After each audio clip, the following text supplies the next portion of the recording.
Hello.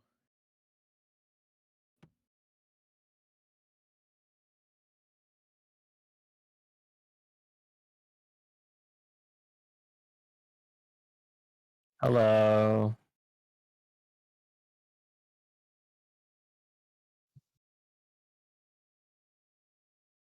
I don't have my microphone. Fuck. All right. Well, that's all. God, that's great. Lovely. My friend Brody's here too. Yeah, Son of a hello. bitch. All right. How you guys doing? I'm doing Not all bad. right. Cool. Quick question. Yes. Uh, I hate to break the fourth wall, I guess here, but aren't we supposed to do this clap thing? Or No, we're not syncing because we're not recording. Because I'm just Oh, you're I'm not up. doing any recording? No, I'll upload the vods. If I ever have problems, then well, shit. oh, okay. So don't. Sorry. So Alrighty. until like I told Brody, until I figure out a way to like get this podcast on like Spotify or something, or any other make like audio only thing, we can just do the video format. I mean, Yeah. I think Okay. there's like I something called whatchamacallit? I have it on my phone. I just never use it. It's I oh sorry, go ahead. no, go on. I was gonna say when we recorded my other podcast that I did that one time, I looked into doing the Spotify stuff, so I could probably talk to you about that later. Yeah, we can talk Um, that after yeah, this is done, just so we can yeah. stuff out. But yeah, I think it's just called Anchor, the application. Anchor. Yeah, Okay. but it's on like phones, so I don't know how that's gonna play into things. Okay. Anyway, Anyway, so yeah, so that's for the situation for now. So this will be a video only podcast with audio. But yes, Brody is the new guest, and as always, when I have friends here for the first time, I always explain how this podcast is set up. This podcast is a free form podcast. We talk about our days, our weeks, and then we would go into the news once we have nothing more to talk about. Once we go through all the news, we would then go through emails one day when I have that set up, and people will do that, and then we just end the podcast. So that's the deal. So yeah. So since Brody is the newcomer to the podcast, how was your week, Brody? Uh, I'm not gonna lie, it kind of sucked actually. I yeah, second scare with COVID, so Yeah. just Fuck basically waiting to see how that goes at that. this point. Ugh, I'm so sorry, man. Uh, nah, it's cool. But I mean, like shit happens. It's not been a fantastic month, but I feel like for most people, it's probably not the case given the whole year. But Yeah. I mean, honestly, other than that, I don't have too much to complain about. It's not been too bad. I've just been trying to keep myself busy with work and other stuff like that, so Mm-hmm. not too bad. Play anything? Watch anything? Been playing a shitload of Cyberpunk. Yeah. So I mean, really, just recently, it's mostly been that, which I've been lucky, like I said, to not really have a bad experience with it so far, Mm-hmm. technically. And then yesterday, I watched all of the Star Wars prequels. How how much fun did you have with that?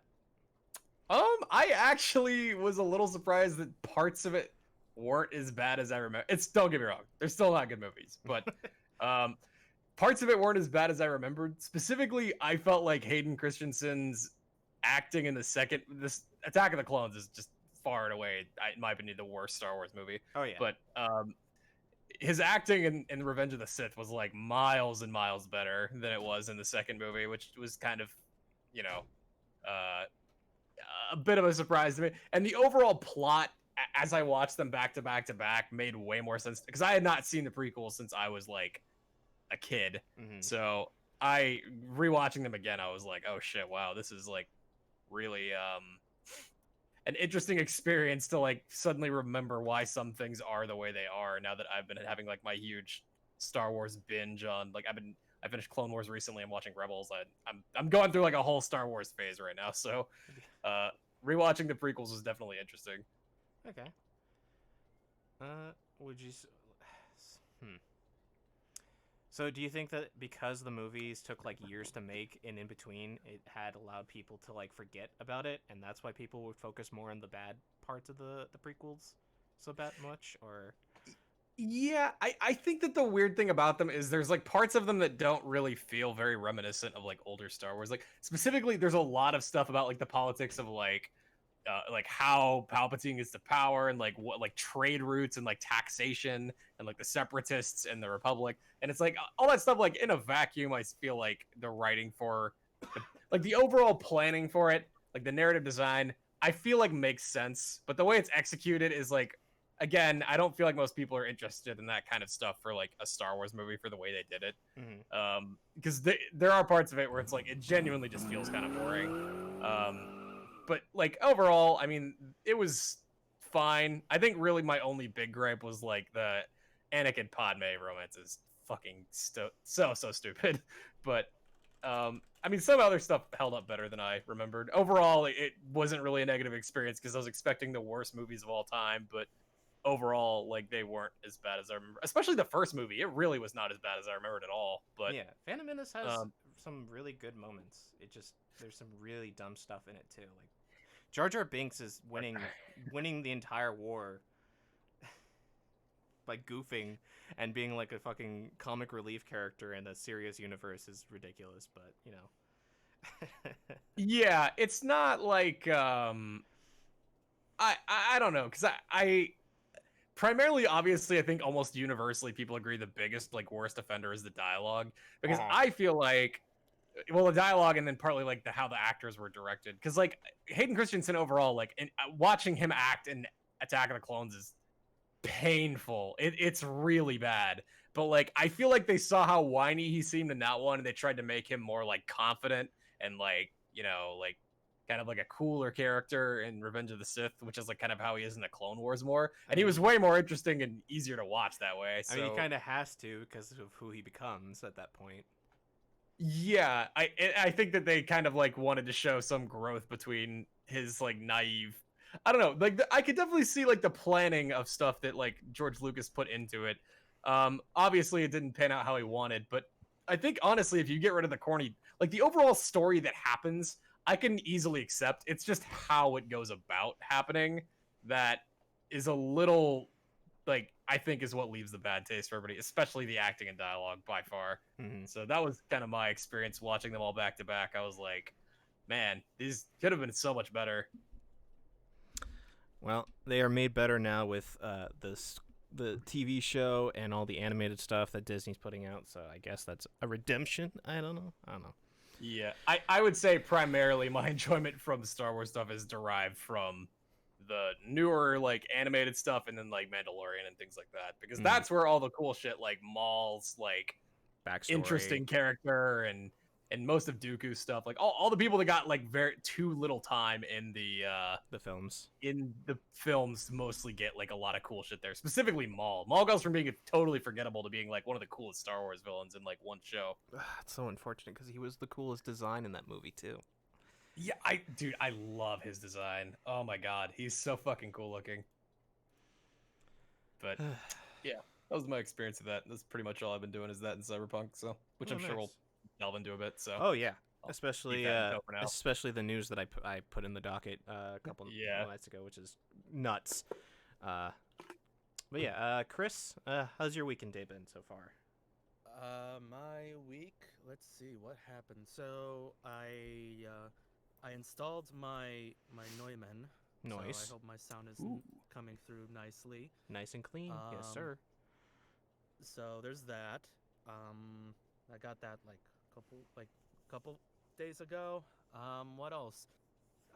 Just caught up with some high school friends, and it's kind of like a reunion kind of feeling for me because I haven't heard from them in a long time, so it's a lot of emotions. Not emotion. Well, yeah, emotions. It's just like yeah, I'm not cool as I thought I was, so I'm just gonna like hang back and like lurk and let everyone else talk, because like, oh, you're going into a master's program? I cannot afford a master's program. That kind of shit. What else? Oh, like earlier today, some stupid thing. So my brother's a car mechanic. Okay. And same. And I am the exact opposite of my brother. I don't know shit about car parts.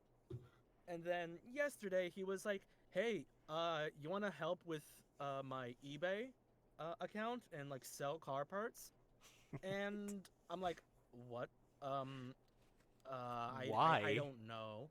Because he's going around like the tri-state area, basically selling like buying cars, stripping them for parts, selling the parts, get more money for the parts than selling the entire car as is. That's how he gets his business. Mm-hmm. And then like literally like every car aficionado knows him in the tri-state area, which is like the weirdest thing ever. And so he doesn't have the time. Also, he works like a crappy dead end job at a diesel truck like repair company, but like it's not like great. Hmm. So it's not like, oh, he's working for what's a good diesel truck? I don't know, GM, let's say, like GMC. Mm-hmm. No, he's working for like some stupid guy, and he has stories for days about it. So he gets to work, he's exhausted, and he has to, like, on his One off sec. time, he has to. Yeah, okay. Alrighty. And so like on his off time, he has to sell all this other stuff, and it's taxing on him, and he doesn't have like time to uh work his eBay page to sell all the junk he has in the back of his truck. So he basically plops it off at my parents and I in my house, Mm-hmm. and I'm looking at the stuff. I don't know what the fuck I'm looking at. All right, I was like, oh, this is a part from a Toyota, and I was like, how am I supposed to sell this shit if I don't even know what it is? And keep in mind, when my brother talks car parts, I like, what's the word? I fucking astral project into another realm because I don't know what the fuck is going on. I've lost interest. It, once my brother talks about anything other than cars, oh, you caught my interest, you caught my attention. We can talk some stuff. But like, like what's the word? Just dropping all your useless car shit that you need to sell in in my basement. I'm looking through everything. It's dirty as fuck. I'm wearing gloves because I Yeah. don't like being dirty. And I'm like, where the fuck is the serial number for this so I can figure this shit out? And I'm like, sure. And Those I'm parts taking probably don't have pictures them with. too. Yeah. I'm sorry, what? I said a lot of those parts might not even have them too. Yeah. I mean, yeah, or they're probably like printed inside the plastic or the metal or whatever Yeah, it is. they've got grime or something on them, so they're Yeah. Oh yeah, hard so to- they're yeah. covered in shit. Yeah. Ugh. And I'm like, I don't fucking know what this is. And like, and my dad comes up, is like, that's a passenger airbag. I'm like, what the fuck? It doesn't look like an airbag. How am I supposed to know? It's funny. It sounds like you and I have literally the same brother because I had to set up his eBay page for him selling car parts because he's also a car mechanic. God, it's so bad. And I just started this. I took pictures earlier today. My phone is filled with junk pictures, and I'm like, what the fuck? Have you sold anything yet or no? No, I just started this. Like this, my brother came to me yesterday. Gotcha. He's like, hey, do this, and I'm like, I don't know. And my parents are like, yeah, do it. He's like, get money, and I'm like, I'd rather like care about what I'm selling and help my brother out. I'd rather help my brother out than get money from him. Yeah. Um, I mean, what like Mm. what type? What is he giving you in return for this? Like percentage? I think it's like a percentage. If he gives me money, that's great. If he doesn't, I really don't care. Mm, okay. But like, it's a percentage of like the sale, or I think it's what the part sells for, minus like the shipping and all the fees. So Okay. might do that. I don't know. So Huh. yeah, that's really it. Yeah, just other than that, other than hanging out with old high school friends that I'm probably secretly jealous of. What have I been doing? I haven't done any video games. I'm waiting for my copy of Cyberpunk to come in the mail Mm-hmm. because I like physical editions. Same I here. heard all about the bugs and the problems in that game. Yes. So I'm glad I'm waiting. Maybe things will be ironed out by the time it arrives in like, what was it, 10 days maybe? It'll be better at the least. Yeah. Yeah, Sure. it'll Hopefully. definitely be better than launch day. Jesus Christ. Mhm. We're playing on PS5 too, so I think it'll be a bit better for you as an Oh, experience than. Apparently Yeah, PS5 is Yeah. still bad though. Like there's instances Yeah. where PS5's doing bad too. Yeah. It's a really hit and miss for a lot of the things. You're just Yeah, you're just honestly the luckiest one, best Brody. I Honestly? fucking guess so. I don't know. I I hear people talking about it. I'm like, well, yeah. Fuck. I just hope my PS5 doesn't crash like in the middle of the game, because it has happened before. Yeah. I mean, it's hopefully it'll guaranteed. be patched by guaranteed. the time Yeah. you get it. By It then, happened at to me least. That's probably- twice, and when I was in the city, I turned really quickly to the right, and twice, like it almost felt like the game was about to crash on an Xbox Oh, One that's X, so which is like On not an- even, Oh my god. which is an improved Xbox One. Yeah, I hear I hear base PS4 is absolute trash. The base Xbox Oh, One and yeah. PS4 are basically like PS3, like not even PS2 textures slowly eventually loading into PS4 and Xbox One Pro. I understand why they didn't cancel past gen because there's so much money in it. But like on the other hand, I really feel like this game was made to be PS5 up and on. And next gen and PC, yeah. Yeah. Fuck. Mm, We'll I'm sure talk. we'll get to We'll that. get to that because Yeah. there's a lot of news and there's the new update that they just pushed out, which is crazy that they pushed out a 1.04 like fix in like a day. Oh, nice. So, Bouncing off of Brody, I watched The Mandalorian, and that's about it right now. good things still going on in that Yeah. show for both of you. Yeah, the last episode is going to be next week. So Jesus. I can't wait. Fuck. Yep. It's good shit. Good shit. All right. And then that's it. Yep. All right. And what about you, Charles? Me, I have finally retrieved all the PC parts I wanted for this year. Nice. It was You quite the battle. the scalper boss fight. You won finally. Never giving him a cent Yeah. ever, Christ. but it was really tough. I actually haven't played Cyberpunk. You're waiting for the I parts, right? actually, yeah, I'm waiting to play.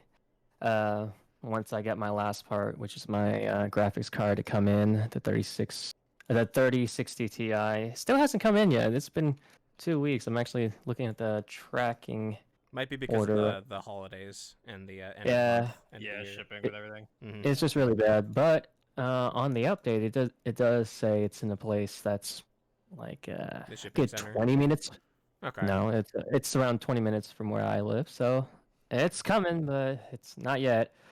I actually have a digital copy. I'm letting my friend play it for now. I'm watching him play, and like with what Brody has gone against, which we literally have seen so many visual game-breaking bugs where I'm like, I guess I can wait for the graphics card because right now everything's so buggy. Maybe it's Yeah. good that you didn't play the game and you gave your friend the shitty digital copy so that he can experience that. Yeah. I will have to say it's been pretty underwhelming. There's been many cutscenes where I'm like, it is a highly emotional like moment, only for the character not to give you a certain item, Mhm. and it's just like they would just flop after they've passed away. I'm like, well, that doesn't seem right for this very serious scene. Please fix this They CD are. project. They are. They're, And they- they're and they grinding. will. Unfortunately, they're back to crunch with fixing this game. That's what Well, sucks. that's unfortunate. Yep. Outside of that, I haven't been watching The Mandalorian. I know everyone is into their Star Wars Except phase me. right now, but That's okay. I've been out of Star Wars since Last Jedi. So I haven't watched anything Fair. Star Wars related. Fair. that's okay. But I was planning to watch The Mandalorian with my friend Gabe. You may know him as Spooky Tanuki. He's in this channel and he was post from time to time. He hasn't gotten back to me yet. He's been Christmas shopping. Hmm. But Yeah, Christmas. outside of that, I've actually been pretty good so far, mentally, physically. Just things have been good for me. Good. That's good to hear. Oh, I beat both Miles Morales and Bugsnax on my off time. How was it? How was Miles Morales? I really liked Miles Morales. Did you play 2018 Spider-Man? Yes. Okay. So How would you compare those two? I'm curious. graphically, I mean, it's nearly the same. Just ray tracing and all that. Improvements, yeah. Okay. Yeah.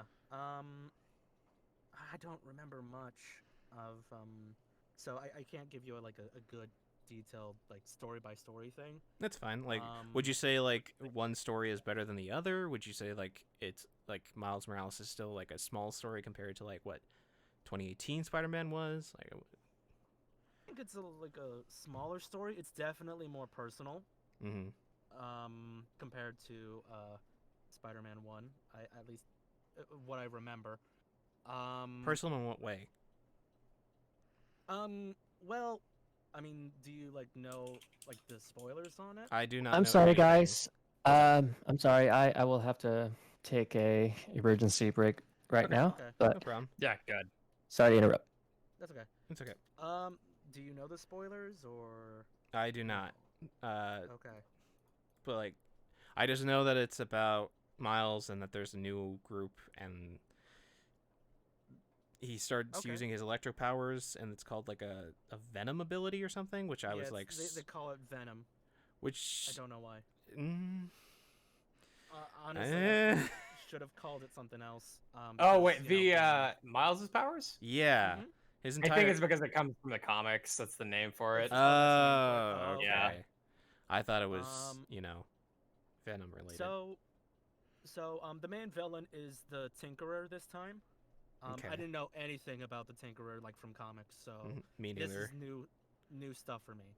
Okay. I looked up what the Tinkerer was in like after I beat the game, Mhm.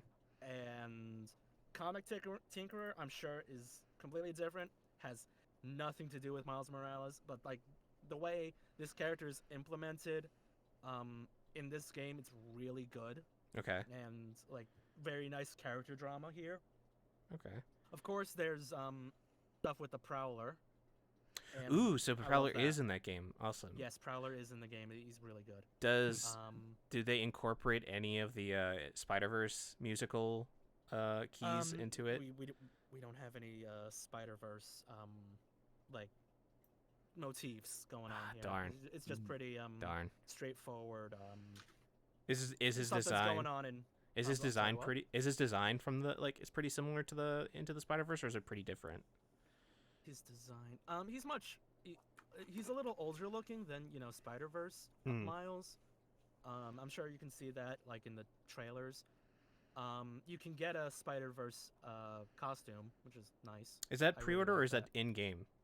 I think that's pre-order. Damn it! It'll probably show. You up think you later. can earn it in game if I remember right, Okay. but I Okay. might not. I haven't played it, so I don't Oof. know. But I thought I remembered reading that. Oh. Yeah, it was a pre-order. I'm pretty sure you can earn it in game. Playing as that is fantastic. I love it so much. I still can't believe that they incorporated like the frame rate into that yeah, suit. I love that part.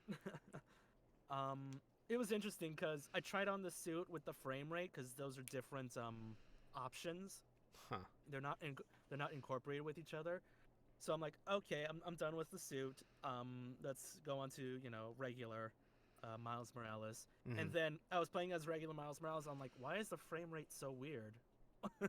Like, oh wait, that's another option. So yeah. Oh. That's Huh. yeah. Okay. All right. Um, So is Tinkerer like? Is Tinkerer in from this story like make him like one of the top tier Spider-Man villain stories, or is it like? Is he? You think they're gonna be like, oh man, we're gonna bring the Tinkerer to the MCU one day, and that Spider-Man into the I don't Spider-Verse? know. Like, is he? We're talking about the video games. I think it's very different from MCU. Okay. I mean, I wonder because I mean, maybe Marvel's different now, But Listen, whenever Marvel decides to do Miles Morales, they should literally adopt this Tinkerer because I really love it. Okay. Okay. Go on. I'm sorry, Brody.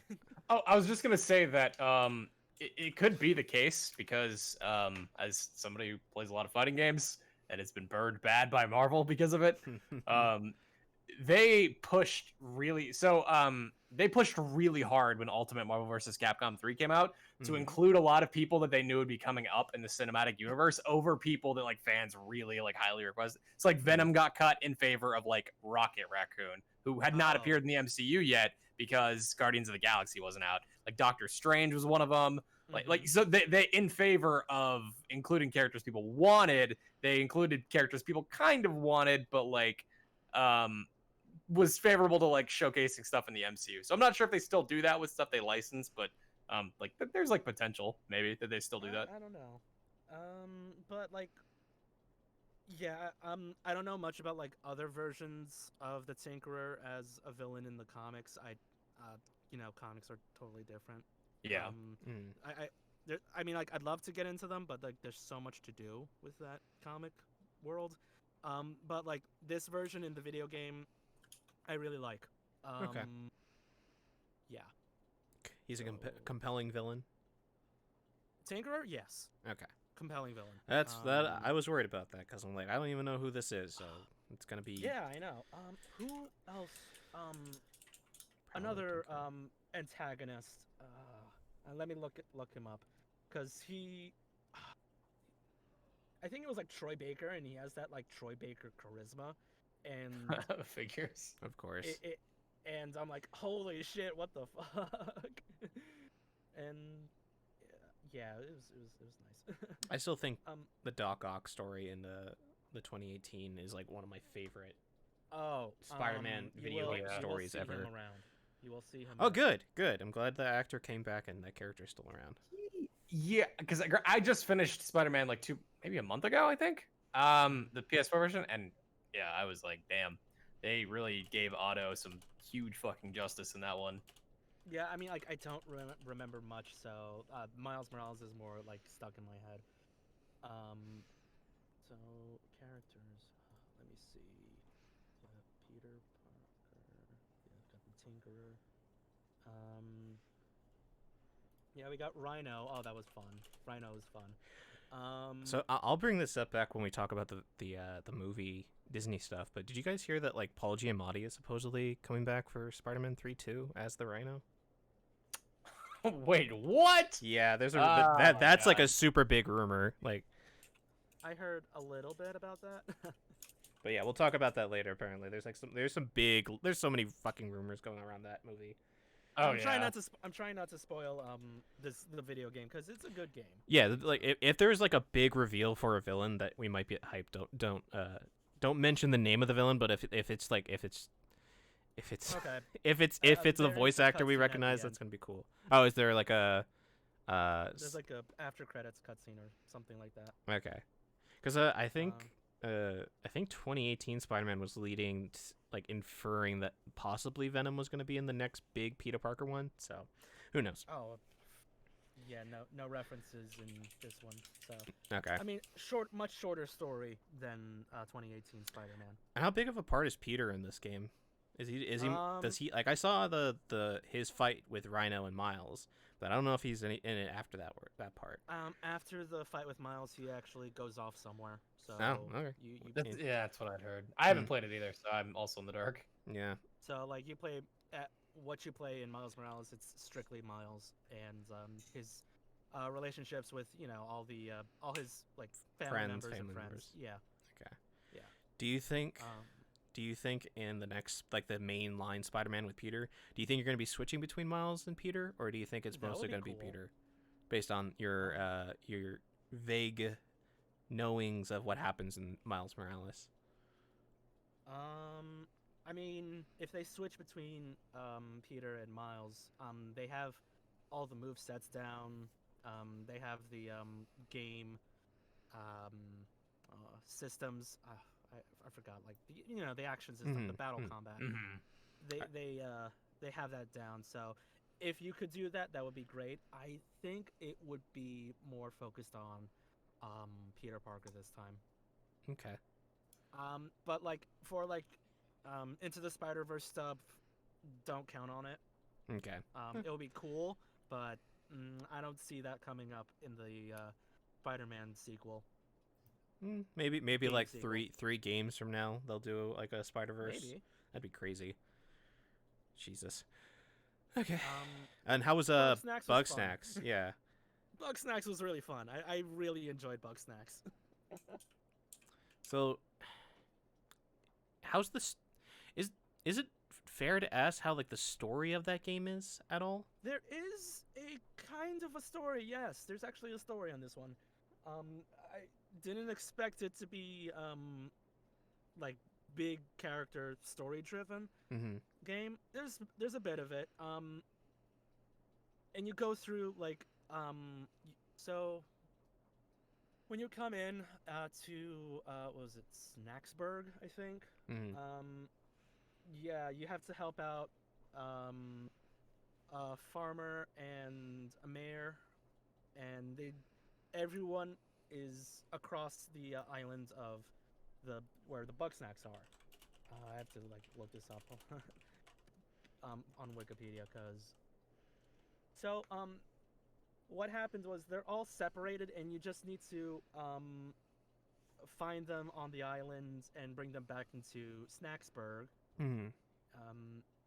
And figure out what happened that caused them to separate. And it's kind of like a somewhat mystery thing, but it's very nice, like, very fun, lighthearted. The dialogue is great. It's very funny. Mm-hmm. The guy who plays the mayor, I forgot his name. Jesus Christ, it's been a while. Is it not the guy who plays what's his name in Agretzko? Hilda? Is it not that voice actor?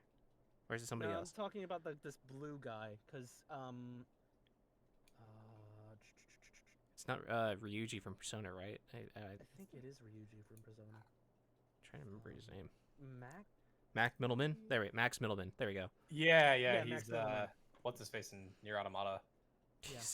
He's also Garrus in Mass Effect. That's fucking blew my mind. Also Red 13 and 7 Remake. Yeah, Jesus yeah, Christ, this he's man is great. talented. Jesus. But Yeah. like he's so funny in Bugsnax, so I like him so much. And so during this story, you have to find everyone on the island, bring them back together, and try to cultivate their friendship again. Mm-hmm. And because something happened that caused them to split up. I'm like, hey, let's dip and get out of here. And what's going on? They're like they're on like an island though, right? That's like Yes, an uninhabited. island. So they're like, Mhm. fuck this village. Let's just go into the wild and do our own thing. Yeah, because like someone tried to do something. I'm being very vague because Mhm. spoilers at the end, and like everything comes together at the end. Okay. And they were like, hey, there's this one Grumpus, that's what they call them. It's like, hey, this one Grumpus, she went off and like did something Mhm. spoilery, and that left Mayor, played by Max Middleman, to be in charge of the village, and everyone just doesn't like him that much. He's kind of like the village idiot. Uh-huh. But he's really funny. And so what you do is you have to find everyone on the island, bring them back, interview them, because you're a reporter investigating what the heck is this island about. Mhm. And there's some like very funny moments. One of them is obsessed with like the Illuminati, but it's Grumpinati. It's very Okay. funny. Another one is like a scientist that experiments in like Bugsnax, Mhm. and she tries to chop her head off. It's very What? very interesting. What? the Grumpinati guy has like a boyfriend. There's the farmer is sad. The farmer's sad that his wife left. The farmer's just sad. That's The but farmer's sad that his wife left, so he carries around a cactus and dresses him up, and dresses the cactus up as his wife. Jesus. It's like this very quirky shit, and I love it so much. So tell me, Chris, does this actually go Okay. dark into the body horror at all? I mean, you did say that a Yes. lady tries to cut her own head off. Like, Yes, it does go dark. whew. It does go dark. Good. That was what I was worried about with that game, because it felt like Um, because I don't know if you remember the first trailer and like seeing that and just like knowing that there was just something felt off, like it was just Something a little bit is too off cheery. on the island, Mm-hmm. but you won't get to it until the end. Okay. But like it's a very like it's handled nicely. It's like still cartoony. It's not like oh blood and guts like No, of course. there's It's- like a huge twist like oh it's like DDLC. Oh, Doki they're Doki DLC? Literature Club. Oh. It's Okay. nothing like that. Okay. Oh, So, okay. It's nothing like that. Okay. Yeah. So it's like it's very interesting. You'll find out like a lot about the bug snacks, and you'll like what they are. Okay. And it's very interesting. The bug snacks themselves, they're fucking adorable. My favorite ones are Strabi, like a strawberry, and Bunger. Bunger? Bunger's a burger. Ooh. If you get the chance, I don't know if it's still. I don't think it's free anymore. I think that was I don't think it's free I think it anymore. was for the month of November. Yeah. But Yeah, and definitely play it. Yeah, Recommend it. I recommend it. Play it. Okay. It's like, Pokemon Snap, Yeah, that's what I heard. Like it's Pokemon Yeah, Snap, but with and like you have to catch them too. So cool. that's really it. All right. And there's like good character moments. I really laughed. And a very interesting end game here. Very interesting. Okay. So Yeah, I Interesting. recommend it. All right. So I guess I'll go into my week. Haven't been doing much. Been streaming, pretty frequently. We did the VGAs. So that was fun. I played Cyberpunk. And I probably am also going to wait. I'm going to wait until it's a little bit more updated and patched, just because of how awful my experiences was. So that's why I started playing Hades last night instead of Cyberpunk. I was wondering about wrong. that. I'm like, oh, okay. Yeah. Beat my first time of Hades on the third attempt last night. First attempt I did, I got all the way to the end, and then I died. And then on the third attempt, I got basically a build that allowed me to, every time you less health. You start off with less health, but every hit you recover 3 HP. And then I Yeah. built upon that basically, and I finally got to the point where you unlock the bonus of the more boons that you have from a god, you get 2.5% increased DPS. So I just Okay. built that, and then once I got to my shit old dad, I nuked him like twice, and that game is amazing. That honestly, if Final Fantasy VII Remake didn't come out this year, Hades would be my game of the year. I think I said the same exact thing. Yeah, Mhm. no, I totally agree. Hades Is is fucking amazing. It's 'Cause I weird don't even- because- Go ahead. Go on. Oh, Yeah, I'll just say it really quickly. Yeah, no, I am not a fan of roguelikes personally, but Mm-mm. I love Hades. Like, it is genuinely okay. so damn fun. There's so many different like builds you can go to, Mhm. like so many different boons you can take, so many different weapons you can take to get these different things, and then like duo boons and everything else too. It's like, holy shit, there's so many different ways you can try to beat the game. It's so fun. And I think the most important thing about this roguelite is that roguelike's problem for me personally is that you always restart. You have 0 progress every single time you die.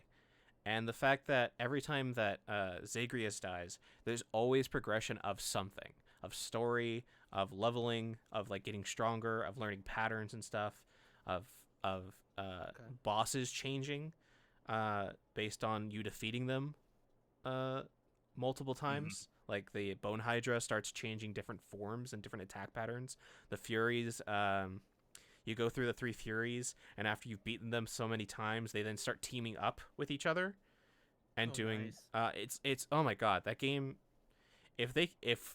If they wanted to, they could honestly just keep updating and adding more floors and more bosses and more gods and stuff, and I would be perfectly okay with that. I 100% agree. Because like the big thing is, I completely agree with what you said. My big problem with roguelikes typically is that I die and I'm like, well, fuck, I need to completely start. Whereas like with this game, it's like, okay, well, you can like add on to like the house, or you can use darkness to get like permanent upgrades that are like not game breaking, but like will help you on your run. Unlocking different weapons, like, which is a big one. Like there's always shit that is like adding to make your runs, like you're getting progression, even though the primary stuff that is progression is each run you do. There is still stuff to keep you motivated to like get things that will be a permanent upgrade for you, and like that to me is like such a big sell. And also the fact that I can't even I don't think I've heard a repeated line of dialogue in like 20 hours. The 30 hours in, the only time I've heard repeated dialogue is when I'm looking at the level at the beginning of each floor. You go out and look at the landscape. I finally had that repeat dialogue. Otherwise, I've had constantly new dialogue with all the characters and NPCs. Yeah, it is crazy how much voiceover work there is in that game. Like, there's so much. Like especially for the similar situations, it's like it's honestly just fucking insane. I have to say, like, even though 7 Remake is probably my game of the year, I would say gameplay above all else, Hades is like the best gameplay I've gotten out of a game the entire year, hands down. Like for sure. So good. It feels so good. Especially when I played it on controller. But yeah, go ahead, Chris. Okay. Oh no. So, I do have like the other games this developer had. Bastion, Pyre, Transistor. I don't have Pyre. Transistor, Bastion, and Transistor. I didn't play much of Transistor or Bastion. I remember Transistor more because of the style. And I don't know. It was like, is it all procedurally generated? It's the levels. Kinda. There's a certain level layout to things. But there are like aspects of them that are different every time that I think are generated. Because like the actual room like shapes, those aren't. I think there's a certain amount of those that you per run floor. into. Yeah, definitely. Yeah. Now that I'm thinking about it, like there's one room that's always like an L shape that you start from the top left, you go down into the L, and then you go up, and that's the 2 doors. I've seen that one room. It's not procedurally generated, but it's because I'm just trying to figure out like what this is like before I go in and get it. Mainly, I'll probably get it definitely, but definitely get it. I think it's it might be on sale right now for $20. It's $5 bucks. It might go on sale for the Christmas sale, so I'd probably wait until that one comes out for it. Yeah. Definitely buy it though. This game is amazing. I'm actually curious, Shane, what weapon do you use in Hades? So I initially started liking the sword, and then I switched to the shield, but then I wasn't doing really well with the shield, so we then got the lance. Started really liking the lance, but then Zeus came out of the sky, and he just handed me some goddamn gloves. And man, oh man, those gloves are the best. I love the gloves. The melee is my personal favorite, especially with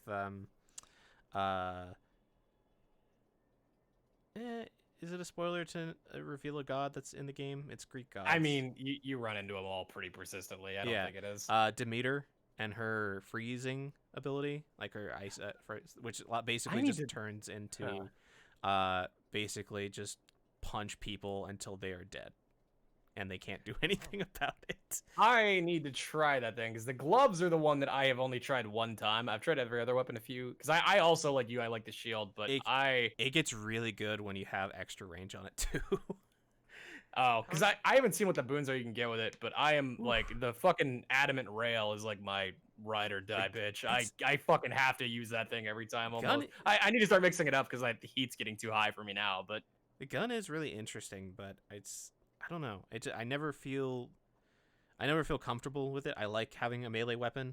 I guess that's just my preference. But yeah, I will say this. I don't want to get too in depth about builds and shit in case nobody's played it. But I will say, if you get a Daedalus hammer, there's a thing you can get to make your shot ricochet into the next person closest to who you're shooting. And then what you do is you get Poseidon with knockback, and then you get Zeus with a lightning boon. And there's a duo that will make it so that anytime you knock somebody back, they get struck by lightning, which means that every time that bullet ricochets and starts knocking people back, like, holy shit, the amount of damage you get is crazy. And like you can kind of kite away. But yeah, it's a fucking blast if you get the right boons on it. Yeah, game of the year if it weren't for Final Fantasy VII Remake.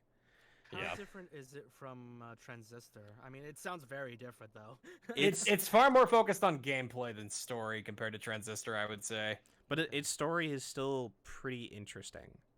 Yeah, it's not like deep or anything. It's following, I guess it's following Greek lore pretty well to a certain degree. Right.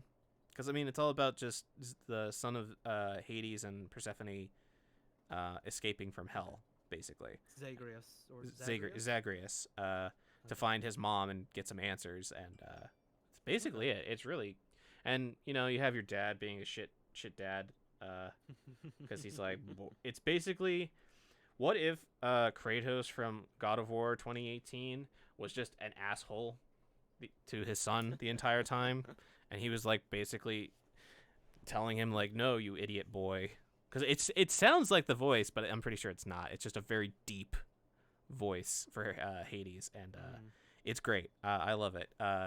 So he says boy often. He does. He does actually. Yes. Also, welcome back, Charles. Hello. All right. So yeah, that's what. So that game is great. I highly recommend buying it for anybody listening, anybody who hasn't bought it, like me and Brody. I don't know. Charles, you bought it, right? I bought it. Yeah. Have you started playing it yet, or no? No, sir. I've been right. just finishing up my Sonic Adventure games. You playing the OG Sonic Adventures? Yeah. How's On Steam. how's that going? I'm just reliving my childhood. I enjoy it. One's a bit Yeah, I rough, get isn't that. it? Yes. For understandable purposes, but you can download some mods that like modernize the game, make it a little bit more fun and less janky. I need that jank animation for the Sonic. No, skating. they haven't aged well at all. I think Sonic It's weird, Adventure too. 2 probably Hmm? ages. I think Sonic Adventure 2 probably ages the best. Just Oh yeah, I played except- that game a except- lot. except for when I was a child. the end levels for Sonic and Shadow and everybody. It's just Oh no, they're bad. they're bad. I remember watching those games when I was younger, and I was like, damn. Yeah, this is after playing all of the DMC collection too. You're just going on Just Nostalgia really transition. old. Yeah. Yeah, pretty much. Speaking of Sonic, I have a confession. I've never confessed this publicly. Uh Go on. oh. Go ahead. I've never played a single Sonic game ever. Holy You know what? shit! Not You know even what? once. Not even opened a game. You know Really? What? That's Call yourself fair. a gamer? Yeah. I know. That's fair. I don't mind. For shame. That's I absolve you from your sins. that's damn, Chris. Wow.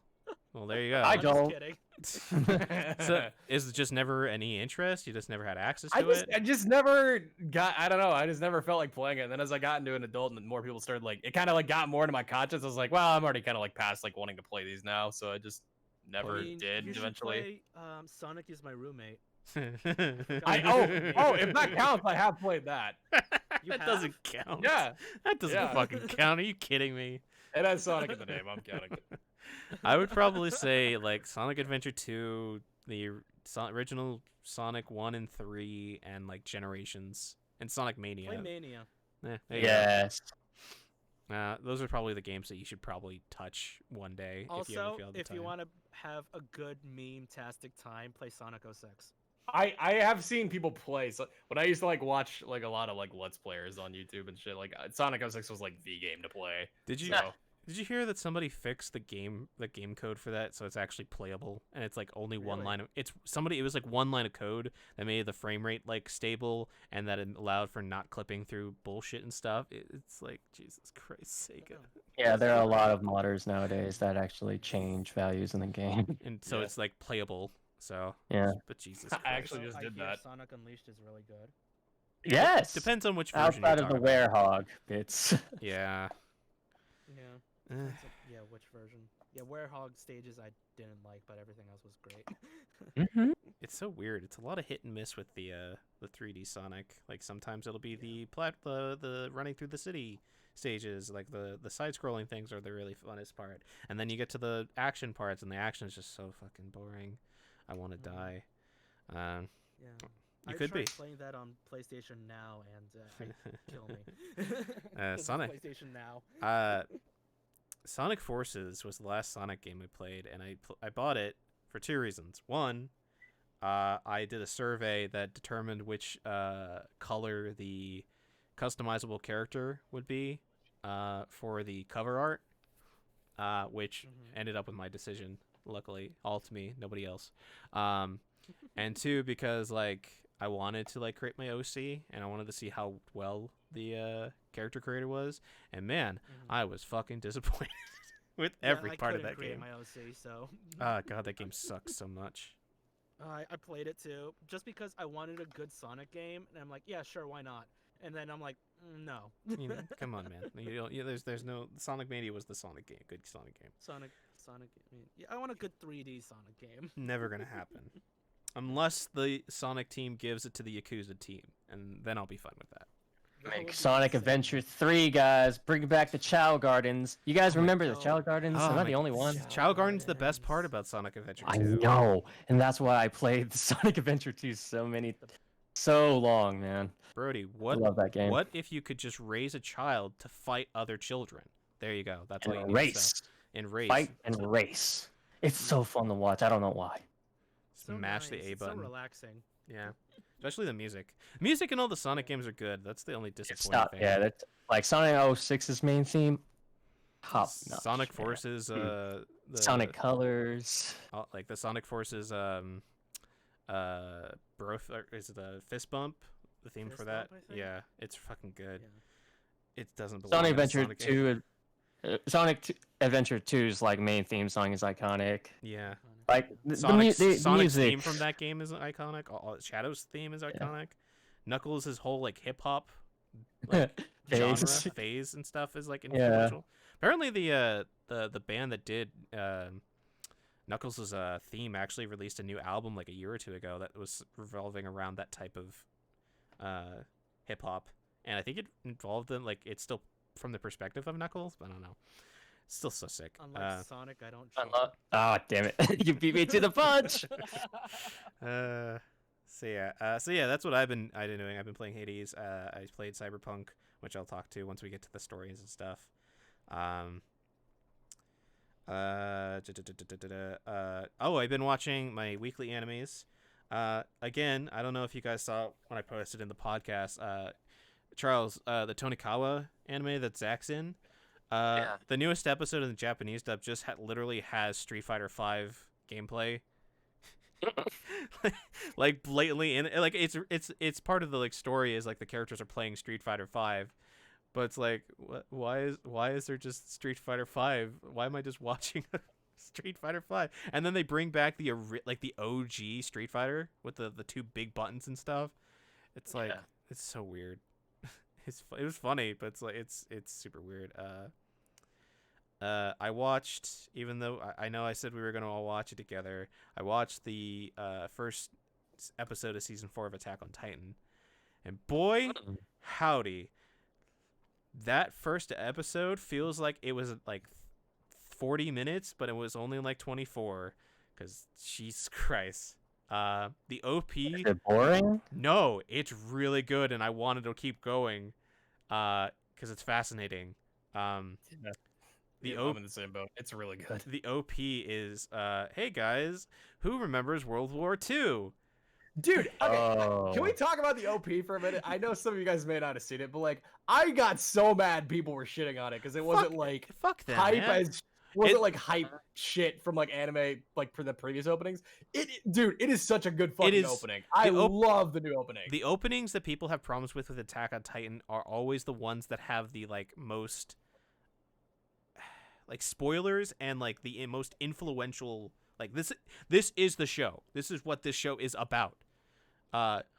Chris, Charles, I would highly recommend go watching that OP with real quick just to see what we're talking about. Because fucking shit, that OP is so goddamn good, music wise and visually, it's incredible. It's incredible. I'm gonna watch it. I'm gonna watch Yeah. it right now and mute you Yeah, guys. No So problem. Okay. I'll be right back. There's a new episode out as well, by the way. Well, we that should I watch already that. watched. We should immediately watch that after we're done with the podcast, if that's okay with everybody. Yeah, Ooh. I just watched it before we started actually because I was like, Is it so it's good? I gotta say, I'm who does not know shit from the manga, but like the direction, like the so like this is a very particular gripe with anime, but I feel like a lot of the time when like there's a lot of fantasy worlds in anime or like made up worlds, they don't do a very good job of making it feel that way, because like the way it's directed, it doesn't really feel like it's a genuine world. There's few anime that actually make me like take me into it, because normally this feels like I'm watching an RPG. But like the new season does like an amazing job of making the world like feel real, and like these like very cool, because it doesn't something that I feel like a lot of anime does a problem with is like they use the soundtrack way too much and like way too liberally. They don't like allow like these moments of like silence or whatever. But the new season has a lot of like these like quieter moments where characters are just like talking, and there's not some like dramatic soundtrack in the background that's like, oh, like this is how you're supposed to feel about it. Like it like lets you like feel on your own like what. And the new season, like the new episode specifically, just completely pulled me into like the world of like Marley and everything. Like I am a huge fan of the direction the new season is taking, and I really love it. The scene in the first episode where it's the dudes that all lined up getting ready for that moment that they're about to be sent out, and you just the animation of these men and women knowing what they're about to do and just like being afraid. You know what I'm talking about, Brody? The vests that they had to wear. They know what's about to happen and everything. Yeah. Jesus Christ. Fuck Marley. Dude, Fuck that country. I have to say too, the color palette that's like far more like washed out looking, like it kind of looks like it's like almost like older footage ish. Like I really love the new color palette they're using. It looks like it's like it looks like you're in the fucking trenches of World War I too. Okay. I just got finished watching the opening. What'd you think? Is this still Attack on Titan? Is it World War II, man? That's what I thought. I'm like, this is like you just see like nuclear explosions, you know. Because that's basically what Titans are, if you think about it, in this universe. Yeah, basically. Whew, fuck. I don't think it's bad. I think it's very appropriate for what's going on right now. I haven't been watching the anime. I'm just basing it off like where we're at in the manga. I say it fits. I mean, it fits the theme. What actually is like the interpretation of what's going on with the worldwide conflict. Yeah. Like it, because I feel like the previous openings fit more the like, because the previous seasons kind of feel a little bit more like shonen-y, like in terms of like the storytelling. It feels like a very like, and I know people can like gripe about like the terminology there, but like the like you kind of get what I mean, like the shonen-esque like storytelling. But the new season genuinely does feel a lot more like serious and like grounded, and like as a comparison to like World War II stuff. So I feel like it represents what's going on in the story now way more accurately. And what it's eventually leading to. With, when Chris showed me that spoiler. Whew, well, guys, have you been watching the founder manga? Reading the manga? I have not. Yeah, I've been waiting for. Okay. I used to read it when it first started, and then I took a break because I wanted to. I think I got all the way up to the basement and the basement reveal, and then I stopped as soon as I found out about that because I'm like, holy fucking shit, guys! I cannot wait until this is animated. I used to read it before I had an anime, and then I stopped when Kenny showed up in the manga, and now I'm like purely only anime. It's fucking. I'll just say the giant ape-looking dude. The Beast Titan. Beast Titan, yeah. I stopped there, and then I'm waiting for the anime, and I haven't watched it yet. So, also the opening is really nice, very chill. Absolutely nothing bad going in that OP. Link. So we're all gonna assume like Linked Horizon's probably gonna do the second core, right? Of this with like the big theatrical. Yeah. They have to, right? That would be more disappointing than anything. Is that like this show doesn't end with the intro that made basically Attack on Titan get like even more popular. Because I remember back in high school, like my anime friends would fucking like whenever they played the fan game in the browser, they would just blast that song, even in game, so that way we were in the Discord calls and stuff, just because to get into that feel and mood. And Link to Horizon just fucking, oh my god, the music is fantastical. Yeah, Second Son soundtrack is pretty god tier. God tier. Mappa. Told you guys, I after the trailer and then after this first episode, I have complete faith in any project that Mappa takes, including Chainsaw Man. Because I was initially worried because there was the one trailer that they specifically said they animated the scenes for, and it wasn't like taken from episodes. Mm-hmm. And the fact there was no other trailer after that, I was like, oh god, this might. And now, no, I'm like, I have complete faith they're gonna do an amazing job. So, yeah, so excited, so excited to see how this ends. But yeah, so other than that, I've been watching my weeklies. Attack on Titan's the big one at the end of the week. The only other one that I've been really into is the Digimon reboot, which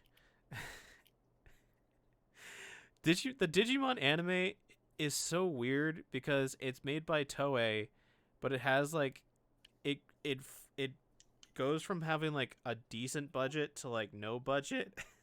But it's still compelling because it's Toei, because Toei's putting all their money into fucking the Dragon Quest anime, clearly, and Yeah, for because sure. they juggle so many different series at once. Because like currently, I mean, just this isn't even looking stuff up, but off the top of my head, they have to do One Piece. Mhm. I'm sure are developing. I think they've said a Dragon Ball project behind the scenes for a while. I think there's a movie coming out like next year or something. They've said there's going to be another movie coming out. I'm sure they're planning for the return of the series too. They're working on the new Sailor Moon movies. That's right. Fuck. And then also, which by the way, the trailer for the new one looks fucking gorgeous, dude. If you're not even to Sailor Moon, I recommend watching it. The animation looks incredible. Is it a continuation? Or is it just like it's so Sailor Moon Crystal? The only reason I know this is my girlfriend's extremely into Sailor Moon.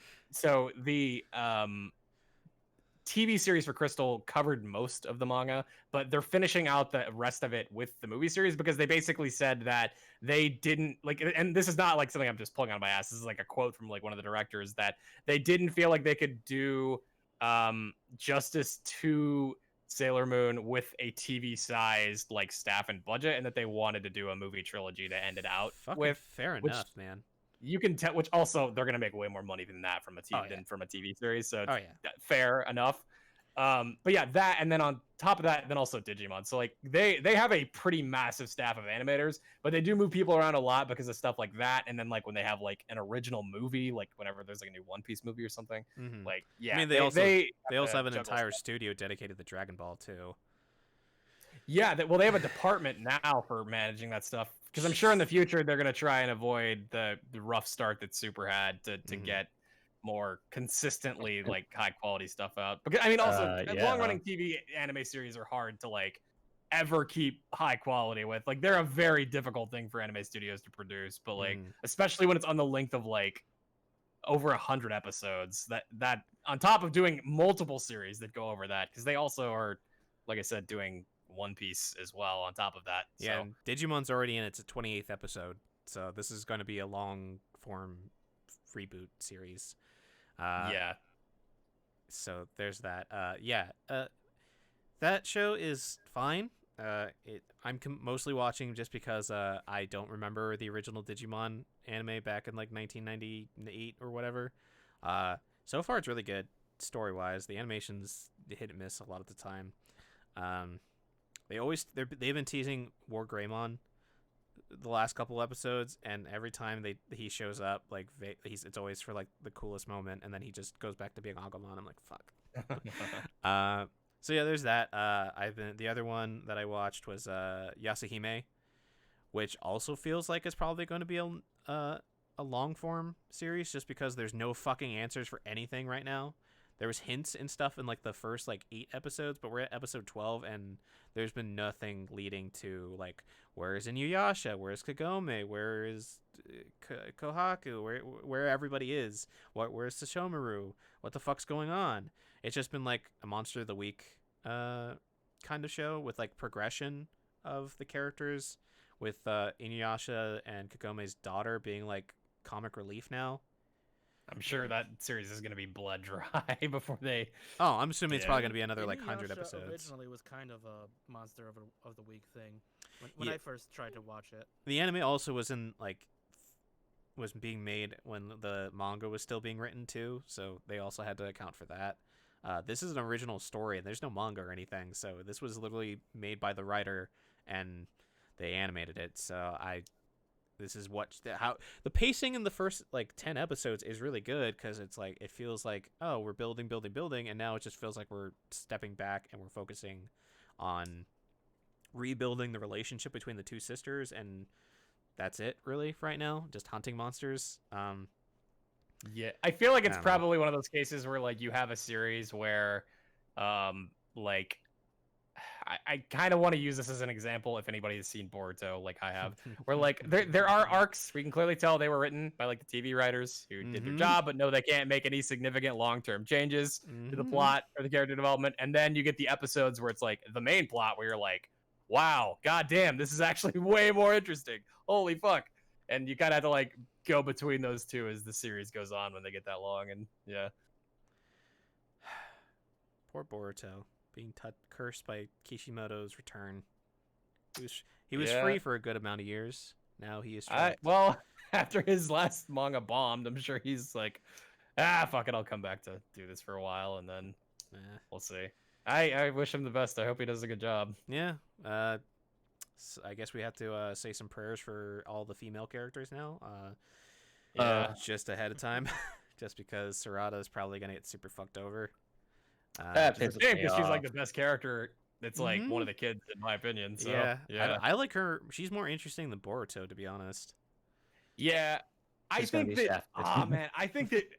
Oh man, I don't even know want to get into this because it's gonna be long. But I think that Boruto as a concept is good for a like one-shot movie. For him, the character specifically, he works for a movie specifically.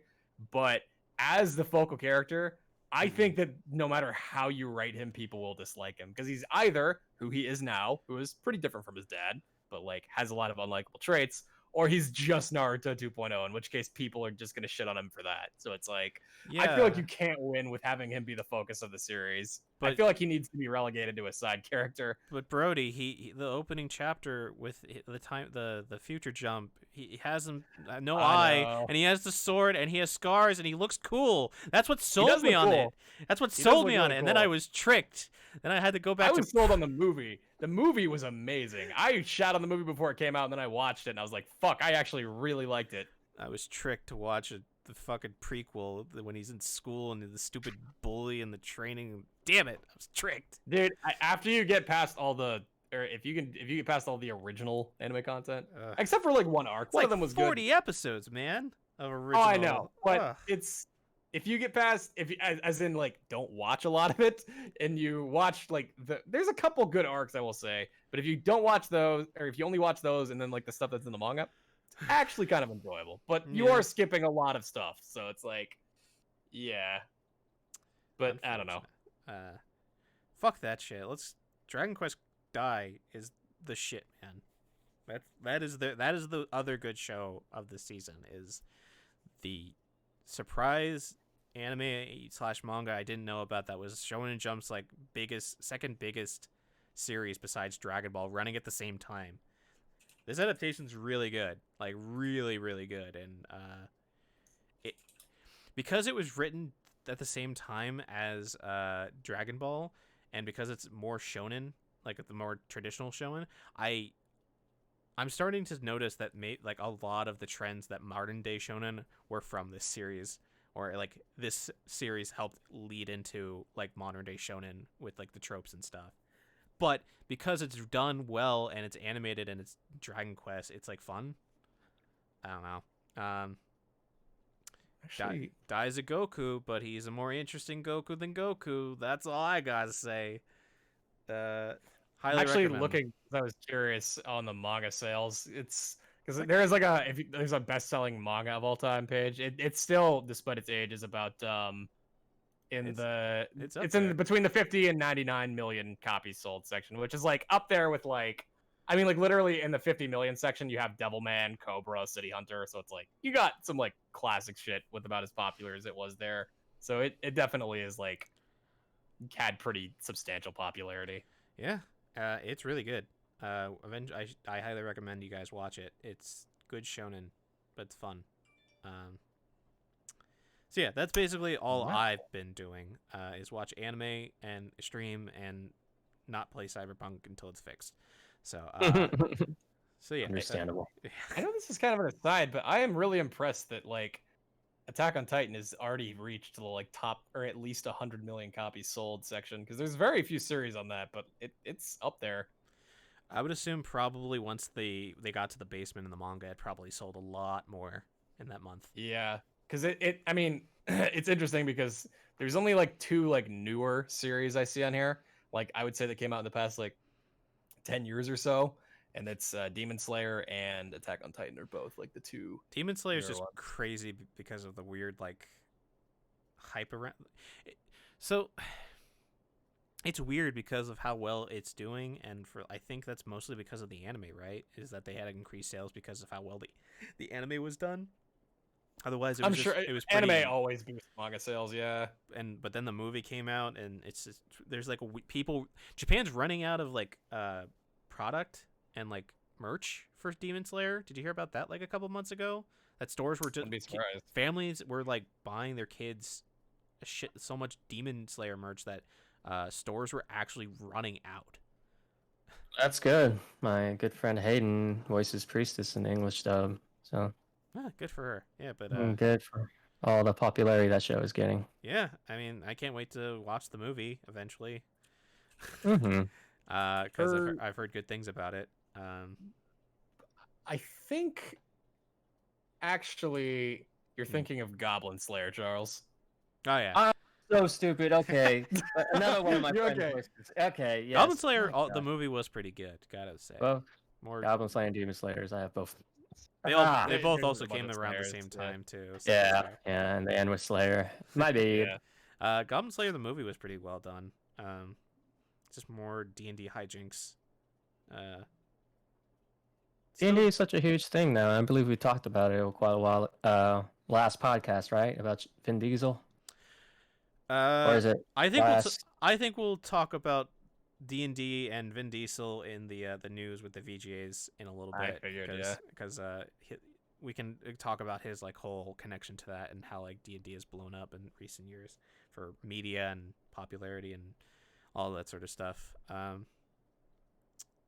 yeah, like yeah, that's my week. I guess you guys have anything else you want to talk about while we wait for Chris to come back?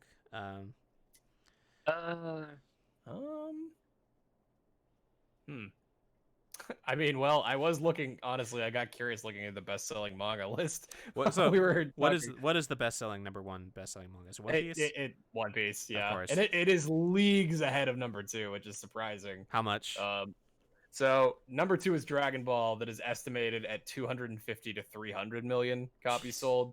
One Piece? And One Piece is at 470 million copies Jesus sold. Christ. Yeah, so it's way up there. And then like right below that is Golgo 13, which is surprising because Golgo 13 is not popular in the West at all. It's like, what even is that? I've never heard of that. Yeah, me so, neither. oh man, so Golgo 13 is a manga about an assassin that is like a serial like, so basically it's like, you know, about this guy who goes under the like title Golgo 13, and he works kind of like as a hitman for various people. I think I don't know all the details, but basically it revolves around like a different like assassination target or whatever every serialized storyline. Huh. But the big thing with it is that it has 198 volumes of manga. Jesus. And Golgo 13 has been in serialization by the author Takao Saito since 1968. What? And it's not stopped since. So basically it's been around an extremely long time, but because of its length and like, you know, it never taking off in the, because it had like a short anime from Madhouse for a little while, but it's been going for almost 50 years. 52 Jesus- years, in Jesus fact. Yeah. Christ. This is the first time I've heard of this. Yeah. Yeah, it just never picked up popular. There was never like a great anime for it, so it never got big like back in the 90s when it was like more kind of peak a little bit. Jesus, but Christ. yeah, that is actually number 3 on the list though. It's actually overtaken Naruto by 30 million copies on approximate Considering sales. how old it is. Yeah, it's Yeah, and it has, like I said, nearly 200 volumes. So, literally, it has exactly 100 more volumes than One Piece. So, Jesus Christ. but again, it's not like an ongoing story, unless maybe there is some ongoing story I'm not aware of. I think it's completely like just, hey, he has a new assassination target. This it's is the literally story for this Detective one Conan. now. It's literally Detective Conan, but with. I think so, assassination yeah. targets. Which is funnily enough right below Naruto at 230 million. Of And course. then yeah, it's a lot of the stuff on the list up on like the over 100 million is mostly like older series for the most part, like Doraemon, Fist of the North Star, Slam Yeah. Dunk. I still can't believe Yeah. Detective Conan is still going. Like how, like it's a weekly series, right? It's not a monthly. Yeah. Uh, It is. Well, actually, I mean, the thing is it's not even like it's not even as old as you would think. It only came out, I think, 93, 94. 94. So it's Yeah. only 3 years older than One Piece. But it's like the fact that you have to come up with a murder mystery or a mystery every single fucking week for like Oh, yeah. 27 years. There is Nuts. like an overall like story to Detective Conan too, I think, right? Like kind of. I mean, the overall story is just trying to find out who the organization that turned him into a kid is and what their plans are, and him trying to become his normal self back. But he's been a kid for 27 years, my dude. The only progression they made is that they found the lady who designed the pill, but she's a child now, and she's designed a pill that allows him to turn back into his teenage form for a certain amount of time, but each time he takes it, he has a shorter and shorter time slot where he's able to stay as that form. Yeah. He finally confessed to the girl he's been living with her dad as his teenage form that he likes her and they're boyfriend and girlfriend, but he still ended up disappearing with him. Well, that's So I mean, there's progression, but like I don't like the series is so popular. I mean, I don't know if I told you guys about this, but you guys know that the Detective Conan movie that came out the same week as Endgame like was the #1 selling box office for weeks in Japan. Oh right? yeah, like Detective Conan and like Doraemon are both pretty much like staples in like Japanese media. They'll always do well. But beating out so- Endgame though, that's the crazy part. Yeah. Is nuts. But fuck, I mean I every once in a while I'll watch the anime just because I like mysteries and stuff and like figuring out, because surprisingly Detective Conan actually does a really good job at like showing you everything you need to know, to like showing on screen that there's some that you can figure out if you pay it close attention who did it. And they always give like if it's like a 2-parter, they always give like a hint after the credits. It's like, hey, just keep an eye on this. And if you, once he does reveal everything, if you do go back and watch, he does like he says like, oh, I figured it out because this girl wasn't wearing socks and blah blah blah. And you saw, if you go back to watching the beginning of the episode, yeah, she was wearing socks, and then suddenly she doesn't wear socks, and it's cool. It's nice. It's also good inspiration for coming up with D&D situations and whatnot, I would say, for mysteries and whatnot. But that show's never going to end. I don't think the author even knows how he's going to end it. You know, I am looking actually because I'm curious now about the longest running manga. Yeah. And I think it might be Golgo 13 because I'm looking, and the only other thing I see on this list, because Kochi Kame has 200 volumes, but I think it didn't run as long. I mean, Golgo 13 is How old is he? He 3. would have to be like 70 or something, right? If he started it like in his 20s? The author of Golgo? Yeah. Oh, he's old. Because I remember he was on an episode of the show where the author of Monster watches people draw their manga. And he, oh man, I want to say, let me look at this because I swear to God, I know he's really old. He is 84, yeah, and he still draws like, He's been drawing since he was in his 30s. Jesus, his fucking hands and wrists must be fucking obliterated. He actually, it's interesting to watch his like drawing method because he's very careful about his like the health of his like Posture, wrists. And yeah. stuff. Yeah. But yeah, I mean, I couldn't really find any good answers on that, but I was kind of curious because I know like there are series that are still ongoing that are long, like Ippo or like JoJo, but I couldn't find anything on the longest. There was like a specific answer. JoJo's anthology, so it's not you can't technically consider it a long-going series, right? Because each series definitely has a beginning and end for that chapter. I think because they are considered like all under the like JoJo's Bizarre Adventure like umbrella brand. Yeah, like it's kind of like So even though they are like considered like their own unique like story arcs and stuff, they are still all under the one like the same thing, which actually surprisingly only has 100 million copies sold compared to like other series, which is even super though weird JoJo has a lot. It's like the most popular series in Japan, so that's weird. It's like by what metric? I guess popularity and the social consciousness and like references and pop culture. I would say that's what I was looking for. Pop culture. I could maybe see that. Yeah.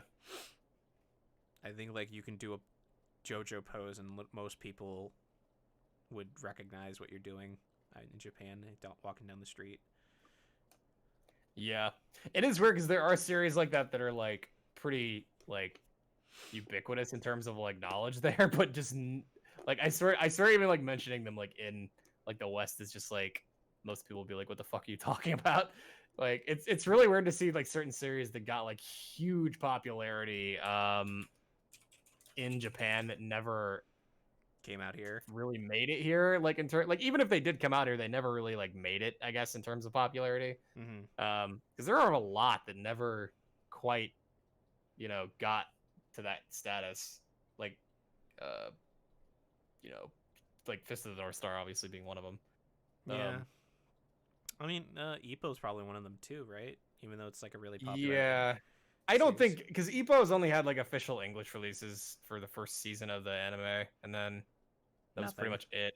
And then there was really nothing after. And then the manga is too like I don't think the manga will ever be localized because it's so long and they'd have to do so much catching up that like I don't think you could realistically get. I mean, you have to do like omnibus volumes, and even then, it's 127 volumes at this point, untranslated. So you can't like and that started in '89, so that one's really fucking long. So you can't really start now and expect them to catch up ever or anytime soon.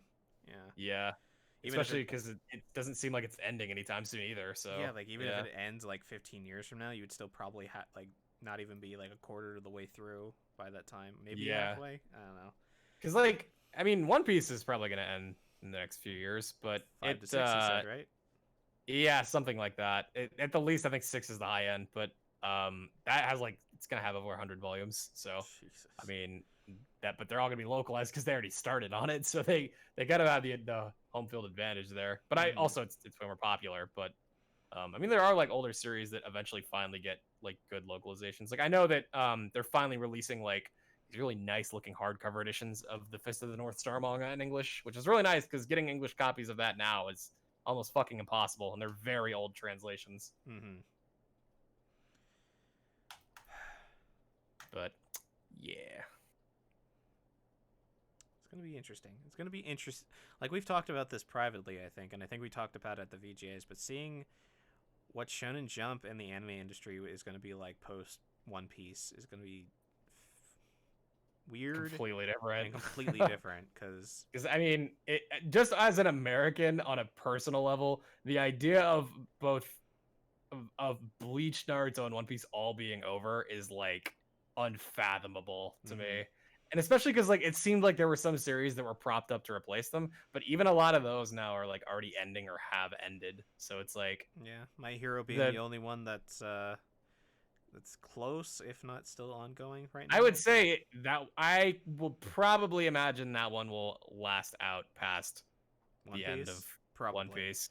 Just the fact that we're going to have like 7 more movies over the next 10 years, and each one adds to the canon of the series,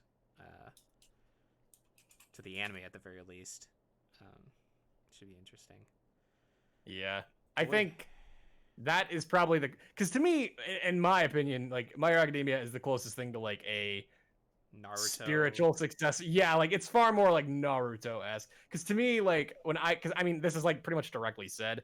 Like to me, One Piece is like the Dragon Ball like spiritual successor that like builds on what in like the same way that My Hero Academia is to like Naruto. Yeah. And to which I don't think there's really anything that kind of takes over Bleach in the same way. That's like by like a different author. I mean, like in the way that somebody Kubo's sequel takes, series is going to be the one that takes yeah. over Bleach. Well, yeah, that's what I'm saying. Like it's like in the way that somebody takes like what people like to something and makes like something new different. with it. Yeah. Yeah. Because I mean, I could just say Boruto for Naruto, but no, Kubo's like, I'll just make the new thing. Make the new thing of my thing. That way nobody can take it away from me. God, Burn the Witch is going to be so fucking good, hopefully. I really hope it turns good. The anime, I'm hoping that the same anime studio that did the OVAs continues to make the anime, because they did good shit that basically movie compilation. As long as there is merch to sell, they will, because that's how they primarily make their money. Yep. I mean, the girls are like gorgeous and well designed, so. Yeah. God. I would imagine at least then.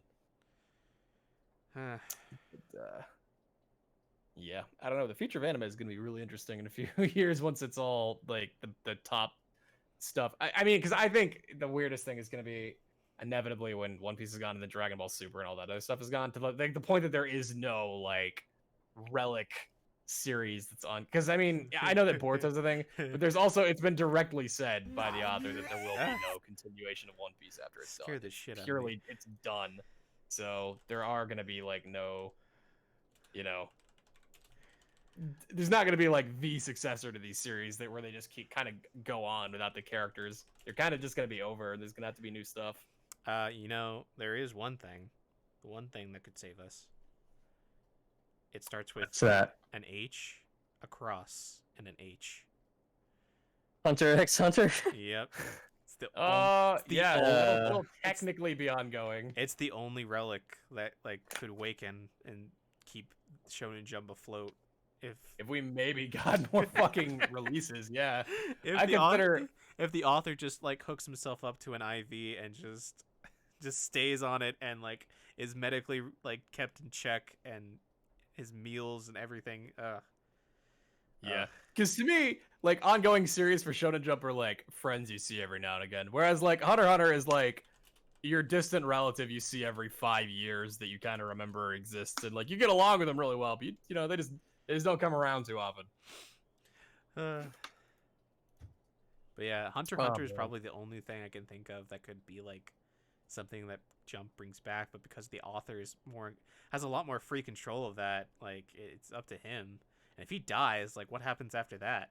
Hunter x Hunter that's dead. Yeah, I mean the anime ending where Kurapika is just sitting in that church is like, oh well, I guess he's comfortable with avenging his family. I have plainly accepted that unless I see the end of the Dark Continent arc, just where the manga or where the anime ends for me is perfectly fine. Like anything else is just bonus at this point for me. Yeah, Shouldn't he have like a plan for if he does, pass away? Probably. Yeah. Who knows? It could be a deep secret or a secret he keeps so that way nobody steals it. Well, he did say that. I remember reading an interview about specifically like one of the things he hated about Yu Hakusho is not having control over his own work and stuff, and that like one of the big reasons that he doesn't like one of his stipulations about like doing Hunter x Hunter and stuff is that he wants to have complete control over like making things, and that he doesn't ever want to have other people. He's a perfectionist, basically. Yeah, but he wants full control over his work in the sense that he said he doesn't even want other people drawing his characters for like a continuation. So like he always wants to be the one to do it. So whether or not he persists with that opinion in death, we'll see. But Hunter x Hunter. Maybe it just goes with him. Yeah. It would be cool. It would be cool to see the end, but because like I got people into anime because of Hunter x Hunter. my friend Cameron or Quark in the Discord. He that's like one of the big anime I told him to get into because I got into it, and then he blew past me, and he's like, "Yeah, this is like the best," and he like started buying like merch and stuff of it. So that's my influence on people with Hunter x Hunter. So it would be really nice to see it, but Chimera, I don't think it's gonna be hard to top the Chimera Ant arc, honestly. Yeah, and I mean, I know that he will not sacrifice pacing for real life pacing, so I'm sure we will not. It'll be, oh my god, like honest to god, like I remember seeing some comparison before. Like it's gonna be crazy that like literally probably the entire last half of One Piece will happen in the span of a single arc of fucking Hunter x Hunter, basically. Yeah. Like Jesus Christ, so much time. Berserk would probably finish by the time Hunter x Hunter Oh, finishes. I will bet money Berserk ends before Hunter x Hunter for sure. I mean, the fact that he got back to work after Idolmaster had problems because of the pandemic is pretty great.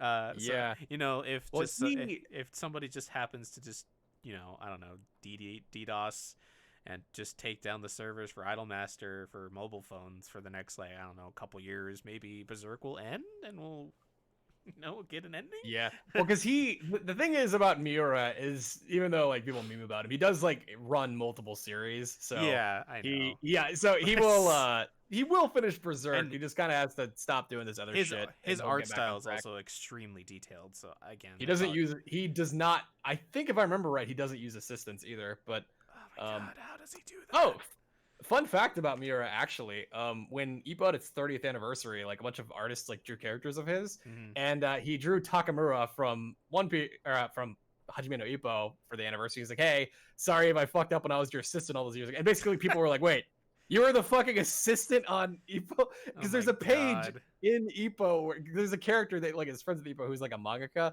and he's like. He starts like going on about like, well, you know, just you never know in the future. Maybe like I'll have like assistants who go on to do better work or far more famous and lucrative work than me. And like basically complaining about how like his students or proteges like eventually went on to do far more popular stuff than his, which I'm pretty sure he's referencing Kentaro Miura doing Berserk and becoming way more popular than him. That's funny. Fuck though. I mean, I'd be proud. I would be proud of anybody like. If I was a mangaka who created a really popular series that's been going on, and then one of my assistants makes something different and like a different project that doesn't have anything to do with mine, but it also blows up, I'd be so proud of them that they were able to learn and like practice their talent with me, so that they can become something amazing, so that I can enjoy their work instead. Yeah.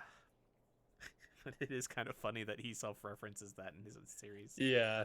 It's not like directly said, but it's like kind of implied. Because I mean, he does like, I mean, there's a chapter recently where like a character got a bunch of statues and stuff, and there was like a Bayolet in there. So he he still does acknowledge like to some degree that his like was his like assistant for some period of time. So it is kind of funny. But how can you do Berserk with no assistance? That's fucking. Oh well. Isn't he the person that had like the fucking health risks too because he was a goddamn slob? I think that's Togashi. Togashi looks like a fucking slob. There's pictures of him that are bad. Because Miura, his thing is, he said there was a period of time where like drawing chapters is harder for him because he, in the past few years, finally made the switch from paper to digital. Which he said was like very difficult to pick up at first, but now that he's like far more accustomed to it, he's like now Berserk is done digitally, and he said he's like. Now that he's accustomed to it, like he can put the chapters out quicker as well. But Idolmaster comes first, always and forever. We'll see. God help us. I'm sure. I mean, it seems like Berserk is kind of winding down. So.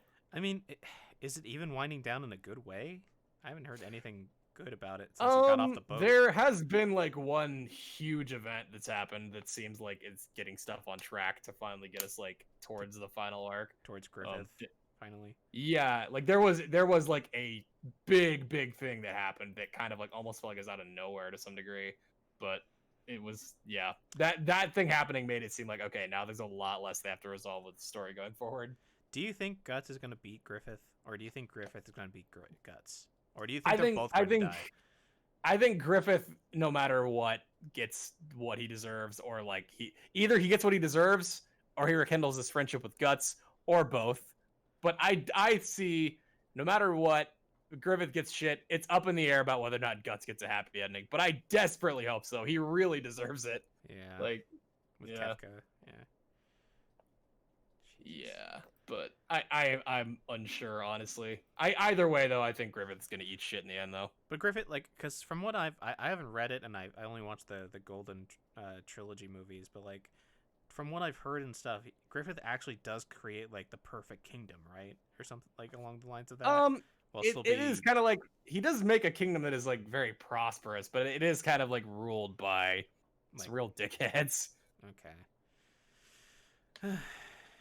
And he's But, he's still secretly like the king, and he's still secretly a demon leader. The he is like a god hand, but he's like it's kind of like vague. It's not really like there's not too much that's like very specifically outlined, but yeah, I don't know. I don't know when Chris will be back, but he should said we 30 minutes in about 20 minutes, so it's been 20 minutes already. Do we want to start talking about the news and we just catch him up, or do we want to take a I'm break? done. Or what was that? I don't know. What was that, Charles? I'm not particularly. I don't know what he said he was going to do. Maybe it's just his business, but He just said he'll be back in about a half hour, and that was almost 30 minutes ago. So, I'd say maybe like give him 10 15 more minutes, and Okay, then yeah. if he doesn't show up, you have to move on. yeah, no that's problem. all me. Again, do we have anything else we want to talk about, or do we want to take a break? Trying to think if there's anything that is not on the dock or the docket. Because I'm sure. I mean, I'm just like all consuming of news, so Yeah, same here. But I mean, primarily political, so I'm not gonna get into that here, really. But Shit's fucked. That's the political news of the day. yeah, you don't really need much past that for the past few weeks, anyways. But Have you guys watched any of the new Bugs Bunny and the Looney Tunes cartoons voiced by the new voice actor? that was what Chris was talking about before he started earlier. Actually, Oh. is that there's a new voice actor? Yeah, Erica Bauza. There's been a lot of videos about him I've been seeing on Twitter trending about his like a miniature couple minute documentary about like how he was like a big fan of. Yeah, there's like a picture of him from like 6th, 7th grade with like a Bugs Bunny button up shirt and stuff, and how like he's been a fan for most of his life, and if he could go back and talk to his like kid self, he would tell his kid self wouldn't believe that he was the voice of Bugs Bunny. And I've seen like some snippets of the cartoon. It seems really funny. But I don't know. I'm trying to check the the news for stuff that we can talk about. Yeah, I will say I have not seen anything of him, but yeah. Hey, Chainsaw Man's trending. Cool. I just read the last chapter, by the way. Boy howdy. That story is wrapped up pretty neatly, except for like a couple of loose threads. The fact that it's going to the new service where it could be even more dark and bloody and gory and stuff seems interesting. But yeah, doggos, very cute doggos. That's all I say. Mutuals. Do. Why is Snowden trending? What did he do? Who? What? He did good things. That's what he did. Oh, did what? People are Edward Snowden. people are asking for Edward Snowden to be pardoned by Mr. Biden. Yeah, sure. But he's just gonna mysteriously hang himself. Yeah, no, he's gonna stay in Russia since he has permanent residence. Yeah. He said if he gets pardoned, like he would return, but I wouldn't come back. yeah, well, because the thing is, and it's always been like contentious about him returning, is that like there is like so he definitely should not get like a very serious sentence. No matter what happens, he should not get like punished, because he did do like a great service, obviously. Like he did something like if anybody's like a patriot, like Edward Snowden is like the definition of a patriot. Yep. Very, very smart man. Yeah, incredibly intelligent. There is like the question about, because there has been like pressure from like intelligence communities and like in courts and stuff about how like, hey, like even if he does like get like give him like a light sentence, like because you don't want to just like give him nothing, because like, you know, leaking intelligence is obviously not something that like you want to encourage people to constantly do and always 100% get away with. But like give him like something light, just to be like, hey, you can come back, serve like 6 months, like short time or something, like no, like something no big deal, and then we can just say like, hey, you know, like you obviously did something, it was illegal, we're gonna give you like a slap on the wrist, but like overall we're gonna like forgive you for what you've done. Yeah. I'm just really worried about his safety, just knowing like the people that will come after him because of what he did. The U.S. government, I think those in the underbelly probably come after him pretty hard. So I think if anybody would have done anything to him, like in terms of like harming him at this point, I think it already would have happened. He's kind of faded into irrelevancy for the most part in American politics. Obviously, I would love it if if Biden does choose to pardon him in any way. I would just, in my opinion, the one thing I care about the most is that he gets to like come home and not just like get life in prison or something. That's the most like ridiculous thing to happen to him. Yeah, which I definitely don't think, as far as I can tell, and like this is one of the few times I can say this, I feel like it's pretty bipartisan that both parties would be perfectly fine with him coming back. Like I think that most people, like, and not to say the ones like, you know, politicians, but like the people in general, I feel like on the left and the right seem to agree that like he deserves to come home, like, and you know. Yeah. So, enough about politics. Let's talk about Evangelion. We're gonna watch the final movie if it comes to streaming together, or if we can watch it if the theaters. Because I want to talk about that show and those reboot movies. Because oh yeah, I just can't wait for existential crisis, and maybe it'll be happier. Maybe it'll be happier than the original series, man. I don't know. I think the show's ending was pretty happy. Everyone meshed together and into a they're all as one. Pool of goo. That's the movies. Oh, well, I mean, technically, if you ignore End of Evangelion and say you only watch the TV show, yeah, it's like not a bad. Yeah, it's a good ending for Shinji. Congratulations. It's like they achieved like instrumentality, and that's a good ending. Everyone's just like, if you just everybody understands each other. Everyone understands each other. As long as you ignore the fact that the physical process of achieving instrumentality. I don't. Do you guys? I don't know if you guys know that, but you guys know that during in End of Evangelion, when the planet becomes red, the sound that's actually being played as the crosses are showing up is people screaming. Yep. Yeah. So it's man. But the reboot. So wait, Brody, you said you haven't even watched the 1.0 movies at all? I have seen the first two. I have not watched the third one yet, and every time I'm about to, I'm like, oh fuck, it's been forever. I need to rewatch the first two again. So I've seen the first two movies like 3 times at this point. The first one is just the retelling of the show, right? Except there's like the stuff with Kaoru on the like moon and some other little interesting to kind of like showcase to the hardcore fans, like, oh, there's something like very different and very wrong going on, you know. And the second movie continues that, and then it ends with, or halfway through it changes to something completely new, right? With Asuka. Yeah. And the being a pirate and whatnot, and there is like bigger differences, and also the introduction of the new character too. But yeah, I mean, honestly, it's weird to even see that it's the final movie is coming out now, because it's been so long since like it's been like 8 years or something, right? Dude, like when did the fucking first rebuild even come out? Like it's been like I remember it coming out 2007 is when 1.0 came out. So seeing it now finishing 13 years later is like it's like things just take so long to come out that when they finally do, it doesn't even feel real. Mm-hmm. It's just like, damn, I guess this is finally over. Wait, there's an uncut edition that adds 7 more minutes. What the fuck? Yep, there's always like a little additional version, I think, with the rebuilds that have some like extra new stuff. Yeah. So 3.0 came out in 2016. Jesus Christ. Out here in the States. Yup. But it came out in Japan in 2012. So it's been 9 years since the actual like theatrical release of the prior movie. Fuck. Shin Godzilla, man, what was he doing besides Shin Godzilla? He was in between those films. I honestly don't know. Because it's what, Studio Kara? I I so. think. Are they? What the fuck are they gonna do after they're done with Evangelion? Like, honestly. I don't know.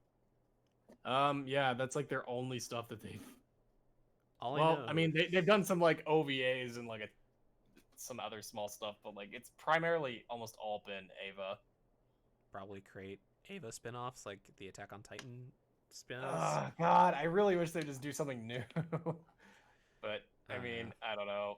I mean, it looks like Shin Godzilla is the only thing he's done that's not been Ava since 2007. He's doing what is the directing? He's doing He's doing that Sentai Hero movie live action reboot. What the fuck is it? The big one. Ultraman? Ultraman. Yeah, he's doing the Ultraman movie that is supposed to come out in the next couple years. Oh after yeah, Ava. yeah. And I think he's Forgot supposed about to have the Neon Genesis Evangelion sound the composer again. So that's gonna be fucking crazy.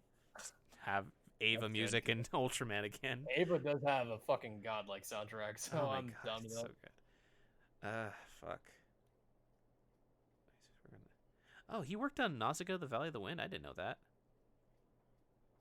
Oh yeah. God, it's been a long time since I looked up anything. Okay, it's been an extra 17 minutes for Chris. Chris, I apologize. We're gonna start talking about the news now. So let us talk about the news. Let's just go. We fine with just going in order from top to the bottom? I'm fine with that, yeah. All right. So, first news. Alfred Molina is reprising his role as Dr. Octopus in Spider-Man 3.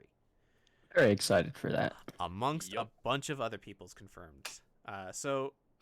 Earlier... Hold on. Okay, he's taking longer than he thought. Okay, cool. Okay. I actually just rewatched Spider-Man 2 a few weeks ago. So that was like that popping up for me was like Pretty good holy timing. shit. Yeah, no kidding.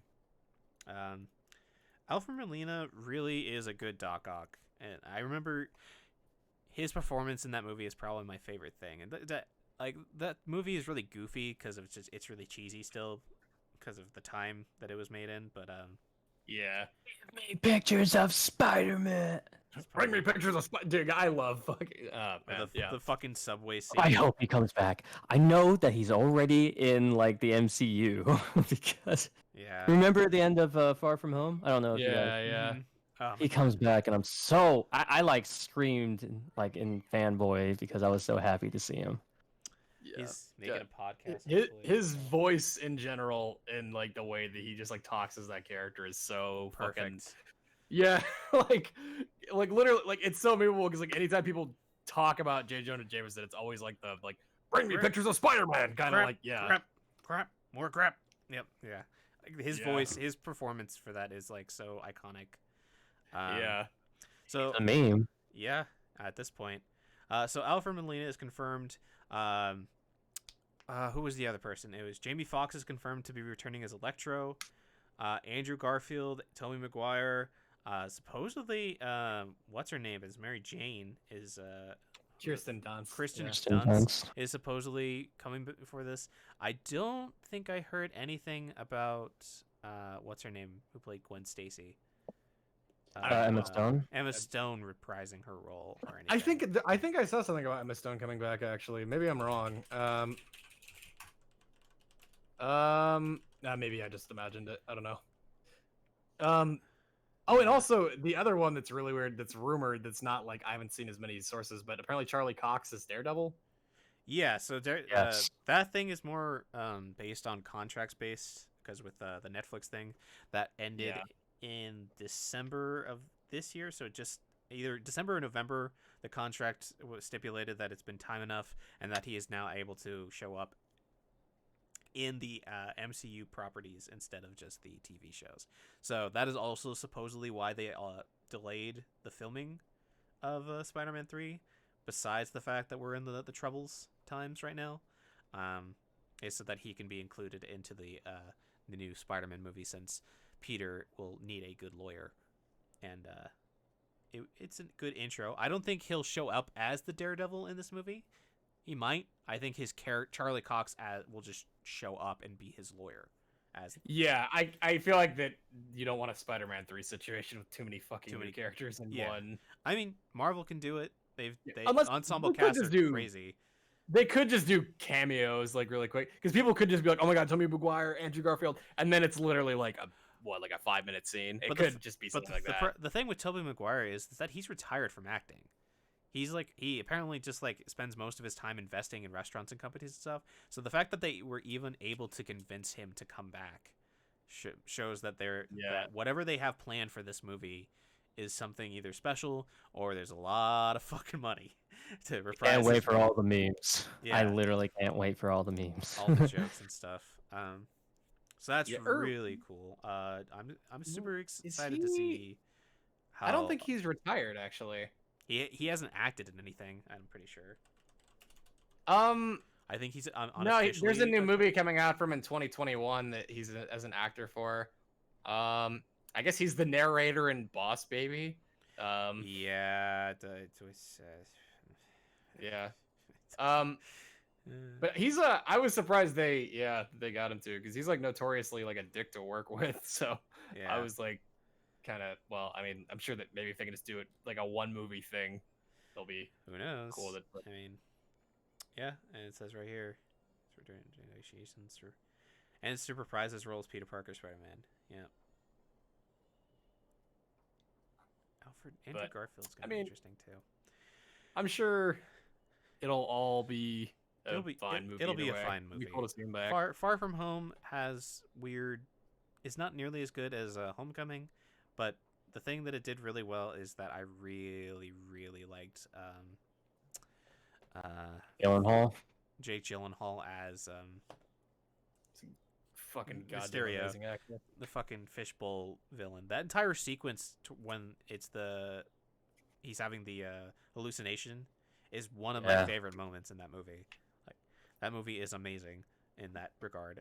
So I really like that when they get Sony to do these like Marvel movies, that they get like these really big fucking actors for their like Spider-Man stuff, because like they get the pull like to get these like really big names like Jake Gyllenhaal. Because like I feel like otherwise it would seem so difficult to get somebody of like his caliber to like want to do. I mean, Marvel stuff. I don't know if you know this, Brody, but he originally auditioned for the Tobey Maguire version of Spider-Man back in the day. Yeah. So I know it's also that. So I think like it depends on who. It just depends on how nerdy some of these actors can be and like how interested they are. I'm assuming Jake Gyllenhaal would have done it as anybody, but it just felt like better to do with Mysterio. Andrew Garfield. Andrew Garfield, I'm pretty sure, really loved Spider-Man, and got really into it when he was doing his stuff. Tobey Maguire, I have no idea. He was a 30-year-old man pretending to be an 18-year-old, so maybe that he was just. Was there a movie that maybe he was big in before Spider-Man, and that's like what Sam Raimi chose? I don't know. Not particularly. His career really wasn't that huge then. And I mean, honestly, after Spider-Man, he really didn't have like a super crazy filmography either. Like, I mean, he had like some stuff here and there, but I mean, Great Gatsby. That's really the only other like big role I can remember. That's the only other movie I can really think about. Yeah, and that's like, and that before he really is like one of those actors who's only like in a few things. Again, it's probably because, like I said, he focuses on like investing and stuff. That's where he makes most of his money, probably. Yeah. Once you've done like big hit movies like Spider-Man, as long as you invest correctly, I'm pretty sure you can be set for life. So. Yeah, I mean, yeah, he has enough money that he can like put it into like safe investments and pretty much live on it. But I mean, like I'm sure as well, he's he's a smart guy. So Yeah, just kind He'll of be a fine. dick, but that's all. yeah, hard to work with, but Yeah. I'm sure he's. I've always heard that phrase. It's hard to work with, mean and be interpreted as different ways. So maybe he's a dick. Maybe he's just weird, a weirdo. Well, because that was like the talk about like why he was hard to get like into other movies and stuff. Because I mean, there was like even a rumor at one point. I remember that he was like blacklisted or some shit, but it like ended up not being true. It's just that he like a lot of the time he's very difficult to like get like studios to like negotiate with him to like get on films. And also the big one that I know is apparently that he has like apparently he's just very nasty to his like co-stars and stuff like That's on set. unfortunate. So yeah. Hopefully he won't be nearly as bad with Tom Holland and everybody for this role. I'm assuming. Hopefully not. But yeah. Like I mentioned earlier in the podcast, there are rumors that Paul Giamatti might reprise his role as the Rhino. It is super, super speculative. There's nothing confirmed. It's just I've heard tidbits. So I don't know what that would. At this point, it would probably be like if they're gonna add more villains, it'd probably be like they're just a thug, and it just how happens that Paul Giamatti is there, and it's hinting at him leading to be, or maybe you know what, it would be even crazier. They just show a cut like a fucking like when either Spider-Man or Doctor Strange is like looking through the multiverse, he just sees like scenes of Amazing Spider-Man and the original Spider-Man, and that's just how they're quote unquote being casted in this movie, and that's how they're being shown. Like it just shows the ending sequence of the Amazing Spider-Man 2 where Spider-Man's about to use the sewer grate on Rhino, and then it just cuts to black or something. So who knows? Who fucking knows what was going on in this movie? It's starting production now. I think it started production a couple weeks ago. I'm excited. Comes out next year, right? End of next year. I don't know. That's the plan, I believe. Yeah. Yeah. That's a really crazy turnaround for filming. Jesus, that's like fast as fuck. Yeah, so they'll probably spend, because if they started last month, they probably would film for the next 4 to 5 months, depending on how crazy this film is, and then they'd edit for the rest of the year. So, yeah, I don't know. I mean, Homecoming and Far From Home was a 2 years difference, so if they have a lot of people working on it, I'm sure it'll be fine. But yeah, I'm excited for that film. Excited to see what it is. Excited to see what happens. Yeah. So, any other things you guys want to talk about regarding that? Any notes? Just I think it'll be good. Probably. Tom Holland is a very busy person at this time. Jesus Christ, this boy is like 4 in years everything younger, right now. 4 years younger than us, and he's like amazing at Peter Parker, Spider-Man, the Devil, and it's fucking his act. I can't believe he's English. Honestly, after watching a couple movies where he's not playing Peter and other characters, like he's able to like clearly get rid of that English accent. It's amazing. Good for him though. He's a good boy. Oh yeah. So, Supergiant, the creator of Hades, doesn't crunch its employees, but does force its employees to take 20 days of vacations.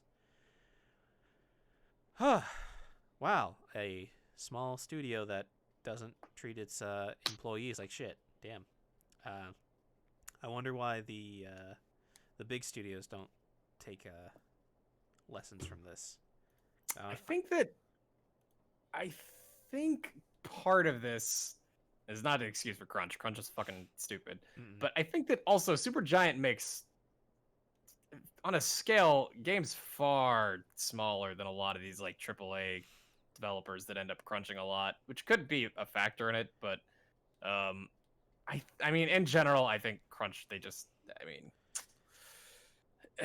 I would rather games be delayed, obviously, over anything else. But I think that I think that obviously the line that a lot of people would want to draw with this is like compare Hades to like Cyberpunk, but I think that the scale of the game you're making between those two things is like very there's a lot more to make and put together that gets put into the crunch. But at the same time, like I said, I think that they probably just do have really good management to get like a AA level title out without crunching. That's pretty impressive.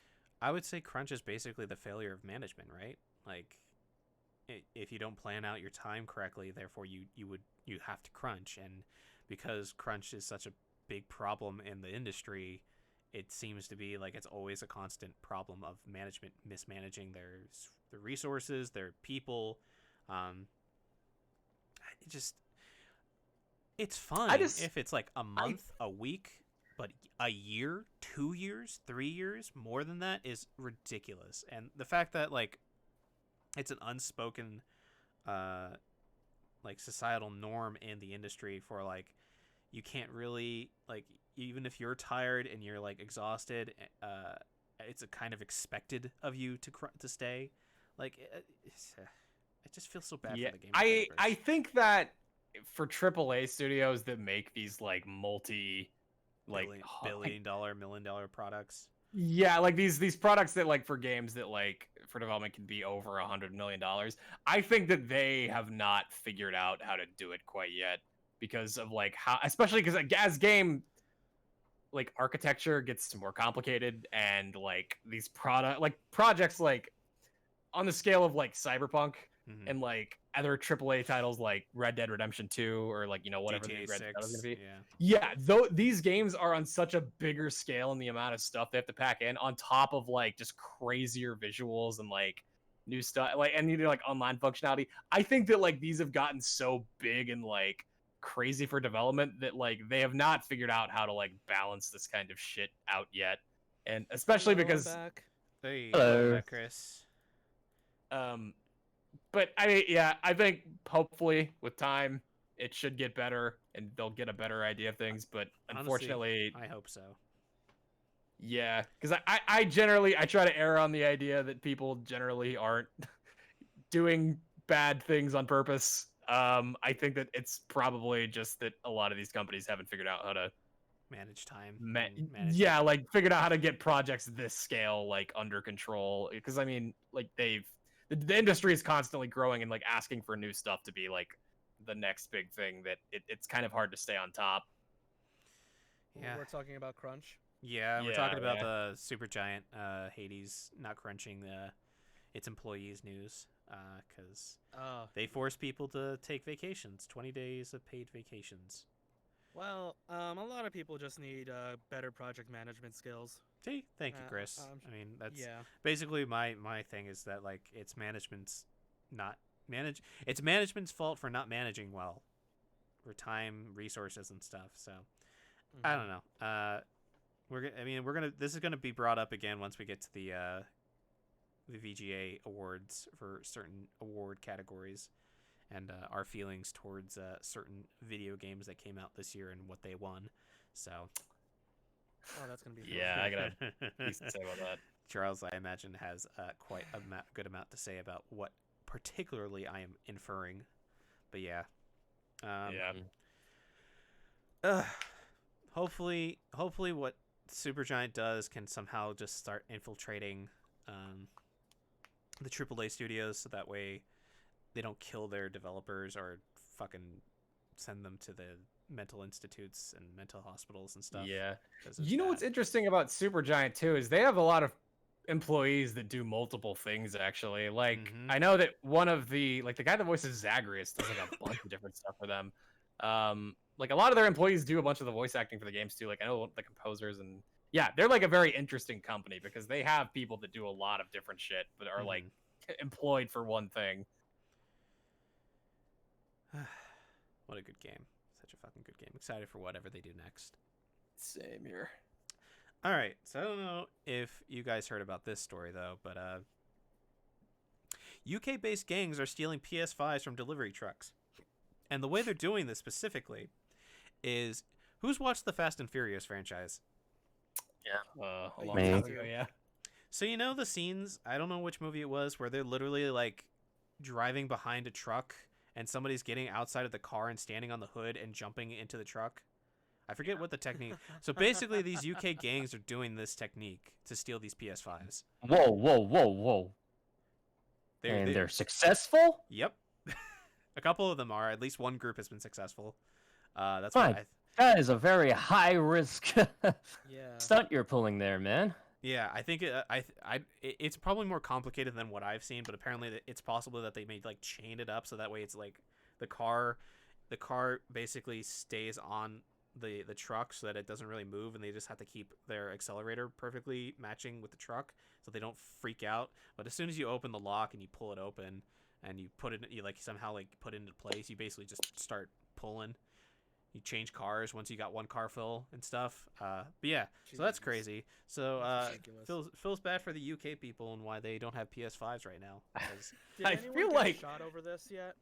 I'm sure that they will. Yeah. oh, I probably. feel like PS5s have become like so highly fucking valued. It's actually crazy. I mean, they have exclusives. They're the only console that has exclusive out of the two games. so Yeah. It's just funny because I mean I remember scalping obviously always being a problem, but I feel like, man, PS5 specifically is like had a rough time with like stealing and fucking all the good shit.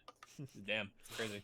So yeah, that's a interesting, crazy little story that I just heard about randomly during this week. So speaking about exclusives, Halo Infinite is going to be launching around fall of next year, 2021. Good. That game was a whole year delay. that game was supposed to come out on launch back in Mhm. November. So the fact that That's surprising. they delayed it that long and they didn't tell the team back when the original delay happened until they found out on the article makes this game really worrying for people who like Halo. I think that they must have read the room and seen how fucking extremely negative the response was online to what they had. Because I Yeah. think that like if the Xbox launches with a really bad Halo, you're staking the whole brand on a really shitty launch. yeah, Mhm. the only upside is that the multiplayer will be free. Well, that's good. So you don't like for everybody. You don't even have to buy the game. You could just play the Halo that's multiplayer for good. free. But like if the Halo but if that comes out first before the main campaign and that's shit or that has problems, then it's like, well, shit. This I don't know. Like, what do you do? Do you just do what the CD Projekt Red was doing and just fix it and hope until it gets better and then people like it again, or I do you don't just keep delaying it until like it's a game that is actually going to be worth playing, even if it's free? I don't know. know. Unfortunate. Fuck. That is an awfully long time to delay a game when it was supposed to come out last month. So Yeah. Plus, if like Halo Infinite launches and it's a buggy mess like Cyberpunk, people are going to fucking riot. especially if there's I no think- other exclusives. Oof.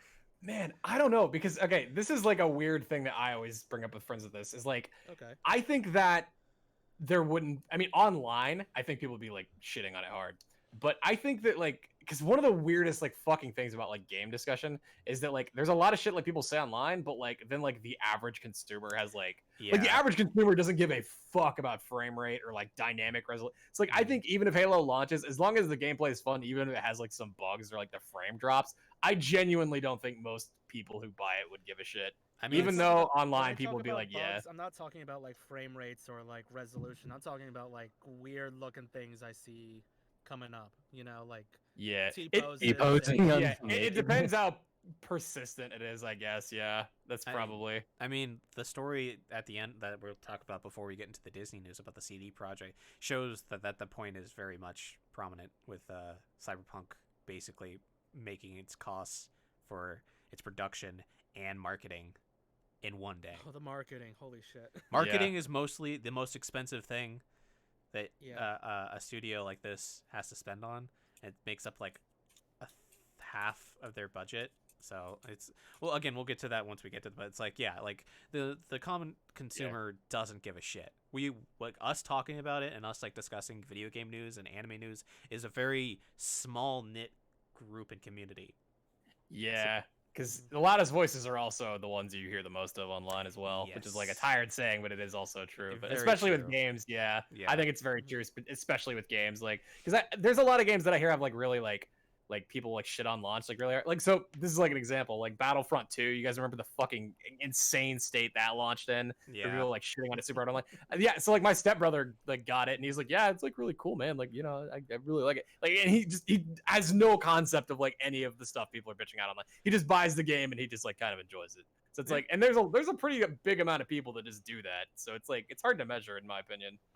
For a lot of times, the games I buy, I usually don't have any of the bad experiences. But then you decided to buy the game, and you have the good copy. So now I get the shitty copy. I literally don't know how. Yeah, I feel so bad for people that it's fucking up for, which is obviously the majority. But yeah, I feel like I somehow got like a fucking golden copy. Jesus. So yeah, so that's net news. Good luck to 343. I hope you guys don't get another delay and that the game gets launched with no problems or minor problems, very little. So the big story that came out and was fixed and was updated pretty fucking quick is the seizure warning that pops up in Cyberpunk 2077 is fixed. I believe with the new patch. It is now like even more like subdued. When I was playing that Saturday night, I gave the warning on my stream about it, and then it happened, and I can totally see that thing giving people seizures with the blinking lights and stuff. It's very in your face. But it seemed a little bit more subdued, even though my game because I was playing on Xbox, it wasn't patched yet. People, how did that problem get through certification? Seriously, in the first place, for both Xbox and PS4, like those two are very, very, very strict. Not as strict as Nintendo on their certification process, but holy fucking shit, how the fuck did you fuck up that bad? For that, like how you literally could have killed people. CDPR with the seizures. Yeah, that thing is pretty bad. It's whew. They fixed it, but Like my god, the fact that it's like from what the article says, like it is really close to being like identical to the medical procedure for inducing seizures. It's like, how did you did you why literally didn't they just tone it down? Yeah, you know, even in the base version, why didn't I don't know, aesthetics. Somebody who was designing it and was in charge of coding it was too. I don't know. It's so weird. I'm glad it's fixed. Maybe? I don't know. I don't know. Too much. Yeah. Maybe. I'm glad it's fixed. Again, like the fact that the turnaround was in like less than 24 hours.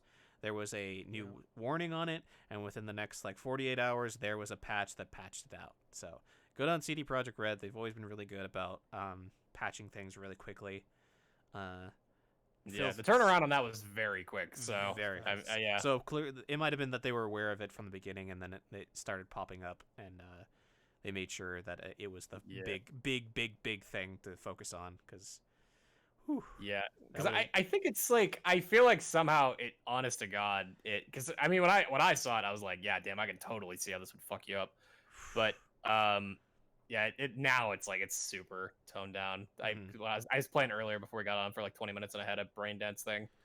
But I think overall, just the fact they fixed it quick enough is like, well, the certification. I honestly, I don't even know how they certify this kind of shit, but I guess at the least. Because I haven't played it yet. It's like a blinking red and so white. basically you put this thing on over your head that has these like lights, and like this girl like calibrates your thing so you can enter like this like 3D recording. Yeah, and so basically it what it does is it flashes these white lights in your eyes really rapidly. Yeah, like in your face. Like it in the beginning, it does a test of the left and the right both blinking loosely, and even that like. I don't have epilepsy or anything, but it did start like affecting me because like I noticed that like I felt a little off after that happened, and then the first time I did it, it was fine, but it was really weird, and it could be really bad. I also had the brightness turned down too, so that might have also reduced the effect on me personally, but it could be bad. It could be really bad, from what I've been told, and especially from that article. Right. Apparently, because that person actually suffered a couple of one major Mhm. seizure and I think one minor seizure throughout their experience. So, Wow. That's really bad. Jesus. yep, but good on them. They fixed it. Hopefully, and apparently a lot of studios have been contacting that journalist about it and start asking about like putting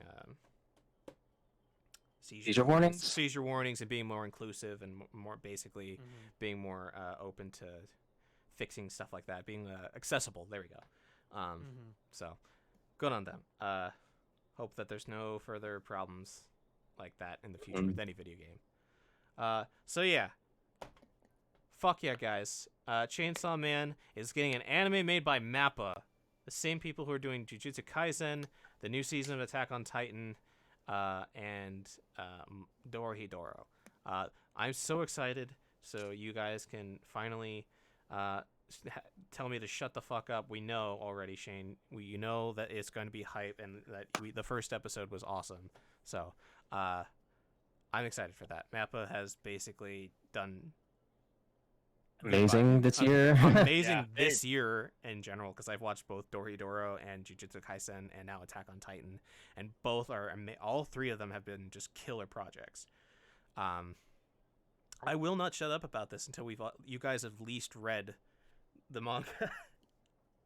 And now that it's done, since I don't even know if like the part 2 of Chainsaw Man is going to be continuing on a weekly basis like next week, or if it's going to take a hiatus.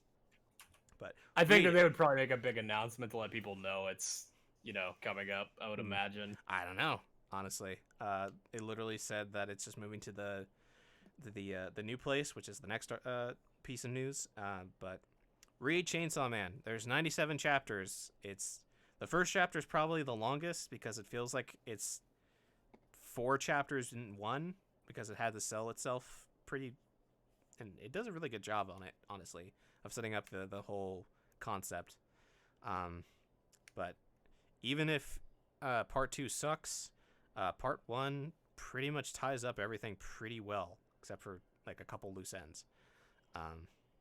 Can't wait for Mappa to see it. I can't wait to hear the opening be the choir with like actual like a big full I'll orchestra. be right back. Yeah, no problem. A full orchestra with like guitars and like all sorts of instruments saying chainsaw, chainsaw, chainsaw man, chainsaw. Yeah. But yeah, I'm excited. How you guys feeling? You guys feeling my hype? You guys? Yeah, excited I've for this? read like 30 chapters or so of it. Did you recently get back into it though, or?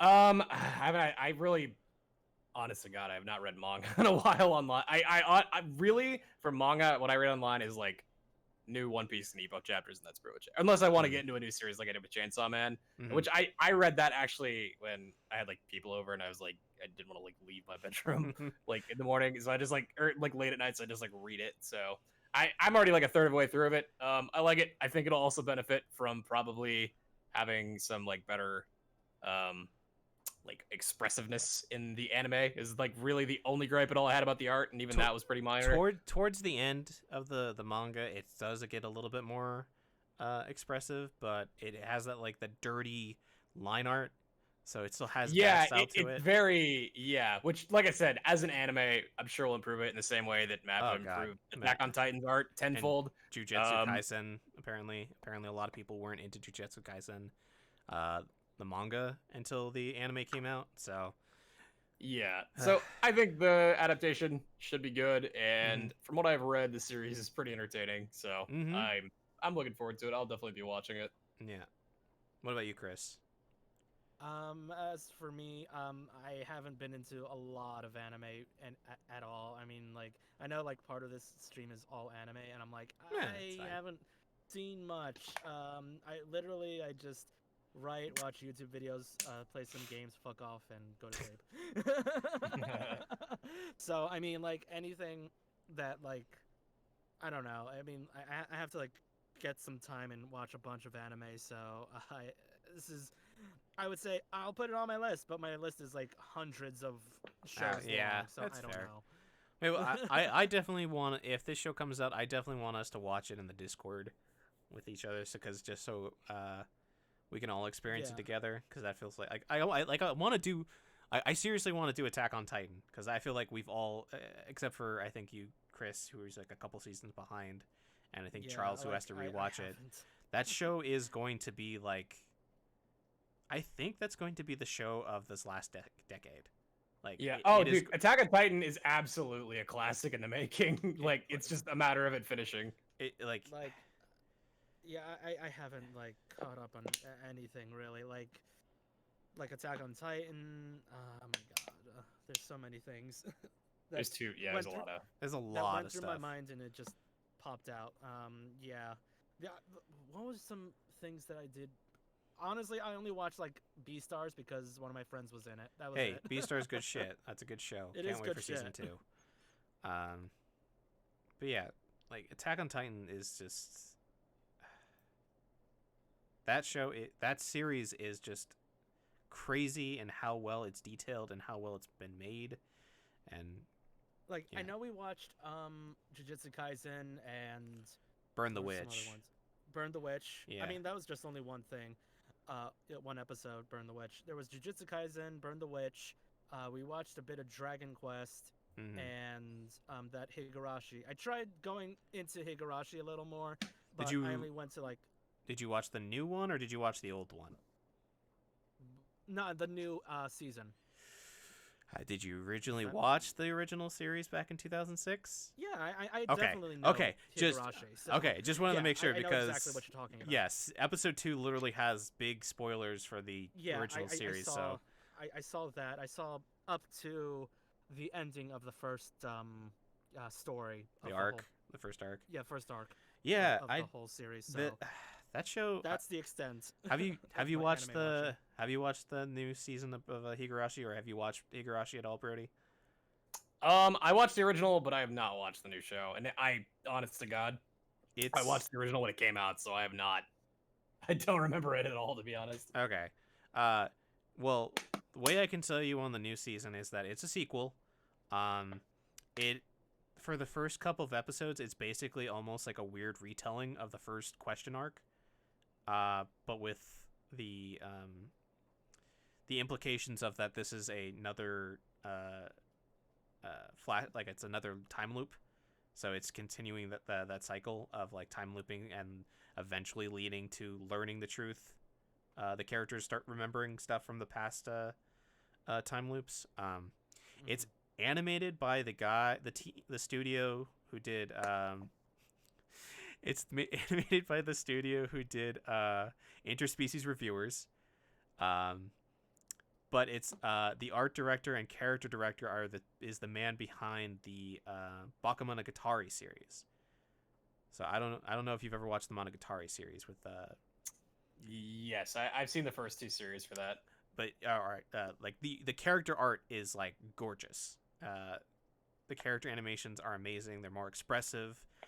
Studio Dean, while a good studio, had some really rough designs back in 2006, and Studio Passione knocks it out of the park.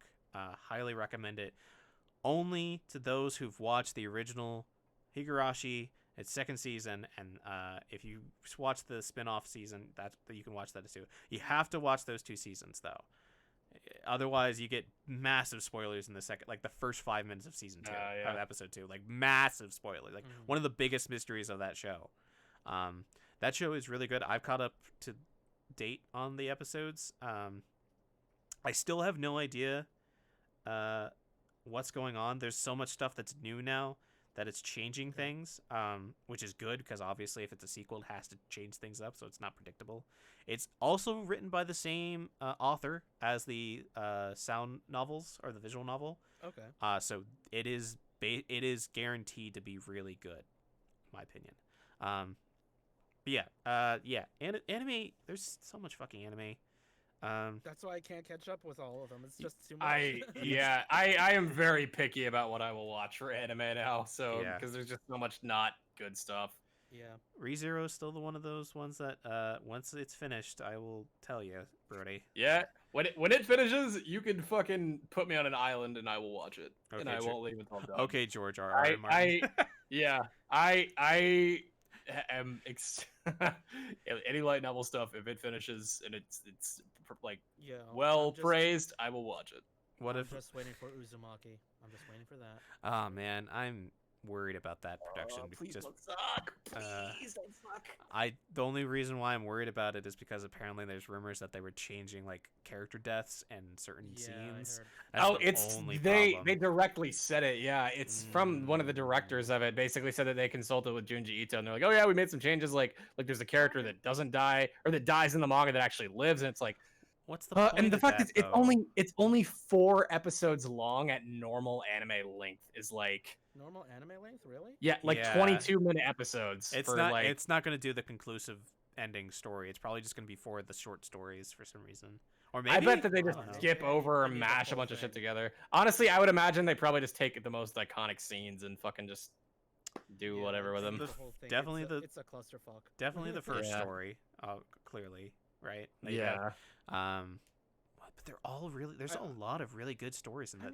mean, like, Some of them I bet they don't put because like onto like I don't think they do yo, the there was some hospital s- yeah, there's story. some They very can't do the hospital questionable story. shit there. There's No, no that way. Oh, the hospital There's cut that. no way they could cut that for TV unless it premieres at like 12 a.m. at night. No, I would It's bet gonna be on maybe they Toonami, do so it's the gonna be like 12 a.m. Yeah, yeah, it's but gonna be all night. good, but like I think that they maybe do the lovers that like they twist into like a little Yeah, the spiral with lovers, each other. Mhm. Yeah.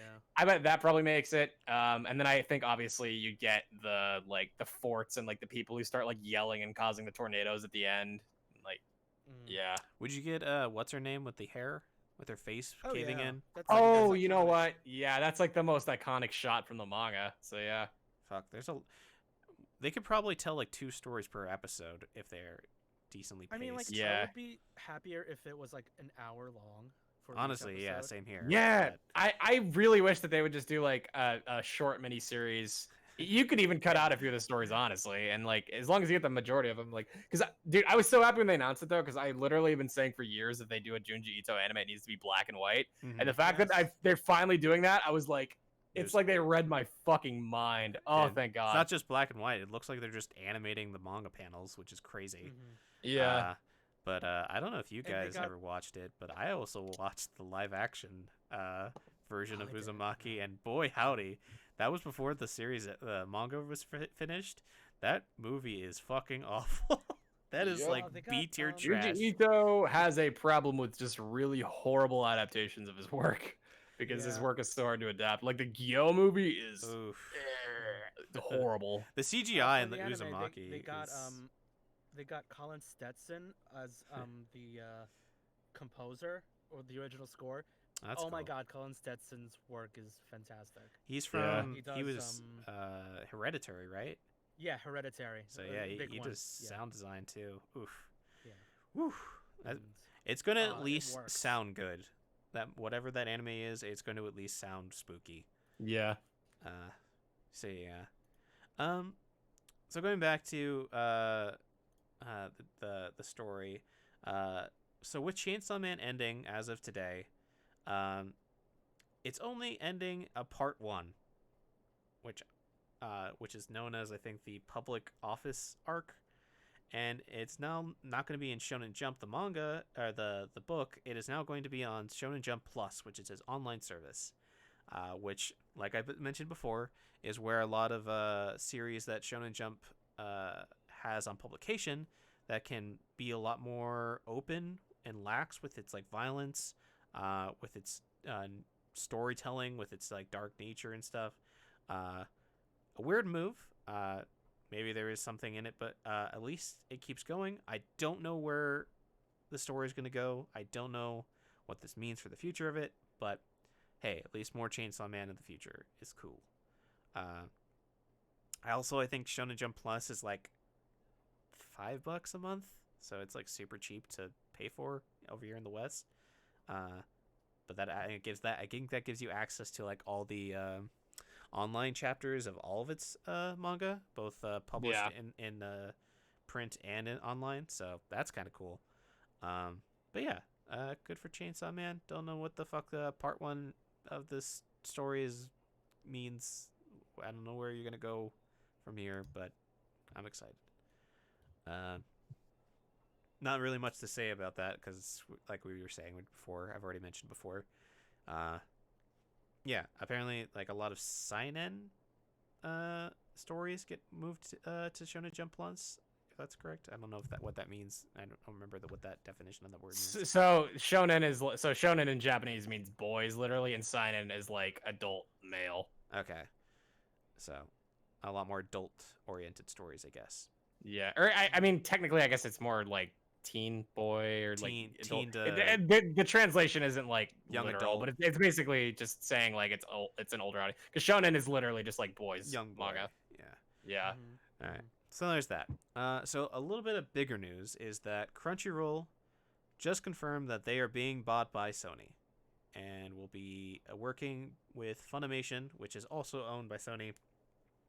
That's gonna be interesting. It is currently unknown whether the two apps will still be around, or if they'll combine, because there was a history where when Funimation bought another streaming service, that service got shut down and merged with Funimation. The deal won't be inked until January, so there is still a chance that it could be, but it's gonna probably. I mean, mostly likely. I think that honestly they would probably keep both services, but probably release some like way to like have the shared features. Because I mean, like honestly, there are people that do subscribe between both of them. Funimation's so UI is fucking awful though. Yeah, that's the thing. So Yeah. no matter what, Crunchyroll isn't going away. That's not gonna happen. Especially because Crunchyroll's brand recognition is far better than Funimation. So Yeah, at least it's usable too. It's yeah. But it would be. I mean, it's a corporation, so who fucking knows? They can I'm do whatever the sure fuck they want. They can do. Voice whatever- actors will be shared everywhere, so it'll be fun. Oh yeah, so there's that too. People were worried about. A lot of EAs were worried about the crossover of California, LA, and Texas voice acting jobs and stuff, because that could be a possible problem if Funimation just takes more work from studios. Since Oh, okay, I see. since Yeah. Funimation would be dubbing all the shows for Crunchyroll, and a lot of the Bang Zoom does a lot of the work for Crunchyroll for a lot of the shows, amongst other studios out here in LA. So there was the fear of that happening, but who knows? I think there's a difference between licensing a show for streaming and licensing the dub or home release. I don't know. I can't say I know a ton about it, Changed but so much. Yeah, Yeah. I don't know either. But yeah. So hopefully this ends up being good news, and maybe we can get some of the Funimation exclusive shows on Crunchyroll or something. I don't know. Maybe. Who knows? But yeah.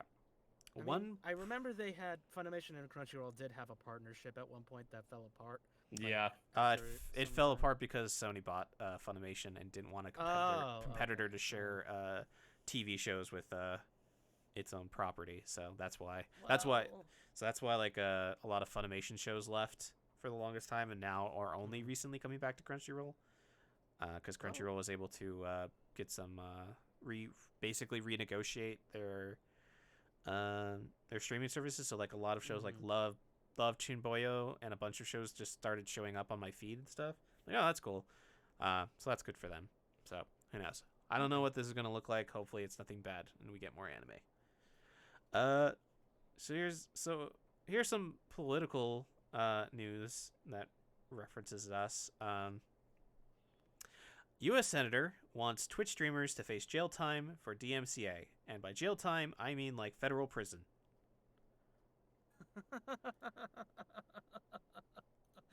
As if prison wasn't filled enough. Yeah. We'll have pog champs in the prison system. Perfect. Yeah. So Senator Tom Tillis is trying to squeeze in a proposal on the Congress's 11th hour omnibus bill, so that if you get hit with multiple DMCA strikes on Twitch, you can face up to a year in federal prison. Have fun? I don't know. Have fun trying to go through all of them. don't Yeah, apparently he's like it's trying to be like SAPA, PIPA, which were first tabled in 2012, as well as the Controversial Case Act. But the biggest problem is that a lot of television and like basically a lot of big money from television and like a lot of big properties and stuff are funding this proposition. So So, really quickly, Mm. does this say? I'm looking in the article. Does this say what specific bill this is? Because omnibus bills can be a lot of different stuff. I believe it was the bill. It wasn't the stopgap bill that got passed. I think it's one of the last bills that. Let me see if I can find another article that I retweeted about it. Because I want to see the specific bill it's going on with. Because I mean, first of all, the odds of this passing is like ludicrously low. But especially since it's become more publicly aware now since he tried to sneak it in. yeah, and I mean that's not even a popular position amongst most senators or like representatives. So even I'm pretty sure conservatives wouldn't follow along with that. But I mean, hey, you get money. I mean, all to stop the liberals. AOC streamed once. Does she go to jail? I mean, did she sing plays music, copyrighted yeah. music? Yeah, probably. I don't Yeah. know. Let's see. Here we go. Wants to slide in legislation to give promotion times. Big media. does it have like the bill number on it, or is that not? I'm trying to find it. Oh, this is the PAC donors. Okay, so he's getting money from Comcast, NBC Universal, Chapter Communications, the Internet and Television Association, AT&T, the Motion Picture Association of America, the National Association of Broadcasters, Sony Pictures, Fox, Nexstar, and Salem. So basically all the big television providers and all the big studios. Wait, is there another article for this? I'm actually curious. I'm trying to find it. I found... Okay, so... It's on his website, apparently. Which I know that's... Okay, hold on. Found it. Hold on.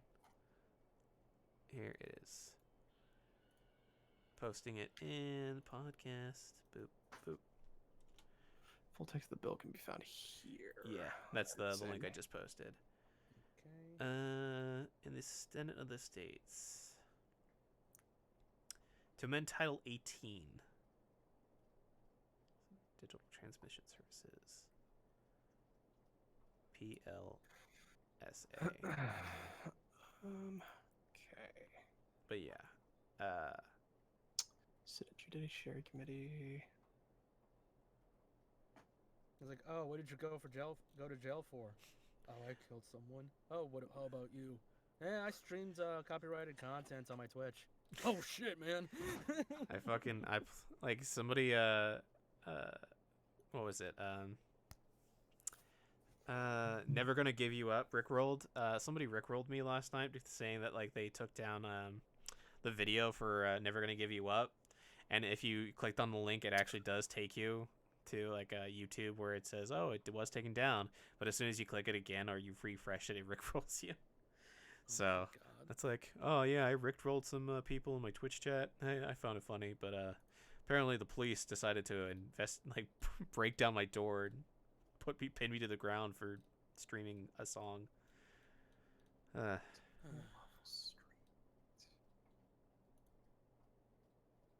I mean, oh well, whatever. Yeah. I don't need details. This obviously isn't gonna pass no matter what, even if it does. Like, it's anything where like something this big ever gets put onto an omnibus bill typically ends up killing it. So Yeah, that's not really any concern. But it's just I mean, it's just ridiculous. It's like, are you fucking kidding me?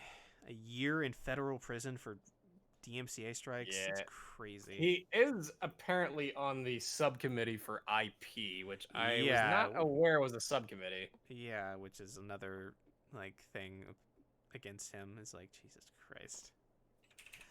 Yeah. Well, those are like the subcommittee I'm talking about. It's like a congressional subcommittee where like they're divided into like making legislation on certain. Yeah, I know, topics. but it's like if he's Yeah. also getting like backed by like the big studios and TV and stuff, which, like, I heard somebody talking about this. It's like, do studios just not want free exposure? Do they not want free money? Like people who talk about your products and like make jokes and make memes and remixes and stuff, like that's all gonna go away if something like this got passed.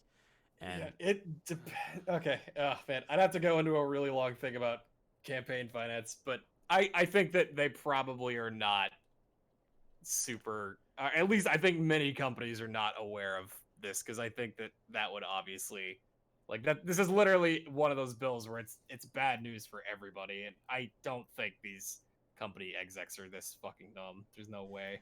you'd be surprised, Brody. You'd be surprised. It just I'm hoping it doesn't get passed because that's dumb. But like you said, Brody, it's probably not going to. But yeah. Yeah, no. Well, because so this also would get people in trouble that run these platforms, which is bad for them. Yeah, because that too. Yeah, Amazon apparently Amazon hasn't made any comment about this at all since it started blowing up. So I have no idea what's going on with their. Yeah, I think a lot of companies probably aren't going to, because if the bill is obviously going to die, then there's no reason for them to make a statement. Really. Yeah, because this is one of those like no-brainer bills where literally like, I mean, even Twitch could like get brownie points to be like, hey, this is, but it's like, I mean, like they know it's not gonna pass, so it's one of those. But like, there's so many stupid fucking dumb bills that get like or like things that get added on to bills like this that never see the light of day. So I'm not particularly surprised. Okay. Well, here's hoping. It's not like one of the biggest tech companies in the world owns YouTube. Mm-hmm. Yeah, like Google. Google and Twitch would be so much fucking big trouble with this. Yeah, like obviously these companies that literally make like that have billions aren't gonna like want to have to settle all these fucking stupid lawsuits for people streaming stuff illegally. And it's like, how do you even keep track of that? Like, there's no. Yeah, it's just one of those like bills that just isn't feasible to like pass. Like, even if it did, like it just wouldn't be enforced. Like, because you keep in mind there are a lot of stupid bills too that literally just aren't enforced. So it's like, yeah, I would literally put no stock in putting any concern in this. It's not gonna affect anybody in any way. Plus, they have like great automated systems in detecting copyrighted music. Yeah, but it's like, are they gonna fucking immediately report you to the police? It's like, yeah, they can't. My cat meowed in a certain way that sounded like ABBA's Dancing Queen. Therefore, DMCA got striked. Okay, cool. Thanks, Twitch. Yeah, because it's like too, like, I mean, well, if you're just like streaming something in public and like you hear music, it's like you can't. Yeah, it's one of those bills that's impossible to legislate, and literally even Republicans aren't gonna get behind this kind of shit. Yeah, plus, or well, majority, anyways. Even like video game soundtracks are copyrighted too. Yeah, like they're part of the game, not like regular like pop music you find on like the Grand Theft Auto radio. No, like actual like orchestral scores. I'm like, what the fuck? Yeah, so like that's, part of the game. Hey, so just just a real quick aside, just to respond to something in chat. Have either of you watched Hell of a Boss? I love it. I don't know what it is. I love Hell of a Boss. Oh my god. Would you recommend recommend it to people? If you love animation, watch it. It's beautiful. It's it's also like very adult centric. It's basically I remember seeing a clip of like characters like yelling, and then somebody in the background's like, "Shut the fuck up!" So yeah, I mean, like, everyone is in hell. Okay. And there's like shit can go crazy, and it's so beautiful. Hell of a Boss and Has Been Hotel. I love them so much, and they're done by independent animators. It's all on YouTube. It's fantastic. Cool. Yeah, I know what this is now that I've looked at it. I've seen it, or I've seen pictures of it at the very least. Yeah. So at first I was like, what the heck is this? And then I watched it. I'm like, oh, I actually really like this. Yeah. So somebody in my chat just asked me if we could react to Hell of a Boss episode 2. So I told them I could watch it, and next week on the podcast, if we do a podcast, since it's getting a little close to the holidays, we could talk about that. But yeah. I watched episode 2. It's great. Okay. So Kiza 126, we will definitely be back with that topic. I'll put it on the docket for next week. So, cool. Thank you. Sorry. I just wanted to get that aside, just out there. Yeah. But what were we saying? Sorry. Do we know? Do you remember what we were on tangent on? It just the We're build talking bullshit about is not gonna politics pass. and Yeah. DMCA, and the hell of a boss is so much more awesome than that. So Yeah.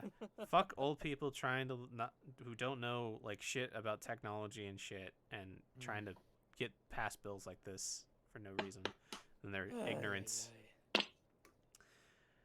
Okay, so let's talk about HBO Max and how everyone hates it.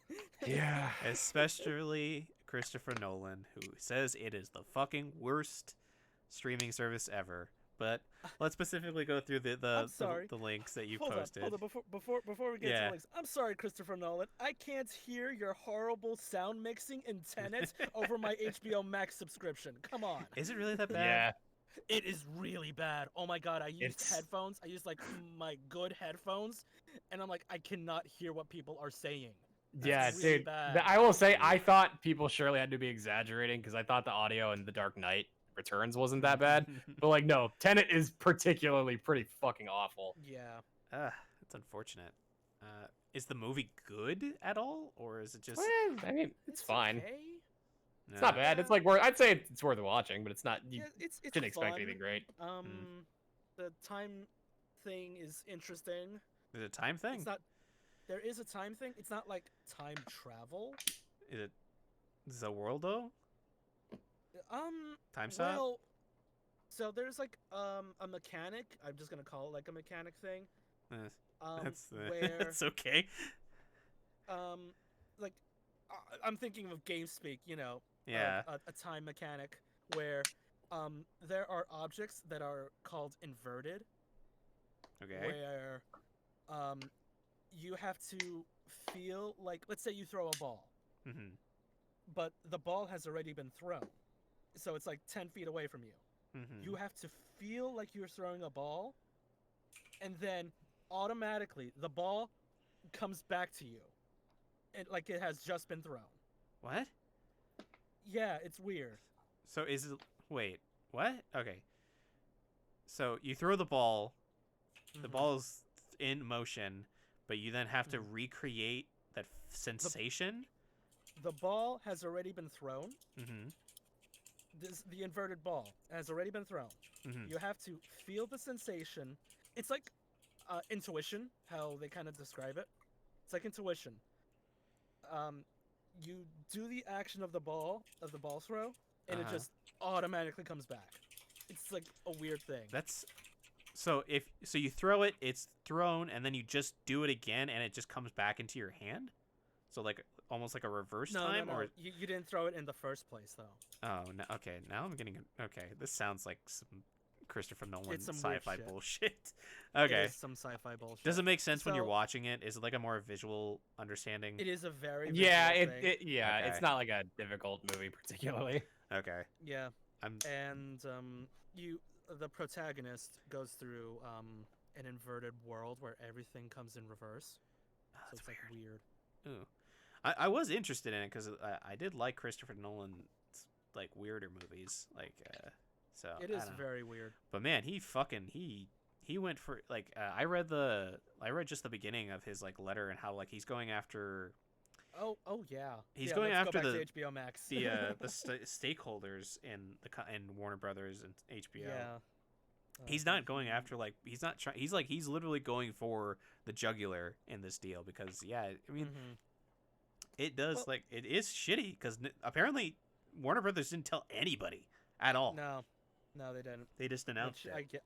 I get why they're so annoyed by this. Yeah, I would be surprised if none of the big names that are like Christopher Nolan ever decide to work with Warner Brothers again.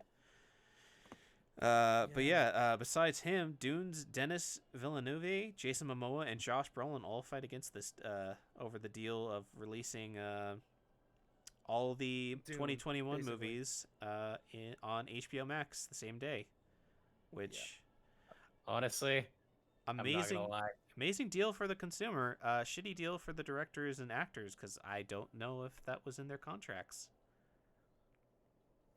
Yeah, Yeah. for the actor contracts for them, I'm sure are not really super inclusive on stuff like streaming and licensing. But Unless it's like it's very, very strictly defined.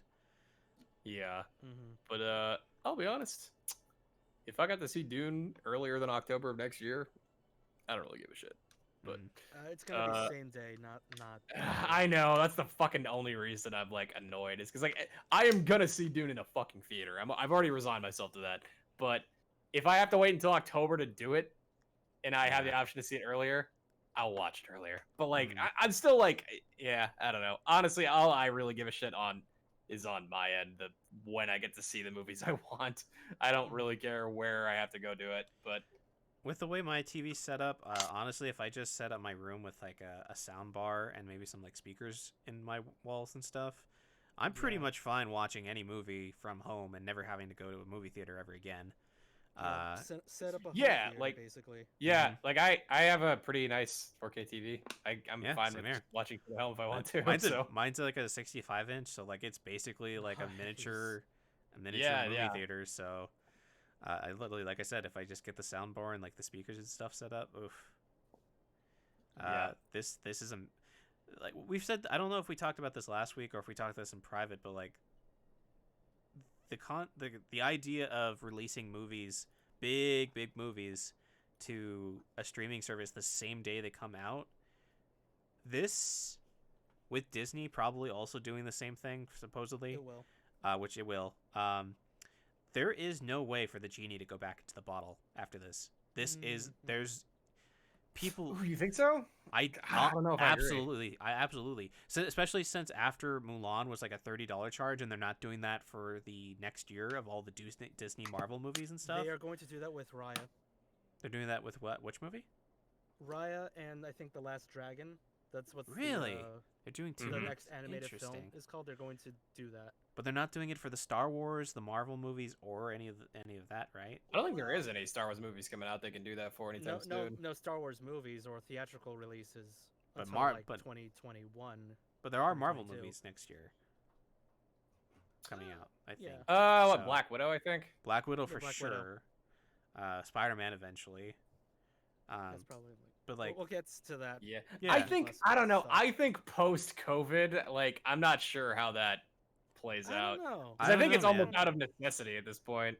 I honestly, Yeah. personally, I think there's no going back to normal after this. Like, movie Yeah. theaters, Well, yeah, movie they're- theaters will always exist, but they're going to be at such a slight, like a different. They're going to be completely different from what they were. Yeah. Yeah. Well, because my thing is, if you release stuff in,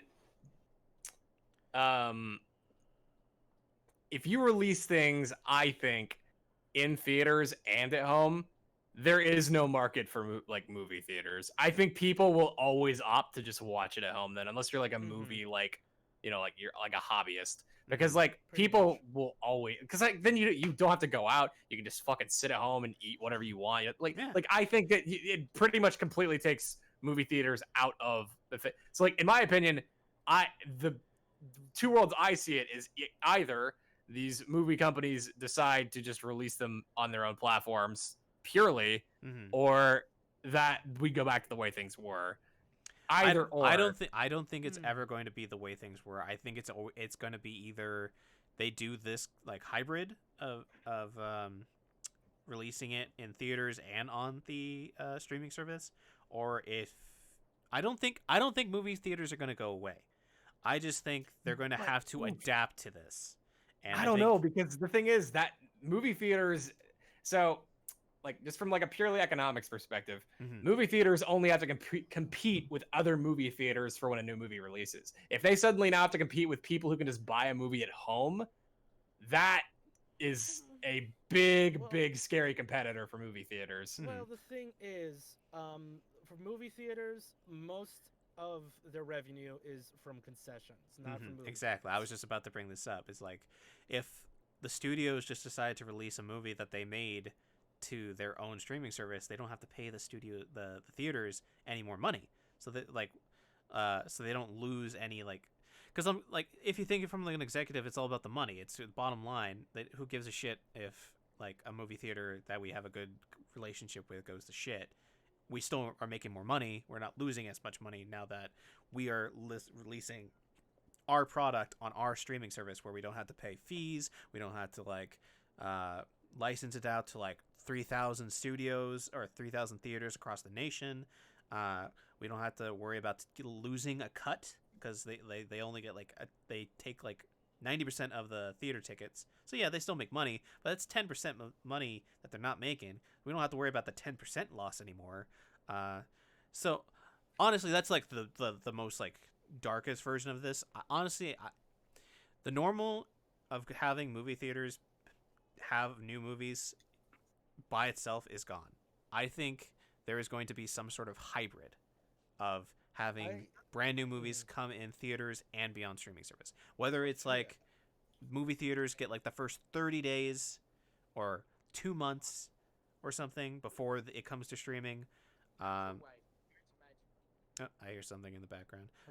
That's how I could see it. Sucks for the production. What's up? Hello?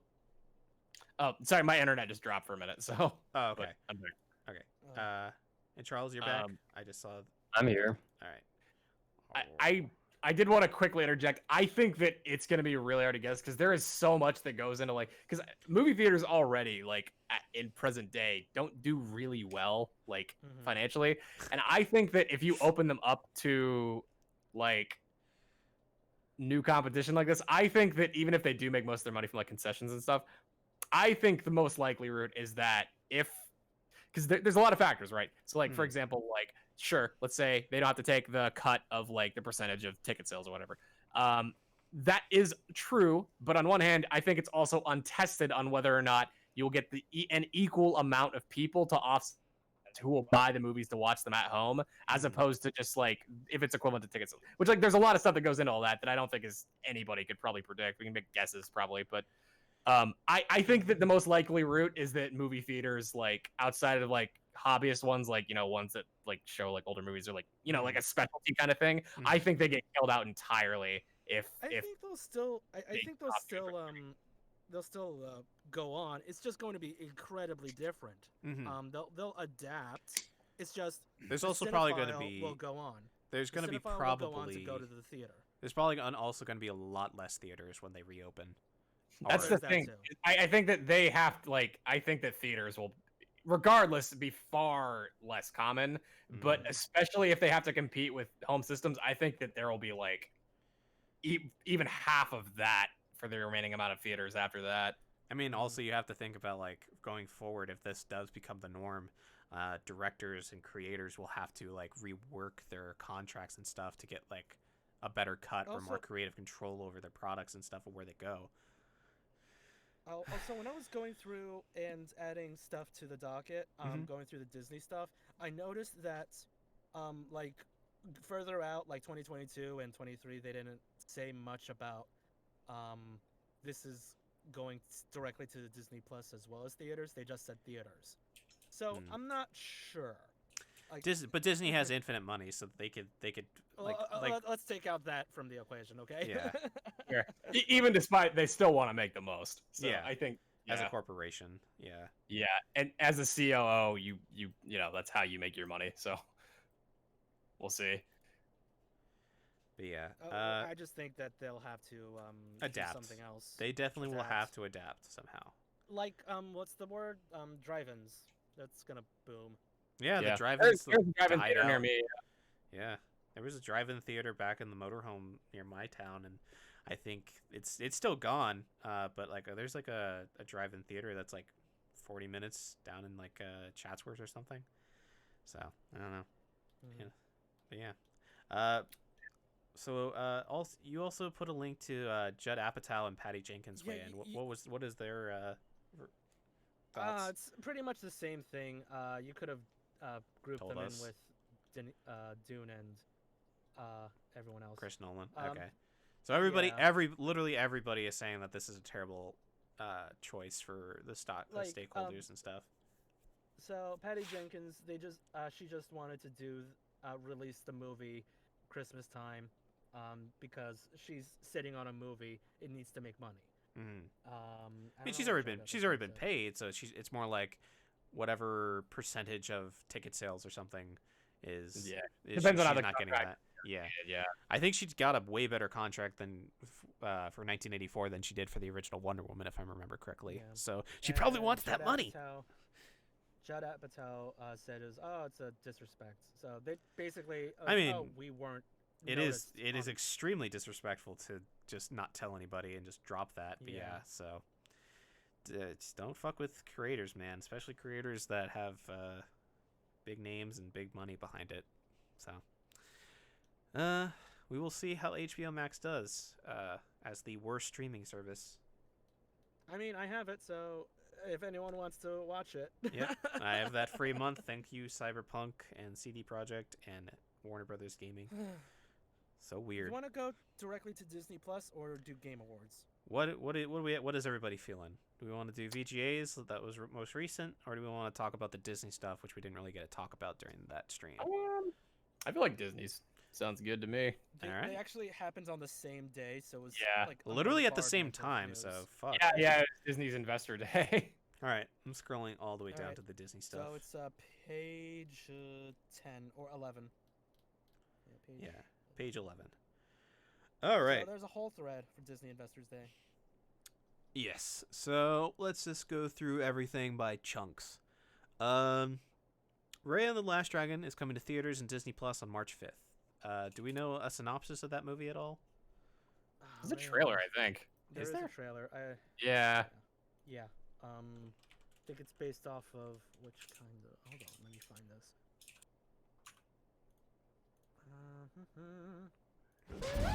Whoop, nope. Don't want to. I'm just watching it. The trailer silently. Yeah. Let's see. I got- Opening shot of that trailer is very Mulan-esque. It's based off of southeastern Asian cultures like Vietnam, Thailand, Laos, Cambodia, Cool. Indonesia, Malaysia. So that area. Does she doesn't have the Disney. This is Disney Studios or Pixar? This is I think Disney Studios. Hold on. Okay, I was gonna say she doesn't have the Disney face with the princess. This is Disney Studios. Okay. Interesting. Seems. Yeah. I mean, yeah. City of Bronfana. Maybe. Right now I can only find the cast as Kelly Marie Tran and Aquafina. Ah, good for her. After the shit that she went through in fucking Star Wars, she fucking deserves. Honestly, I bet that there was probably some sort of like backroom deal for like her taking shit for Star Wars that Disney's like, hey. God, this movie. This looks really like the environments when there's no people in it. This movie looks amazing. Holy shit. Name is Raya. It looks cool. I have no idea what it's about. I don't know. Why is it called The Last Dragon? I don't see a dragon. I saw. There is a water dragon. Let's see. Okay, so Kelly Marie Tran as Raya, a fearless and passionate warrior princess who has been training to become a guardian of the Dragon Gem. To restore peace to Kamandra, she embarks in search of the last dragon. Okay, interesting. Mhm. Yeah, well, looks interesting. Well, look forward to it, I Yeah, guess. It looks nice. Yeah. I don't mind seeing that. Outside. It's different, Like, and fucking I it's need different. different for fuck's sakes. Unlike other white people, I actually don't want to see myself as the everybody hero. I actually want to play as and watch as different stories for finally once, please. And I respect you for that. Yeah, thank you, Charles. Thank you for my decision. Me, a white man. So many. Okay. Okay. I don't know why I'm finding that funny. It is. but, So, Raya and the Last Dragon is going to be on Premier Access, so you would need to purchase it. but it's I'm probably sure, not like- going to be $30. That's for fucking God. sure. After everybody was Mulan is pissed. $30. Yeah, it'll probably be like 50. It'll probably, you know what? It'll probably be the price of a movie ticket. It'll probably be $15 if they're smart. Well, I hate What to do you burst your bubble, but it is gonna be $30. Fuck. Yeah, Well- honestly, I think that's gonna be the thing. But you can watch it as many times as you want, right? Wasn't that the thing with Mulan? Is that you It is basically, a rental fee. but it's like Rental you can like you have that attached to your account basically. So as long as you have the account, you can just watch that movie as much as you want. There's no, it's not like with like if you do a rental on Microsoft, you only have like a week to watch the entire film, and then 24 hours after don't you've reached know. credits. Well, fuck, I don't know. Yeah, So it might be. I honestly, I'm not sure. But I would think I've assume if heard you're that paying $30, Mulan, after a while, became free. So you could. well, yeah, because it did fucking awful. So Well, no, they could turn off the premiere access like in a few weeks or a month or so. maybe, I don't know. Which that would be shitty, because people who paid $30 to watch that shitty movie, Let me see. I don't know. Mulan. Let's see. I'm on. See, The app. I'm on Disney Plus right now, and I can actually play it without purchasing anything. You didn't pay for it before? No. Good for you. Huh. Oh So god, I didn't want to waste my time on that. maybe. then that is shitty then, because for all the people who paid $30, then it's I guess it's they just want to see it first, maybe. for the first month maybe or something, or the first couple Yeah. weeks or something. I don't know. That's still weird. Still Okay. kind of. All right, so the Hulu updates. There's not much here. Yeah, I don't recognize any of these movies. I remember reading them. Only Murders in the Building, starring Steve Martin, Martin Short, and Selena Gomez. That's like a comedy, Yeah, right? it's a comedy. With two big name comedy talents, and then there's Selena Gomez. I mean, Because Disney. yeah, I guess even after she basically separated from them and is like her own thing now. I don't know. I If mean- you're a name, Disney has you. I guess if Disney asks you to come, I guess you come for that money. So, Yeah. The Dropout, starring Kate McKinnon as the con artist Elizabeth Holmes, which is a spin-off of Sherlock Holmes. No, it's not a spin-off of Sherlock Holmes. It's just like a. Is It it? just has the last name. I think it's like a based on a true story kind of thing. I Is don't know. it? Hold on. I mean, we could go through like the Dropout. the Hulu and FX stuff quickly. Okay. All right. Anybody sound interested in that at all? And the last two things, Steve Martin, Martin Short, seem pretty funny, but I don't know what that means. That I don't know. Selena Gomez is weird. I probably won't check any of it out, to be honest. The only thing I'm interested in is Handmaid's Tale because I've been watching that for a while. So Isn't it? That's Isn't it. it just like watching reality? Not just like. but you know, hyper on I guess. steroids. Dope Sick, a drama series featuring Michael Keaton, Peter Skarsgård, and Rosario Dawson.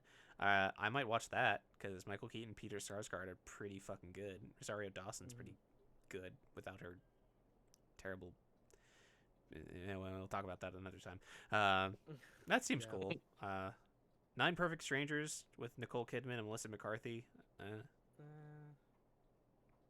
don't know. I just grabbed this from this giant thread, so Yeah, no worries. Handmaid's Tale. I haven't watched the series, so I have no interest in it. Is It's it good? good. Okay.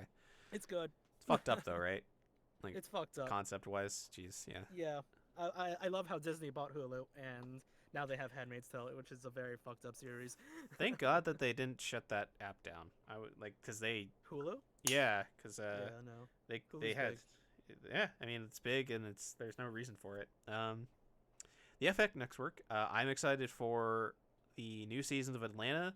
I'm not excited for American Horror Story. Dave. Oh, I stopped caring about American Yeah, Horror I Story. stopped caring about Yeah. American Horror Story after Asylum. Dave, don't know what that is. What We Do in the Shadows, good for them. Yeah. Mayans, don't know what that is. Better Things, don't know what that is. Snowfall, don't know what that is. And Archer, Archer. good for Archer. Good for Archer. Yep. So two of those things I care about. 3 of those things I would say. The Old Man, starring Jeff Bridges, who plays a former CIA operative forced to reconcile with his past. So literally Like any former CIA operative. CIA action movie. American Horror Stories, man, Which is They just are- a spin-off of they are milking one. that fucking brand as much as they can. I don't know don't. what the heck they're going to do. Also, with that. God, what the fuck? That is such a confusing title for a spinoff. It is. It is. It's so stupid. Is it? I just hope it's like shorts instead of like. It's probably 4 going to be episodes. shorts. Yeah, each episode is Yeah. probably like it's probably basically Twilight Zone American Horror Story. I mean, Yeah, that's I the only stopped thing. after. I mean, I was watching it on and off American Mhm. Horror Story. Yeah, after I would say after the second season, things started Yeah, I getting watched- a little. I watched first season, second season, third season. Not Coven Circus. was good. Coven was good. Yeah, Coven was good. I did not watch Circus or Freak Show. I watched Hotel. I watched Roanoke, which was interesting. Yeah, that's Cult, that's which the documentary one, right? That's found footage or Yeah. something. Yeah. was found footage. Ugh. Cults, which was basically the election, but with cults. And I think that was it. Yeah. There's more, but I didn't watch Who it. I didn't care. cares at the point? Honestly, like Ryan Murphy's storytelling is really stupid. He peaked with the Murder House. Honestly, Murder House The was so first good. Ugh. The first one. Oh, Yeah. I watched Apocalypse, which was a tie into Coven. Yeah, because now he's doing like a connected universe shit. It's so stupid. Whatever. Uh, Anyway, continue. Platform, which is basically Hulu, FX versions of Black Mirror. Use a scripted anthology that uses yeah. today's boldest issues as a jumping off point to tell character-driven stories. Sounds cool. I mean, I'm thought for it's more. more like. Hmm? Yeah, I thought it's more like yeah, today's issues. I thought Black Mirror was more, hey, technology's bad, but Well, I didn't Black watch much Black of Black Mirror. Black Mirror is about like the dark possibility future of technology. This just sounds like it's instead of doing technology, it's going to be focusing on like modern day like issues. Yeah. Which, oh boy, Cool. if they do anything about Oh boy. race, that's going to be a little They touchy. will most likely do that. Yeah. Reservation Dogs. I thought this was connected to the movie. No, it's not Reservoir no, Dogs. but it's a comedy series about 4 Native American teenagers growing up in a reservation in Oklahoma. Sounds cool. Don't know why the Last Man is. It's like Why- a pretty popular it's- series of comic books. It's the Omega Man. Really? It's this is what the Omega Man was originally based on. This was the comic book series. Oh, Heard very okay. good things about it. It's not bad. I never finished it, but I started it. It was pretty good. It's also the inspiration for I Am Legend too. Oh, Yep. okay. Yeah. Not bad. All right. All right. That's interesting. Something I'm really interested in is Oh, Alien, yes. the first TV Yes, I series love- based on the classic sci-fi horror film franchise. No, I I love Aliens so much. I really hope it's going to be Aliens-esque or within its horror and not anything after that in the I jump like scare. Alien 1 and Alien 2. That's it. I don't know no news about anybody who's behind it, right? It's just they announced it. No news on that. Just, hey, here's the title. Yeah. Like, oh, just Big bring excite. in Sigourney Weaver, please. Ah man, she probably would do it for a TV show. She probably would. She would. Shogun, based on the novel series The Asian Saga, written by James Clavell. Don't know anything about that, but sounds cool. Yeah. It's Always Sunny, renewed for 4 more seasons, making it the longest Jesus. longest live action comedy series on television. Really? Wow. Yes. It's Always Sunny, really? Not Seinfeld? No, beat Seinfeld with this, I think. Yeah, 4 more seasons. Yeah, Seinfeld ran for I didn't 9 know that. seasons, and with this brings this Always Sunny in Philadelphia to like 15, 14. This will be 14 seasons. Wow. Yeah. So, holy shit, good for them. That show is still funny, still doing well. Still need to do the recording of us doing the Black Lives Matter script that somebody wrote for it one day. All right. Wait, on- what? You not remember that? That's some like during the beginning of the year, somebody wrote not like an official script, but like somebody wrote like a what Always Sunny in Philadelphia script regarding the Black Lives Matter protests would look like. Oh. It's way back in the history of this Discord, so we would have to find it again. But yeah, it was really funny when I read it. I wanted us to record it, but we never got a chance to do it. But Maybe one day. On to Star Wars news. Holy shit, there's a lot of Star Wars. Yup. Rangers of the New Republic, which is set within the timeline of The Mandalorian and is coming to Disney Plus. No other doesn't suck. No news Because the about New Republic literally lasts no time at all. So Rangers I of don't- the New Republic. yeah, so like the New Republic is basically the government they build after they defeat the Empire at the end of Episode 6, and it's like because of Episode 7 happening, It it got like barely exists for any span of time. it's like Oh, 30 it's probably years. going- It had its run. It had a good run. I guess, but it's like the Empire still exists like during it, so it's like, well, What's her name? What's her name? Holy shit. What? Who's in Mandalorian? Ahsoka? No, not Ahsoka. The other woman, I totally don't remember. who I think Bo-Katan? got- No, not Bo-Katan. No, like the one that was introduced in Mandalorian. Oh, the is it the Long one with the hair. bad actor? Yeah, who got canceled. Canceled. Oh. I don't know. I totally don't remember. Just look up cast of Mandalorian. That should help. Yeah, that's what I'm looking for. Cara Dune? Cara Dune, her. I'm thinking that's her show Hmm. Okay. because she recently got promoted Oh, huh. as a marshal in the Marsh. show. So, Yeah. so So maybe Rangers of the New Republic. That's her. I don't know. Okay. I hope not, but we'll see. Yeah, I hope She's not. honestly not. She's probably, in my opinion, the worst actor in that whole show. But She Weird. is. She really is. Yeah. And not good shit. yeah, but yeah, there's really no info on that one. Okay. We can us- always speculate. Yeah. You guys are the ones who would be speculating because I have no idea Yeah. what's going on in the Mandalorian. So, the Ahsoka TV show starring Rosario Dawson, set within the timeline of Mandalorian. God. Ahsoka. Yeah. Holy shit, dude! The fact that she ever got a live action got me excited. The fact she's getting her own series is pretty fucking god. Like I'm not, because for me, she's my favorite Star Wars character. So Fair She's so enough. good. her getting her own series, especially because it seems like the previous series that she was in Rebels. ends on like a really big ends on a really big cliffhanger Hmm. featuring her. So is So I think Is it going to be continuing off from that point? You think? because in The Mandalorian, her episode implies a big continuing story thread from that Mhm. show. Okay. So it seems like this might be the thing that resolves it. Okay. That big plot thread finally involving a super popular villain. So Hey, we'll Shane, you want to bring up what Rosario Dawson talked about on Twitter? Oh yeah, so Rosario Dawson is a TERF. She's very anti-trans rights and stuff, and basically there was a big upset about that because she would.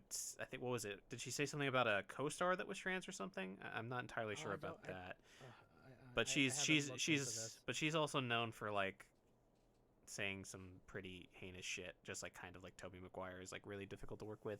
She's really like known for being really awful to her certain co-stars and certain people on set and stuff. So I was gonna say, because she did an interview about The Mandalorian, and there was like a random question about that in there, and I was like, oh, I had no idea.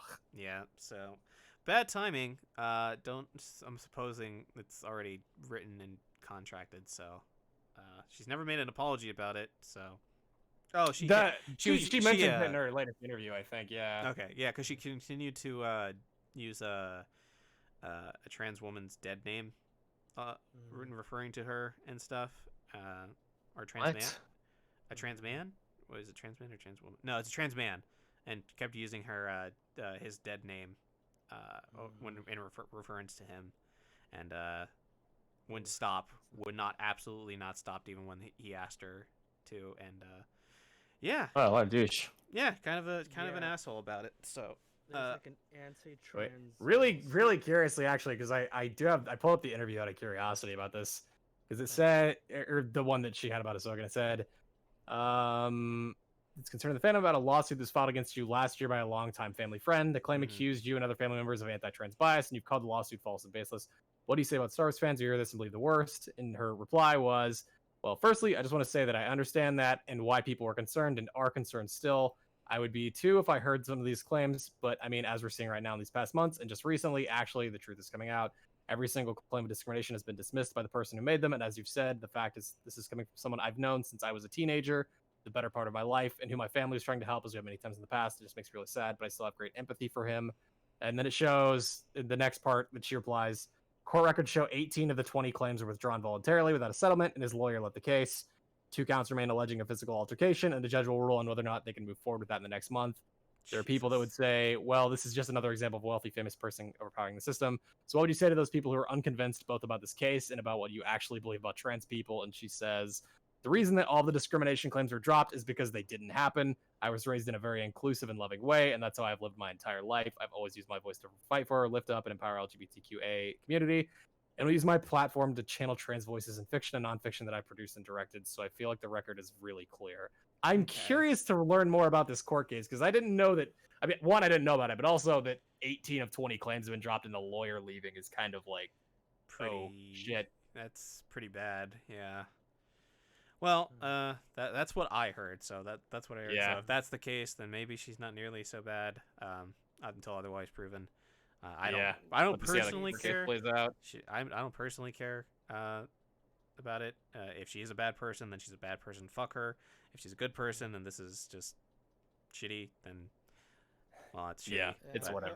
I'll be honest. I'm never gonna meet her. I'm never gonna work with her. So. It's irrelevant to the fact that I'm getting an Ahsoka series. Honest to God, don't fucking care. That's more up my alley and what I personally am affected by. So that's cool with me. You're like that meme from the Smash reveal is like, what the fuck, Nintendo? You can't keep treating us like this way. He's like, you want to know who's gonna be the next Star Wars? Like, oh, I like that game. Oh yeah, I like pretty much.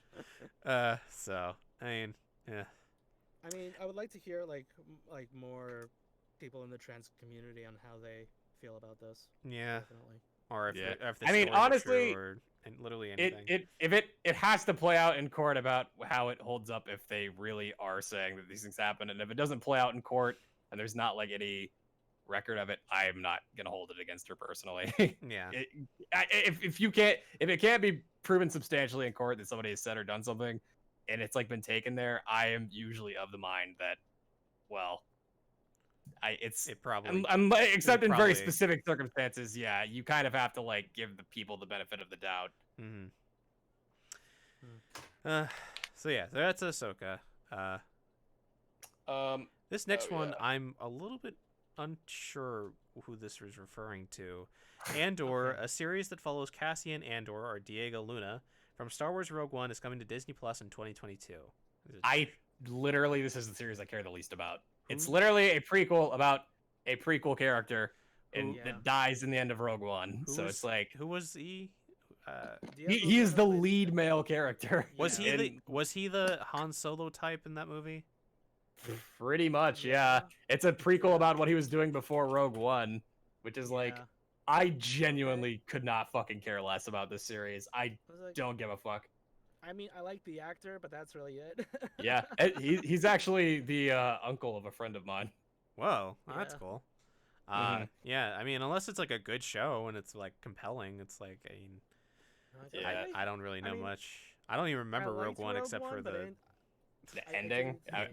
The Darth Vader scene. Yeah. I liked Rogue One. I just didn't think he would need a series, but I guess good for Diego. Yeah, I mean, they're just. I feel like they're just lighting up a bunch of shit for people. Yeah, I mean, of all the stuff they announced for Star Wars, that's easily the least interesting. So it's whatever. Yeah. Hayden Christensen returns as Darth. Okay, so in the original, I would like to make a correction. It's not that he returns as Darth Vader. He returns as Anakin Skywalker in the original article that I read. That's what the Disney announcement says. Darth Vader. Really? Okay. Yeah. Their tweet about it says he'll return as Darth Vader, which to me is like, what the fuck? Because I mean, there is like the argument of like, well, he says that he killed Anakin Skywalker, and like Anakin and Darth Vader are two extremely different people. So yeah, they're I very think much maybe they're different using that to refer to the but same person. I guess. Mm-hmm. Or maybe Probably. it's after the point where he's no longer considered to be. But I would imagine primarily he's probably gonna play Anakin in flashback stuff, and like maybe they'll show him as like Vader in some Or maybe form or where maybe Vader is just silent, and it's just Hayden Christensen in the suit, and he does you can see his eyes through the eye holes and stuff. But they have done shots of that before, so I wouldn't Yeah. be surprised. But yeah, he's joining Ewan McGregor in the Star Wars Obi-Wan Kenobi series, which is set 10 years after the end of the Revenge of the Sith, and it's coming to Disney Plus. I don't Which is like know. the only period that's not been covered with Obi-Wan. Yeah, is it And- if it's 10 years, so he's been training to be a Force Ghost for a while. So what is this? Is this going to be him maybe interacting with who's a Luke's Force family Ghost? or something? He doesn't really ever in canon, as far as I'm aware. Like he really just kind of hangs out around the desert from a very distant. So what is he? What is pace. this fucking show then? It's gonna be. It would have. So well, because I think that they're gonna be showing like his struggle with like what's happened with like Anakin and whatnot. Because like it's been made pretty explicit that like Obi-Wan is really laying low, and that like he's just watching over Luke to make sure he'll be okay. That So doesn't seem. I think they're like. That concept doesn't seem like an interesting way to. I make think a that show out it's of, gonna but, be well because there So he'd there have is to- still 9 years between where this takes place and A New Hope. So Yeah, this is so- like So what is probably him still dealing with the problems that have resulted in the past 10 years or so. So is he gonna be leaving the planet? You think, or is he gonna be? I think bet he it's- might take off from it for like a brief period of time, maybe potentially. That like they could probably do that, but I think like it's like I said because it's on Tatooine. Maybe they'll have like some like desert hallucinations, or they could do so many different things with it. I How he meets personally am more. Han or something. I don't know. I don't think. Well, maybe.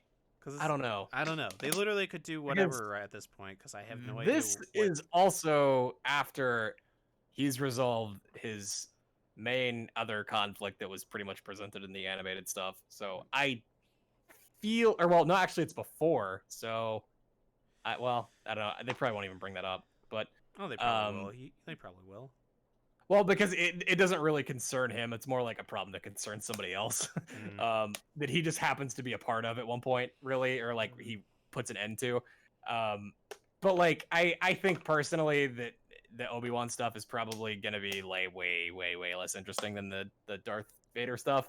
So But I don't know. It's his show. well, yeah, but now that we know it's gonna have Vader and everything else, it's like, well, I feel like people are gonna care way more about that shit than I mean, honestly, I'm It happy depends, to have both of them honestly. play their characters again. I'm Either kinda way, that's the interested in coolest thing for me. Obi-Wan.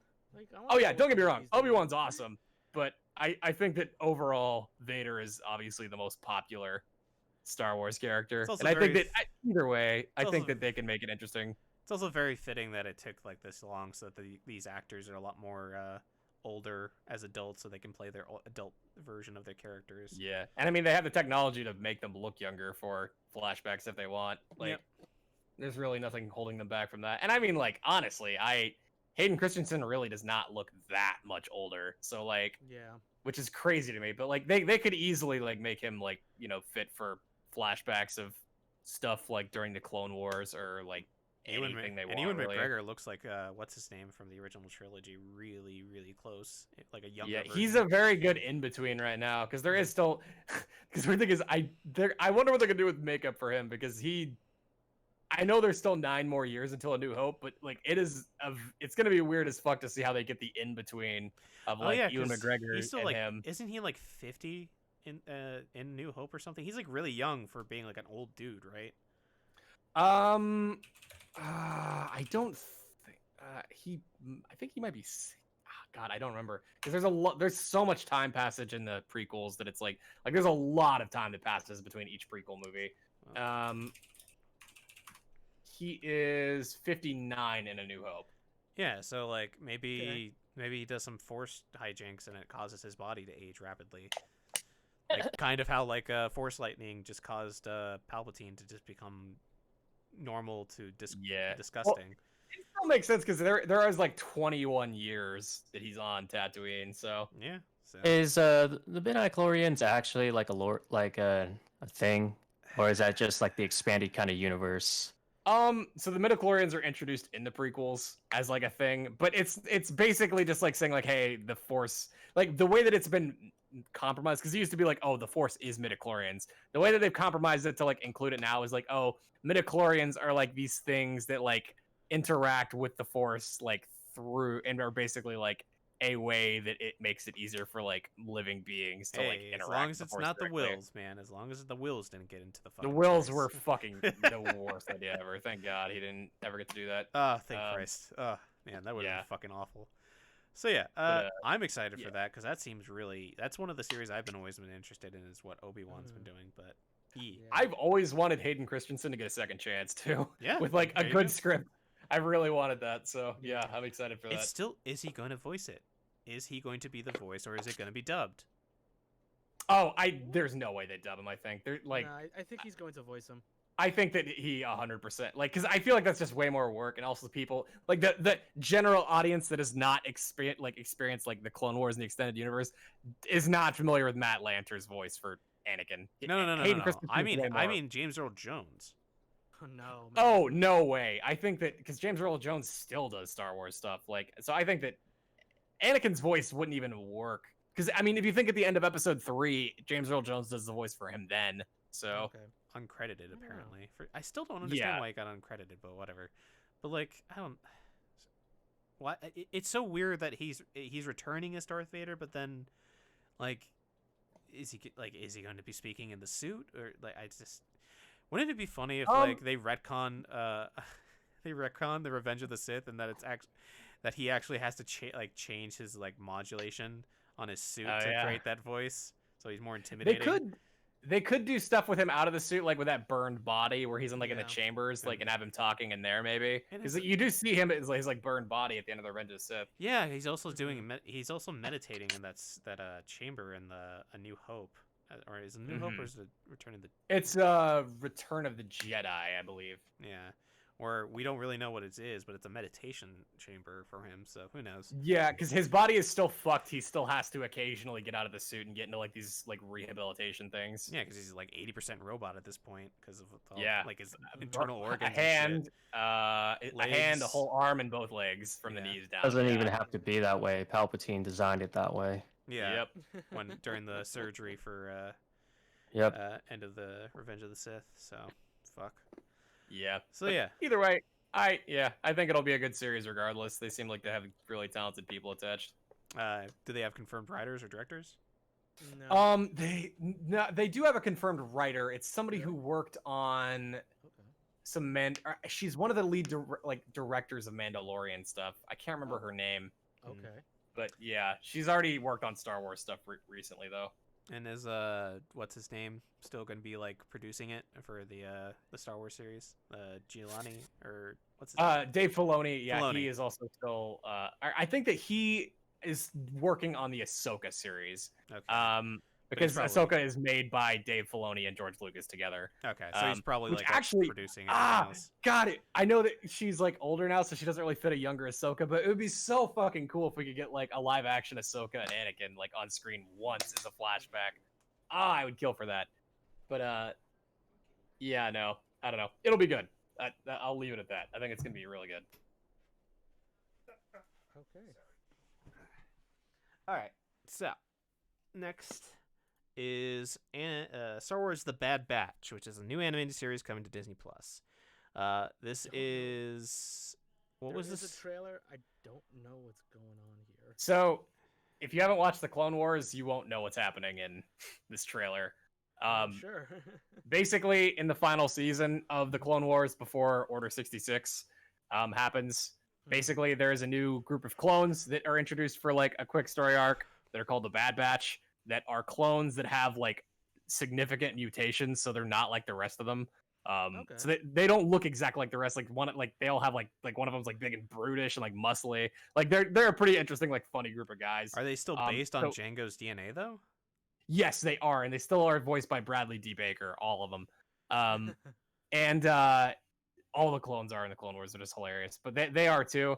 And there's like one guy who joins them who is like formerly not of the Bad Batch. But this series, from the trailer, it looks like it's them during Order 66 serving the Empire, which is going to be really interesting because some of the clones got their chips pulled out. They made them like turn, which I thought is what was going to happen to them. But apparently that's not the case in this series. So It's using the Clone Wars like really high grade animation though, so it's gonna Yeah. look I'm really watching good. it The right now, trailer it's looks really good. fucking gorgeous compared to like Clone the. Wars final season was too. Holy fuck! No wonder So they I'm took it excited. so long. They fucking waited forever to get that last season out. Oh my Yeah. god. How many Jesus. years though? Oh well, they started production on it like 4 years before it came out, I think. So it was a Jesus. while, but yeah. And I will say it looked great. Like, dude, Clone Wars production level is like crazy. Like because I'm sure you guys know Darth Maul's in the Clone Wars. They got Yeah. they mocapped his final fight in the final season with the original Darth Maul actor. That's So, crazy. Oh, that's really cool. amazing. That's awesome Yeah. though. So like they seriously went super fucking all out for like the last season. It was awesome. So yeah, that should be cool. This is also going to be really cool. Star Wars Visions, series of animated short films that celebrates the Star Wars galaxy through the world's best Japanese animated creators, coming in 2021. Ooh. Mhm. I am looking forward to that a lot. Me too, because I'm really curious about who they're going to get and what studios they're going to get, and if it's going to be different like styles of anime. I hope so. Like, I'm not. Have you guys ever seen these YouTube videos called Star Wars Galaxy of Adventures by chance? Maybe They're anime style recaps of the movies. Oh, that take, like, yes. an half. yes. They I love look that. amazing visually. Yes. And I'm like, dude, just give me that. Like, but if they want to do their own thing too, I'm totally fine with it. I would love more anime Star Wars stuff. Could be like something similar to what like the Rick and Morty shorts are, and that's getting apparently a sequel for the anime. Oh my god. Yeah, that actually is Yeah. an anime. Yeah.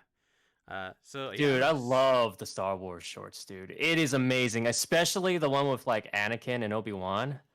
Oh my god, Ah, I know. the dude. music being played. Oh, it's so good. Mhm. Like it, I highly recommend if you guys haven't seen them. Every single one of them is worth watching. They look so fucking good. Like that, getting a full series of those, I would kill with it. Just literally reanimate the fucking original trilogy or the prequels, and I will watch it in that style. I'll pay good Disney money for remakes it. are actually good. yeah. I know. Oh my god, it'd be so good.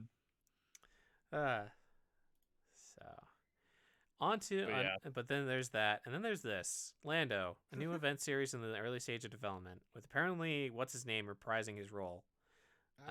Oh, yeah. Donald Glover, yeah.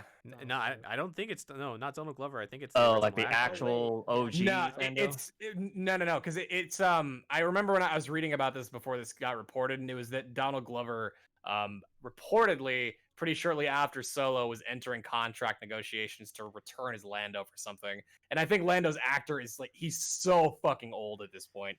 I mean, the And, like, motherfucker was there's getting not really was getting drunk on the fucking set supposedly during filming like of he's living a good life. Rise.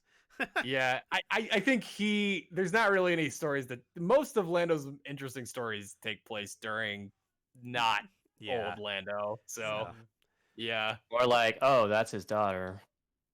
Oh my god. Yeah. Remember Oh my god, that was so fucking stupid. I forgot. You thought he was just being creepy, but that's his daughter. Now it's even more creepy. Yeah. Yeah. All right. God. Well, if Donald Glover's in it, and I think he was one of the good things about Solo, right? I haven't even seen that Yeah. movie, so So there's literally two things that are worth watching that movie for. It's him, and there is a scene where Darth Maul appears on a hologram talking to a character, and he's Sick. voiced by his Clone Wars actor. sick. It's amazing. That's the Yeah. only two things. Those were the Yeah, only two things. that was Like, pretty much I the only agree. two things to watch it for, and everything else is like not worth it at all. What? Not worth to see Han Solo being played by a different actor when he was younger? Man. No, his actor is also not a good Han Solo. You know, at all. He wasn't. the actor who had to go through acting training, and that's why they delay the film, and then What? the other reshoots. Yeah, so Acting? on set during the filming, there is like rumors that he had to have an acting coach on set, like going through scenes. Yeah, And that's why they had to. So they delay the like production. hired like fucking noob. No, they just Well, said like yes. the takes that they were getting from it was just awful, so they just hired a coach, and that's why they delayed production. Like it had to four- go through 4 to 6 multiple months. reshoots. Yeah, Yeah. So he was a noob, right? well, because there's two reasons that had to be reshot. One was that they tossed the first script from Ron Howard and everybody else, and then the Mhm. second one is that they had to like reshoot a lot of scenes because they felt like his like acting didn't fit for the takes that they got. So Yeah. Wow. Yeah. Feels bad. I would hate to have be that dude. oh Damn. yeah. So The Acolyte is the next thing, a mystery thriller that will take viewers into a galaxy of shadowy secrets and emerging dark side powers in the final days of the High Republic. Cool. I am mean- pretty interested in this. So again, Star Wars nerd shit. So basically, in Star Wars during the prequels, there is this idea that is like repeated basically that the Jedi Council are fucking idiots, and like that they basically like Yeah. the way the Jedi's used to be, like these guys are, like suck in comparison. So like the High Republic is like a long period of time before that, like hundreds of years, where like the Jedi were like far more respectable and like it's like a higher, like you guys like know the term like high society. Like it's Oh. kind of like in that vein. They won't. They Like weren't. basically They're not KOTOR council, Jedi Council. They're like more like no, they are they're an organization that is like seen highly influential compared yes, to and like they're very well respected, whereas like the Jedi now are like not. Like for example, Who? so like like anyways, um what the fuck's a Jedi Council? yeah, so like basically they've even like they've shown some designs for it like early in so Mhm. far. So like the idea that like even like they're supposed to be like way more regal looking too. Like they've shown a design for like what one of the lightsabers is gonna look like in it, and it like it looks like an old timeier, like far more like Ooh. luxury. Yeah. So like it's gonna be interesting to see like the Jedi before they like had their fall from grace, basically. For the 30th time. Yeah. Well, before they slid down to the prequel level, and then the Yeah. prequel Jedi fucking ruined everything. Jedi By just always mistreating ruin- etiquette. No, Jedi always But- ruin It's a nice themselves. It just lightsaber. takes like that's what Yeah, the KOTOR so- series is always about. Is like the Jedi will always just ruin themselves. Oh yeah, which is like, they could have went. I know that they tried to go the route of like saying basically like at the end of episode 9, like yes, now Rey is like a gray Jedi and she's like neutral to like both the light, and it's like Oh, they dude. showcased it terribly, but Oh my yeah. Ugh. What if Rey just decided to join Kylo in the middle of The Last Jedi? What? What if she just That did would've it? been What if she just interesting. took his hand? Like, wouldn't it have been a better movie if she just did it? No, she has to be a goody two shoes. Nah, man. I don't know where You're they just could go gonna make with like a that. 2-second scene of her like being evil for some odd reason, and That was her so- supposedly Yeah, killing that's so stupid. Chewie. Like, what the? Such Oh a my random God. scene. Only to bring him back only 5 minutes later. Yeah, Yeah. if you're gonna do something, What come kind on. of I random have to is say- that? Chewie Dude, wasn't on the that last- transport ship. He was on the other transport ship. So what? The Rise of Skywalker genuinely raised my opinion of the last. Because the thing is, even for all its faults, The Last Jedi has some really good scenes in it. Oh yeah. But Yeah. it's just not a Yeah. good movie. But the Rise of Skywalker Is is shit. literally the only good scene is the Jedi voices, and that's it. Everything else is garbage. The You scene- mean this? I mean, it was basically a whole fucking Avengers Endgame ripoff. Yeah, like With Done no really build- bad. with not even the and build up. also No build they up. didn't even like really. They should have given the Jedi voices scene more like meat. They shouldn't have just made it Oh, like a man. 30-second thing. Because it's like, wow, it's really cool that they decided to include all these like other people that used to play Jedi to come back. But then it really didn't like that was it. There was nothing else. Mm. Yeah. So sad, man. Yeah, that's Yeah. what happens Because, when like, you don't have all- a plan. Was Asuka's voice actually part of the Jedi thing too? Yes, so you hear in that scene, you hear like 4 to 5 different people that played animated characters only. So you Mhm. hear Ahsoka Oh, in that's that really scene. cool. Yeah, That's you hear cool. Sorry, Ahsoka's go voice on. actress twice. You hear another character from the Clone Wars that knew Ahsoka. I don't remember her name, unfortunately. Hmm. In Rebels, you hear the master of the character in that, who is Kanan Jarrus. You hear him talk multiple times. He's actually probably the person who talks the loudest in the whole thing. Oh. And then there's somebody else, but basically, yeah, you do hear a lot of like animated only characters in it, which is pretty fucking cool. Nice. That's really cool of them to do. Too bad. Ah, The movie sucked. So Yeah. dude, I Yeah, don't even it's the know only why good they part. would introduce like the whole diode thing, where like every 1,000 generations there should be 2 people who are linked to each other. I'm like, wait, where did this come from? Yeah. Where did force healing come from? Why do you suddenly have this power? Damn. Why did you use Fortnite to introduce the Oh my return of God. Palpatine? Why did you have to? Yeah. Because that's what Why- Star Wars people. Oh my god! I The hate that. the dead speak. The dead speak. Yep. Oh boy. Anyway, The Acolyte sounds interesting. Yeah. Yeah, wanna see it that. does. I'm curious. I like the about idea it, of a Star Wars thriller. That seems pretty cool to me. especially Yeah. with dark side powers stuff. Oof. Yeah, I want to see I want to know about the Sith. Yeah. Yeah, the fall Like of the High Sith Republic language too and is all like that. we've never gone prior the prequels in any like canon stuff Not yet. currently. So Not yet. yeah, That'd be Here's- cool to like. I want to see someone actually outside of Anakin turn to the dark side, but for like good reasons. I want to see a KOTOR movie or a TV show Ooh. because I Yeah, can see that please. being done really well as a TV show. You can Really? Yeah, I Yeah. honestly agree with you. You can Yeah. the season- KOTOR is KOTOR yeah, 1, like- you can do KOTOR. If you did a KOTOR TV show, you could do it as season 1 as being like the introduction to Revan when he first joins the order, and you slowly you start to get to know him and you start to learn about him and what's his apprentice. Fuck. Darth Plagueis the Wise. I No, don't- not I don't that. know. But basically, him. Fuck. I'm trying to think of it. He's the main villain of The only 2. thing that sucks is I feel like everybody who's played KOTOR would annoyingly be like, "Hey guys," just fucking ruin the fucking surprise for all the people who are just watching the TV show. Because that's like literally the whole Oh point of my like God. why KOTOR's awesome is the big fucking reveal. But yeah, Mm. And then you would have like a battle, and then Revan would like wake up, and it'd be like the actual KOTOR 1 plot.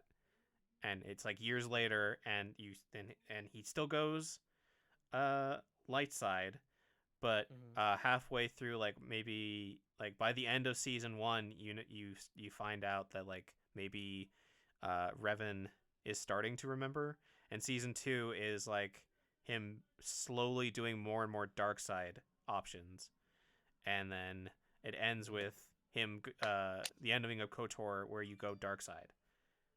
So that way you could set up for KOTOR 2, where you have the general, and you have literally just do KOTOR 2. You just do the entire. You don't change Yeah. anything. You just do KOTOR 2, where the general or the I forget what the name of the player character is. Literally is played as somebody who does both light side and dark side choices, so that it's always conflicting. And you have what's her name, who plays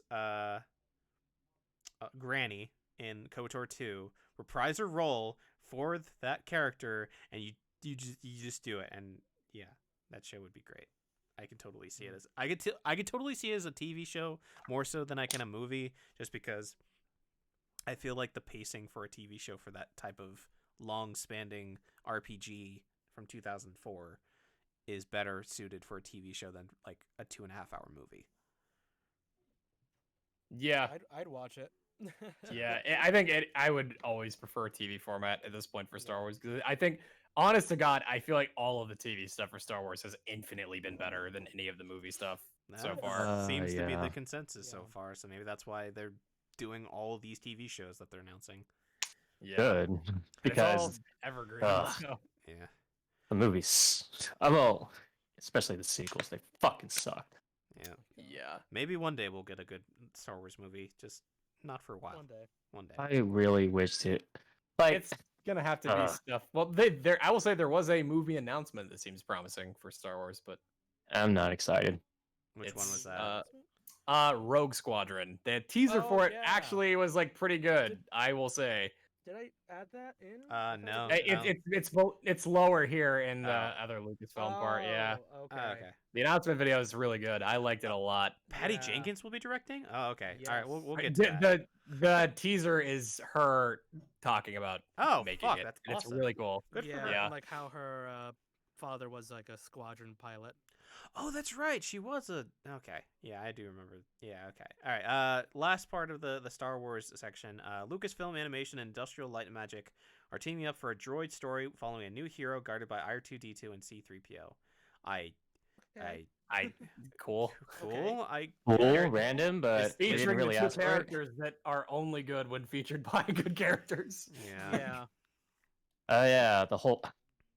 I really love that Also- one bit when Mm. Do you like the So you this like is the also moment on when Disney Plus. C-3PO's eyes go from gold to red? I remember that was good. and yeah, and oh wait a minute, fucking R2D2 Oh, had never mind. fucking memory the entire time, so that whole fucking thing was just pointless. Yeah. Cool. Good. What a great movie! Good for them. Good for What them. a great movie! Yeah. So in other Lucasfilm stuff, Willow, an original story starring Warwick Davis, will be coming out in 2022. Chris, is there any details about what this is? Is this referring to Willow from Buffy, or what the fuck is this? I have no idea what it is. No, it just showed a logo and that's it. I'm like, Were people okay. were people excited for it in the comments or anything? Or? let me look. I don't think so. No one knows what this is. It's directed by John Chu. Oh, okay. Yeah, Crazy Rich Asians. Warwick Davis. Who's Warwick Davis again? I've heard him do before. recognize the name. Oh, he's from Harry Potter. I just don't. Yeah. Don't know much about it. Oh, he played one of the goblins in the bank. Yeah, that guy. Iconic. Oh, He hold plays. Wait, oh, he played the title characters in Willow and the Leprechaun film series. What? oh, so it Willow. Hold on, 88. Is it a Leprechaun spin-off? Okay, no. It is a remake of Willow, a dark fantasy adventure drama film directed by Ron Howard, produced by What? George Lucas. Okay, this is a remake. Oh. Okay, and What the fuck? okay, Do I Warwick run Davis this? as Willow Ufgood, a Nelwyn dwarf and aspiring sorcerer who plays a critical role in protecting infant Alora Danon and evil queen from the evil queen Bavmorda.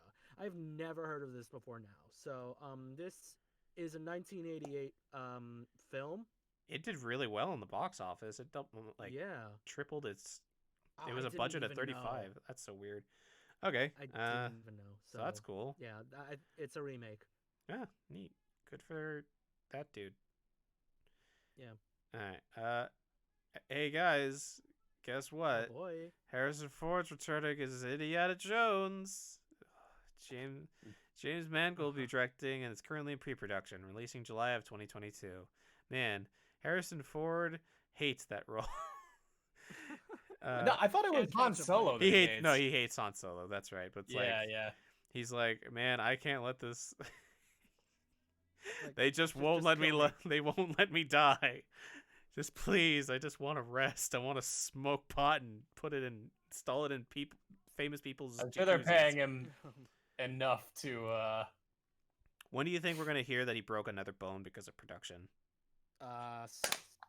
When or it from goes into crashing a production. fucking plane or or something. crash a plane? So I give and within the next 6 months, so by June, we'll hear that Harrison Ford has broken some sort of bone or body part. Oh my god. Can he just be like a mentor character? I don't know. No, I'm assuming that it's going to be a sequel, and it's going to Yeah. ignore the entire fact that he has a son. So Yeah. I mean, good for him. I mean, supposedly Steven Spielberg is going to be back for this too, supposedly, or producing at the very Yes. least. Probably Yeah. producing. James Mangold. Do we know anything about him? James Mangold is actually pretty good. Hold on. What's he James directed? Mangold. Let's see. Hold on. He directed, if I can find it, Logan, Okay. All right. That's already a good. All right. Ford versus Ferrari. Don't know about that one. I heard it was good. Yeah. The Wolverine. That was in 2013. Ooh. 310 to Yuma, Walk the Line. Okay. So he's done a lot of like. Yeah. Okay. Yeah. I think I sold is definitely Logan is probably his biggest Yeah, he's good. movie that I said. So I'm not saying that there was a Western movie called Shane in that film that was referenced in it, but maybe I'm just a little biased. Oh Alright. boy. So that's cool. Look forward to that, I guess. Hopefully, Harrison Ford doesn't pass away before that is finished It's filming. okay. Uh, He an will always be indie. adaptation. Yeah, he will always be indie. An adaptation of Tommy Adeyemi's novel "Children of Blood and Bone" is being developed by Lucasfilm and 20th Century Studios. This coming-of-age adventure follows a young African girl's quest to restore magic to her forsaken people, the Magi. Sounds cool. I've heard this is a big series. I just don't know much about it. I definitely recognize the Children of Blood and Bone as a book. So Yeah. yes, I'm assuming it will be good because it just Yeah. says an adaptation. It doesn't say what type of adaptation, right? Is it a movie or TV show? They say or no? Let me see. Hold on. It hasn't said. I'm thinking it's going to be a feature, but don't know. Okay, so they're just adapting it in some format. Yeah. Okay, It's one novel, but it's actually no, it's part of a series. it's a series. Yeah. Yeah. So that's cool. Looking forward to that whenever it comes out. It's a film adaptation. Okay, so it and is a the- movie. All right, cool. Yeah. All right, some cool, good news. Taika Waititi will be developing a brand new Star Wars movie, and Patty Jenkins will be directing Star Wars Rogue Squadron. Both are very talented directors. Taika Waititi, last movie Jojo Rabbit I watched, and holy fucking shit, that movie is amazing. Yeah, I remember that. He's great. He's amazing. That movie is extremely dark when it wants to be dark, and extremely funny when it wants to be funny. Mm-hmm. Patty Jenkins, I have faith. She did really well with Wonder Woman, except for the little action sequence at the end. But I'm assuming that's not her, and that was more of a studio interference. I don't remember that part being bad. The CGI fight. The one. I don't against, remember that being bad. It was just kind of over the It top. was just a lot of CGI. Yeah, That's all. it wasn't really good CGI. So it was just kind of like, oh, okay, I guess we're doing this now. Okay, cool. Mhm. She does good work. The entire rest of the movie Yeah. was great. I just didn't like that one part because it just kind of killed it for me. But yeah, And Wonder Woman 1984 is coming out. Yep, This in Christmas. 12 days. Holy shit, Yeah. 12 days till Christmas. Fucking Christ. Gal is Bay. Yeah. Mm-hmm. More Disney Plus news. The Mighty Ducks Game Changers, starring Emilio Estevez and Lauren Graham. So this is actually a direct sequel. To the cartoon, to the live action show. What are you talking about? The live action. Most movie. likely the live action. Man, I don't. Jesus, Mighty that was a Ducks. long That was a man. long Yeah, time ago. early 90s, man. It was a long. This Like- series picks up where the films left off. So it's Wow. Dude, no one's gonna remember, man. Nobody even yeah, it's knows. been a while. It's been like 30 Hey. years. Hey, if you have a Disney Plus subscription, go watch Mighty Ducks. I guess. It's the hockey team. Not the No, cartoon. it's just that was Not the so cartoon. long ago, Not the though. cartoon. Yeah. There's a Turner and Hooch inspired buddy comedy starring Josh Peck. It's actually Turner and Hooch. It's well, not. fuck me yeah. then, I guess. Josh Peck and Drake Bell.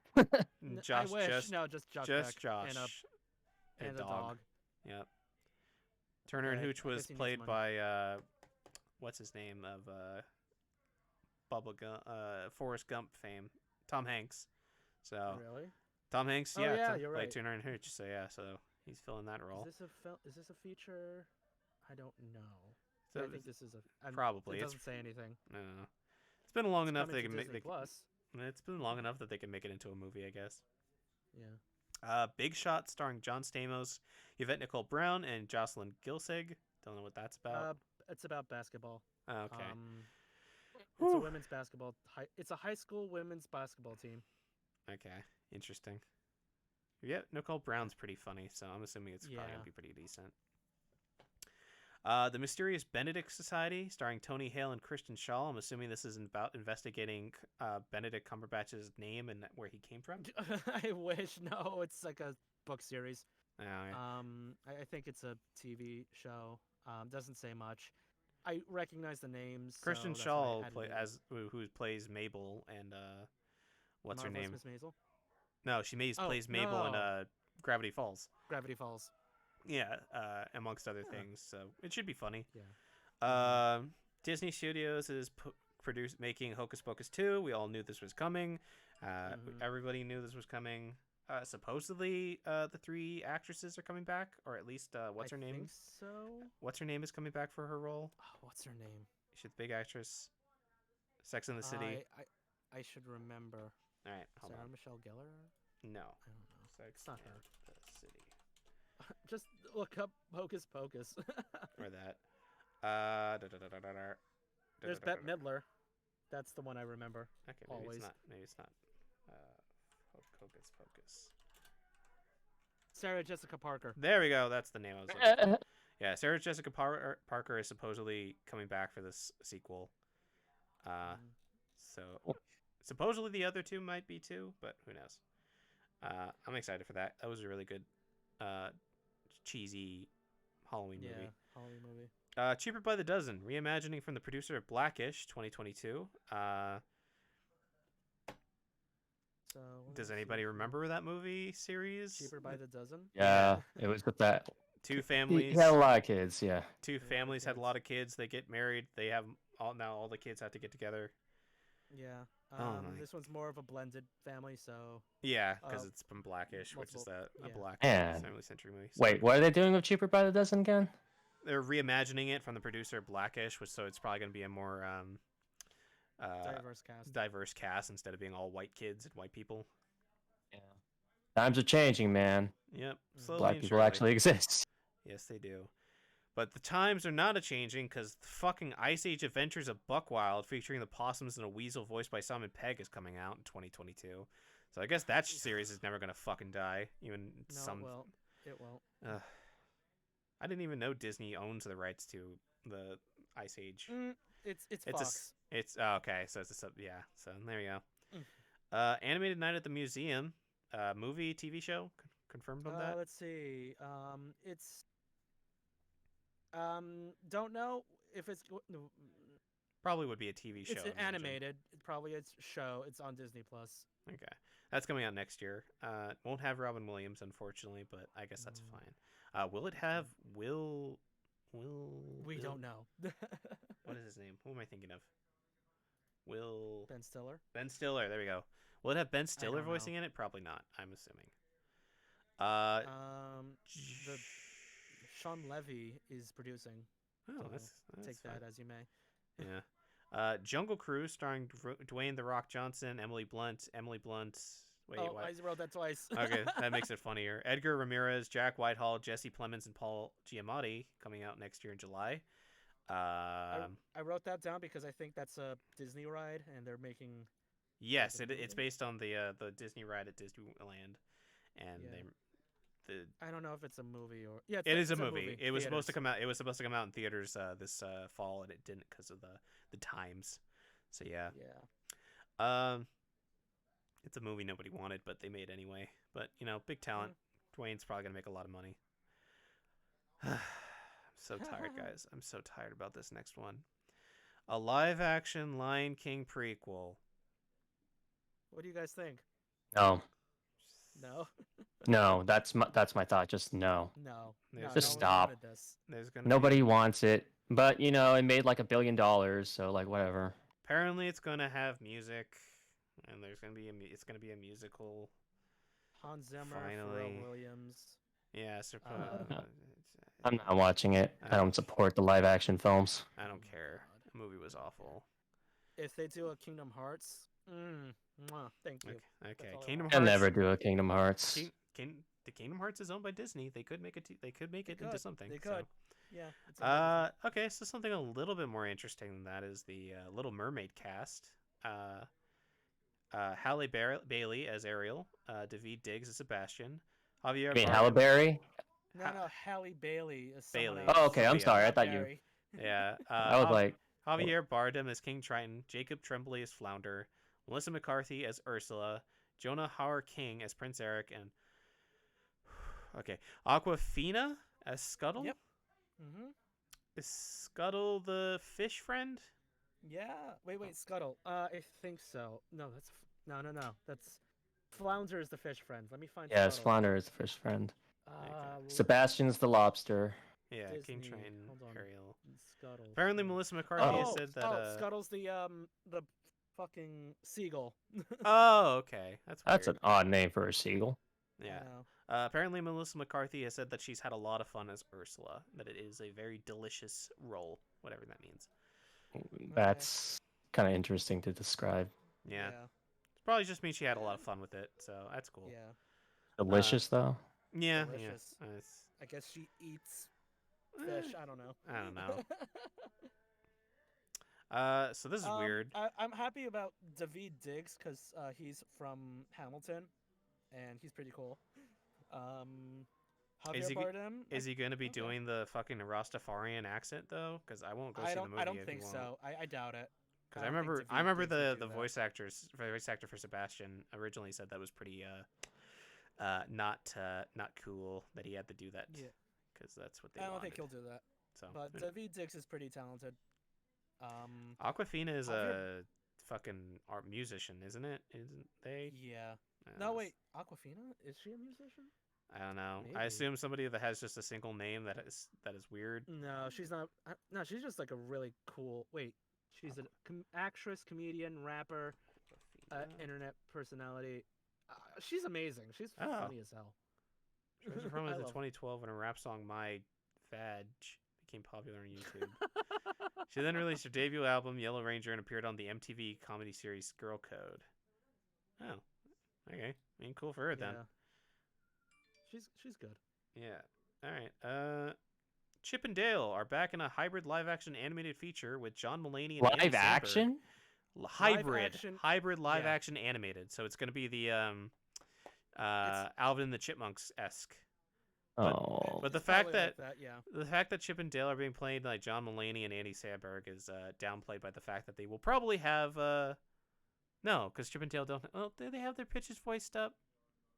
I guess I don't know. I don't know. They're not nearly as bad as the Chipmunks, Alvin and the Chipmunks, but that was pretty bad. John Mulaney and Uh, Andy Samberg, that's a good comedy duo. I'm Yeah. looking forward to that. Not much to say about when that's going to come out, so probably next couple years. Nothing. I like John Mulaney, and Andy Samberg's cool too. John so- Mulaney is fucking hilarious in Big Mouth. Yeah. Oof. Such a good movie, good show. Really? Big Mouth, yeah, I didn't- it's really funny. I don't really watch like it. I'm sorry. It's very gross, but that's just what you expect for a show that's literally about puberty and not being afraid to shy away from the disgusting part of it. I hear a lot of people rag on that show Why? What do they say? because there is this one part that talks about like either I think it was like homosexuality or like trans rights, and it was just apparently a lot of people didn't agree with it. I mean, I guess that's fair. Hey yo, lot of- thing is that animation looks like shit. That's kind That's of the all I wanted point, to say. is that the characters are ugly, because I think the whole point is that the characters are supposed to be ugly to show that the puberty can be made funny, but this is also a disgusting process, you know? I don't know. Maybe that's thinking I too don't know. deep about an animation choice. I think it's funny. Anyway, Tom Hanks will be starring in the live-action adaptation of Pinocchio, directed by Robert Zemeckis. I do not give a shit because I want to see the fucking Guillermo del Toro Pinocchio yes, movie more Guillermo, than please. anything. Bless us with A your what movie? So Pinocchio. Guillermo del Toro's next movie is going to be a animate like a like stop motion. stop motion CGI animated Pinocchio. That's more of like the actual original story compared to like Mhm. the Disneyfied version. So it's got like it's very dark and Tim Burton-y esque in its designs, but it's made by Bless me, Guillermo del Guillermo del Toro. Toro. So Oh my I have God. all the faith in that film, and he's directing it and writing it. So I have faith in it. I don't care about this Pinocchio. I'm assuming Tom Hanks is fucking Geppetto. Yep. Yeah, so I don't care shit. I'm gonna watch the trailer though, just to see what it's like. Is it even a trailer? mean, Trailer, or is it just like a credits? It's an announcement. It just has like art and that's it. Okay, so it's not even a real trailer. It's just concept. Yeah, Yeah. it's just showing like concept art. Okay. I mean, it's Tom Hanks. Oh, Yeah. and they're using the Disney Pinocchio design. It looks like so. I Yeah. mean, Yeah. Looks like Del Toro's Pinocchio will be on Netflix, and it's coming 2021, I think. Yeah, supposedly it's gonna be in like January or February, but I haven't heard anything about it since the last I time we wanna talked see about that it. so badly. So that's the Peter Pan and Wendy, starring Yara Shahidi as Tinkerbell and Jude Law as Captain Hook. I can't wait for Jude Law to beat up somebody as Captain Hook. I still think what's his name in Hook, the movie Hook, is probably the best Captain Hook. Fuck, why am I so bad with actors' names tonight? I don't know. It's But a long. Hook is probably the better movie. I don't know. I'm not really big Peter Pan and Wendy thing, so good for them. It's a long podcast, guys. I'm sorry. Yeah, we're going on 4 hours now. Wow. Oh, And we're not- good night, Ichigo. Sorry that I didn't say that anything. Also, hello, good morning, Goro Majima-san. That's a weird, good name, but I didn't expect that. The next film we're gonna be talking about is Disenchanted, a sequel to Enchanted, a movie that came out I think 8 years ago. I don't know why they're Yep. making a sequel now, but I guess it's well, time. They are. Yep. Good for them. Apparently, I've heard good things about the first one. Like it's a really good. Is it parody or satire? Parody It's like satire-ish. of it like does make fun of the Disney, fairy tale shit. the Disney fairy tale Yeah. shit. So that's cool. Sister Act 3 is in development. Whoopi Goldberg stars and produces. Tyler Perry produces as well. Don't know what this is. Sister Act. Yeah, 3. Bunch Sounds- of. I just realized that I'm just imagining the fucking the stand from part 4 of JoJo. What this is. Whack It's like that bitch. Catholic nuns, I guess. What? I don't know much. Okay. I mean, it's Tyler It's a- Perry, it's so a- it's probably gonna be weird and goofy. It's probably gonna make a shit ton of money. It's a series. It's just like Whoopi Goldberg starring in Sister Act, and it's a comedy about Catholic nuns, I guess. I guess. Make. I haven't watched much of it, but I know a lot of people love it. So All right. Well, good for It's them. a really old thing, though. Is it? Yeah, How far back? like first one was think- 92. 92. Jesus Christ! Why are they making the third one so late? Well, why are they bringing so many old things back, dude? Because we ran out of ideas, Because apparently. Disney ran out of ideas and is just banking on the nostalgia. Oh, Take some wow, Sister Act LSD or 2. something. Sister Act 2 was 93. They're really Yes, wow. they're Jesus really Christ. old. Yeah. It's So- kind of sad that I still kind of remember they existed. Everyone, when they interviewed Whoopi Goldberg, wanted a Sister Act 3. I'm like, are you really? Okay. A movie I've never heard of? Okay. I mean, sure. I mean, you're not going to talk to me about my Star Trek series that's coming out or that's out right now? Star Trek Next NG was around that time, right? Or is that later? Star Trek Next Generation? 98? Was that 98 or 99? Ah, well, whatever. Yeah, so. No, everyone, when they talk to Whoopi Goldberg, it's like, hey, when's Sister Act 3? I'm like, what the hell? Okay. Just, it'll come out. Y'all still remember that? Yeah, it's 1994. The second one just came out. Okay. So Disney Animation Studios. Let's just go through these real quick. Baymax TV I like show, Zootopia TV show, Tiana TV show, Moana TV show. All Right. these are great, especially I Tiana. want to see all of it. Yeah, I'm I excited. love Disney Animation and Yeah. Pixar, so. Zootopia Plus. Yeah, I don't know what that's going to be about. They just I- show titles, and I'm like, cool. Did they just put the plus because it's a Disney Plus exclusive? You think that plus has nothing Most to do likely. with? Okay. Like, and Um, the exclamation for Baymax too probably is just. I wonder if cable is still going to be a thing then, since everything's moving to streaming now. Yeah, it'll Cable? probably be What's a thing. that? I don't know. I haven't used it for years. Smart. It's probably the best way to save money at this point. Wasting money at this point. Yeah, So, no, just not use it anymore. That's what I mean. So Baymax, Zootopia, and Tiana are coming in 2022. Moana, the series, will be in 2023. Makes Moana the sense. series? Hmm. Yeah. I mean, these are all animated series. Now is it gonna be 2D So, like, or TV shows. 3D or CGI? That's what I'm curious That I about. don't know. I hope think they're gonna- Zootopia, Tiana, I can see really doing well with 2D. Baymax, I can also see it. Moana, I don't know. I can see them all being really good 2D. Tiana, I hope is 2D because that needs to stay. I hope Tiana is 2D. Please, that would be amazing. Just have the digital team just work on that, like they did with the Mickey Mouse cartoons. Do you think Baymax series will have 2 Baymaxes? Yes. It probably would be a sequel, so I'm assuming it would be. So yes, Baymaxes. there has to be. Yeah. Please give us Kingdom Hearts. Yeah, just they own the rights, so they could do whatever. Yeah, I would go into this, but like this is a long podcast. But I have a theory on Kingdom Hearts on Disney Plus, so we could talk about that some other time. But yeah, that seems interesting. Disney Animation and Pan-African entertainment company Kugali teamed up to create sci-fi series for Disney Plus in 2022 Iwaju. Cool. It's like a sci-fi. It looks really cool. Is there a trailer or something for it, or concept? There's concept artwork, but the concept art is really nice. Let me just grab it and link it. Yeah. It's at podcast stuff. Yeah. Hold on, let me see. My file is too powerful? What are you talking about? Open image, new tab. It looks nice, and I want to see more from it. Yeah. I'm always down for some new sci-fi stuff. The file is too powerful. Hold on. Let me can't you link it? Take a snapshot. You can't link. You can't link the. Okay. Could, but I want you to see it.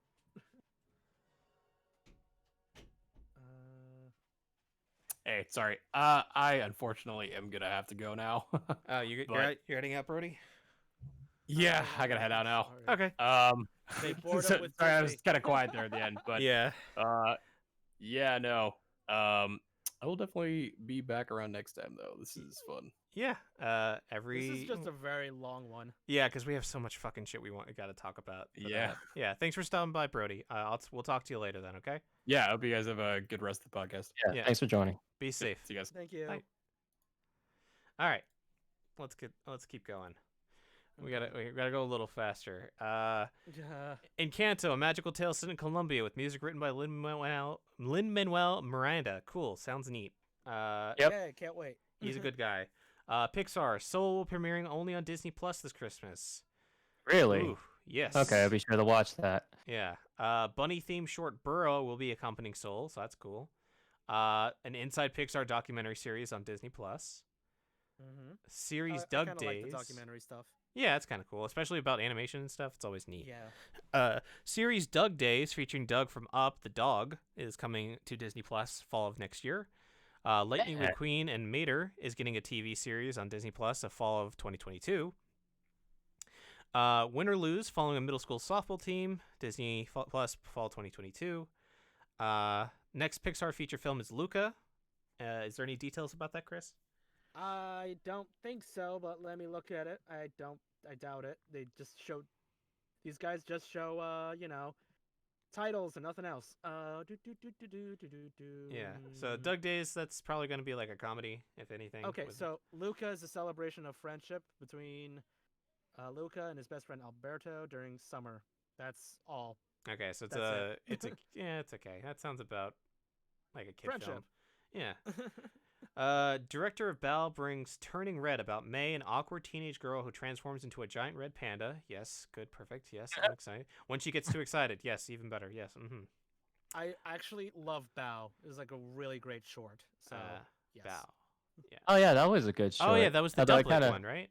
Dumpling. Yeah. Yeah, it kind of freaked me out when she ate the ate the kid though. It's I kind of everyone in the theater just laughed. I'm like, whoa, that's kind of messed up. But then it got sad. I mean, it's really like it when you start thinking about like that, like it's really dark symbolism for the kid's life. Honestly, the symbolism, yeah, is really interesting. The Turning Red comes to theaters March 11th, 2022. It looks nice. I'm looks excited. cool. Red pandas are always great. Giant red pandas are even better. Yay! Lightyear is the definitive story of the original Buzz Lightyear, voiced by Chris Evans. Theaters set June 17th, 2022. Cool. Yep. I guess. So I think it's like the actual guy that the Eh, toy was based that off the of. toy's based off of. Yeah, basically. So, cool, I guess. Ah, All right. Fucking Marvel. Marvel, WandaVision, streaming January 15th. Holy shit, this show looks great. It's amazing. I can't wait to see it. Some of the special effects and all the Marvel stuff looks like movie quality, and I'm really impressed. Yeah. No wonder it's taken so long for all these shows to come out. Oh my god. But Uh, when they come out, they come out. yeah, I think I will start watching Disney Plus on the 15th, so that way we can talk about that. Okay. Doctor Strange in the Multiverse of Madness releases in theaters March 25th, 2022. Directed by Sam Raimi, the film ties to WandaVision and the next Spider-Man film. I am curious. Wow, Raimi's coming back for the Yeah. Spider-Man films. Yes. Yeah, original Spider-Man trilogy, Sam Raimi. Come on, this is gonna be interesting. Well, Very it's excited for that. especially since horror is like his forte into films. Oh with, yeah, that too. So that's why people are saying that Doctor Strange in the Multiverse of Madness, which is supposed to be horror film esque, Kind of a horror thing. so is supposed to be the good. That'd be so fun. Oh yeah, yeah. I want to see more. Especially with all the special effects from the original Doctor Strange, if they can apply that to like Cthulhu. That's so and, good. Like, Yeah. I'm so excited. I'm so excited for the MCU. Like, Yeah. out of like the things in that Disney, shells out, the MCU is pretty by average the good. best Fantastic. thing that came out. Yeah, it's fantastic. I'm really glad that we had this like year break of not like seeing MCU Marvel. movie every like 3-4 months. It makes sense after Endgame. Well, Yeah, it's just, the chill. times. The times have caused them to do this, so it makes sense. Also, does this confirm Spider-Verse? Yes. Yes. Spider like the fact that he's showing up in the Spider-Man movie and this connects to it, it definitely implies that well this it's not this this is also setting up like all the other movies like the Fantastic Four movie, and like this is supposedly how like they're going to bring the entire multiverse into the Yeah. MCU. So It's gonna be interesting. yeah, I'm excited for that movie. That's probably my most anticipated one besides Spider-Man. The Falcon and the Winter Soldier starts streaming March 19th, probably as soon as WandaVision is done. I'm assuming that's like at least Most likely. 8 episodes. So yeah, that's about right. Trailer looks fun. Looks like it's basically just more that one scene from Endgame, or was it Endgame, or was it Infinity Civil War? Civil War? When they were in the car. Yeah, and they're like talking and they I hate you and stuff. It just seems to be like Civil that War. relation. It's kind of that. It's basically that Yeah. relationship as a TV show. I didn't really. I don't actually get the reason why that scene exists. Yeah, comedy. I don't know. It's funny. Comedy. Yeah. I don't. Did we recognize the villain from the trailer? If either of you watched it, because I didn't really recognize them. Did I watch? I didn't recognize it. No. Mm. Yeah. I So. don't know. Looks cool. Can't wait. Black Widow, finally. Finally. May 7th, 2021. Mm-hmm. Loki starts streaming in May Yay. 2021, and boy, this show looks all the TV It looks shows look insane. really good. Yeah. I'm super curious So this about is what the- this is. I'm sorry. No, go go on. for it, Charles. So this is the Loki that actually survived in Endgame, the one that just like straight up disappeared Yes. Yes. after he this, got the. this is the one who broke away from the timeline, and Mhm. back all the way in the original Avengers. And we get to see Yeah. him being, I guess, forced into like a Suicide Squad like esque time agent. Like a Fac- TVA. I don't know what that means right now. So. Yeah. At this moment. S- Also, Owen Wilson is in this. yeah. Look, he looks great, and it seems like it's gonna be playing with a lot of cool stuff. I liked how the title for Loki constantly changes different text types based on the age that it appears in, supposedly. Yeah. That seems Oh, cool. Yeah. The What If animated original series coming to Disney Plus of summer of next year looks amazing. I'm super Yeah. excited to see all these What If stories. Yeah, I mean, not much to Can't- say about that. Very It's just- excited for special someone too. That's Yeah, someone you that know. we know closely to maybe be in it, so that'd be cool. Production wrapped for Shang-Chi and the Legend of the Ten Rings, which is coming to theaters July 9th of next year. I don't know much about Shang-Chi and the Legend of the Ten Rings, but Cool. Like I said before, more stories that don't involve white dudes beating up white dudes, perfectly fine with me. Miss Marvel coming to Disney Plus late next year. Iman Vellani is Kamala Khan. They've already started filming because they've already released a trailer and sequences and stuff. Looks cool. Yeah. Did we see? Can't wait. I don't remember. In the trailer, did she show any of her powers, or was it just more of like the drama? It's like a sizzle reel. Hey, this is what we're doing. We're so cool. Not we're so cool. It's just this is so cool. This is the story of Kamala Khan. The controversy with the script leaking, that was like a month or two ago, so they must have just Really? started filming, right? Was that a month or two ago? Do you remember that, Charles? Yeah, I remember getting in a fight with someone saying, Somebody leaked the script, and they got blacklisted. NDA. no, it's basically him saying, it was just me saying, hey, she knew what she was doing, and the backlash she was getting kind of makes sense, but people didn't like But me like, saying that. well, no, just the whole thing of like her releasing the NDA and breaking NDA. That was like 2 or 3 months ago, right? Was that 2 or 3 months ago? So okay. Yes. So they just started filming, and so this is just some of the Some of the shots. Shots they I don't already think have. they show their her powers. her stretching No. powers yet. Okay, Yeah. which makes sense since it's Really cool. bad on the person who got rejected to do that. Yeah, she was young. You make your mistakes. She's 18, man. She's not that young. Young for an actor, I guess. I don't know how long she's been acting, but yeah. Hmm. Anyway, so that's cool. Captain Marvel 2 finally gets announced, releasing in theaters November 11th, 2022, and Miss Marvel will be in this movie. So this is the first time Marvel is using its TV products, quote unquote, to influence into the movies. The stuff that they were supposed to do with the Netflix stuff and the Agents of S.H.I.E.L.D., but now they're doing it with this. So finally, cool. Now we have a connected universe.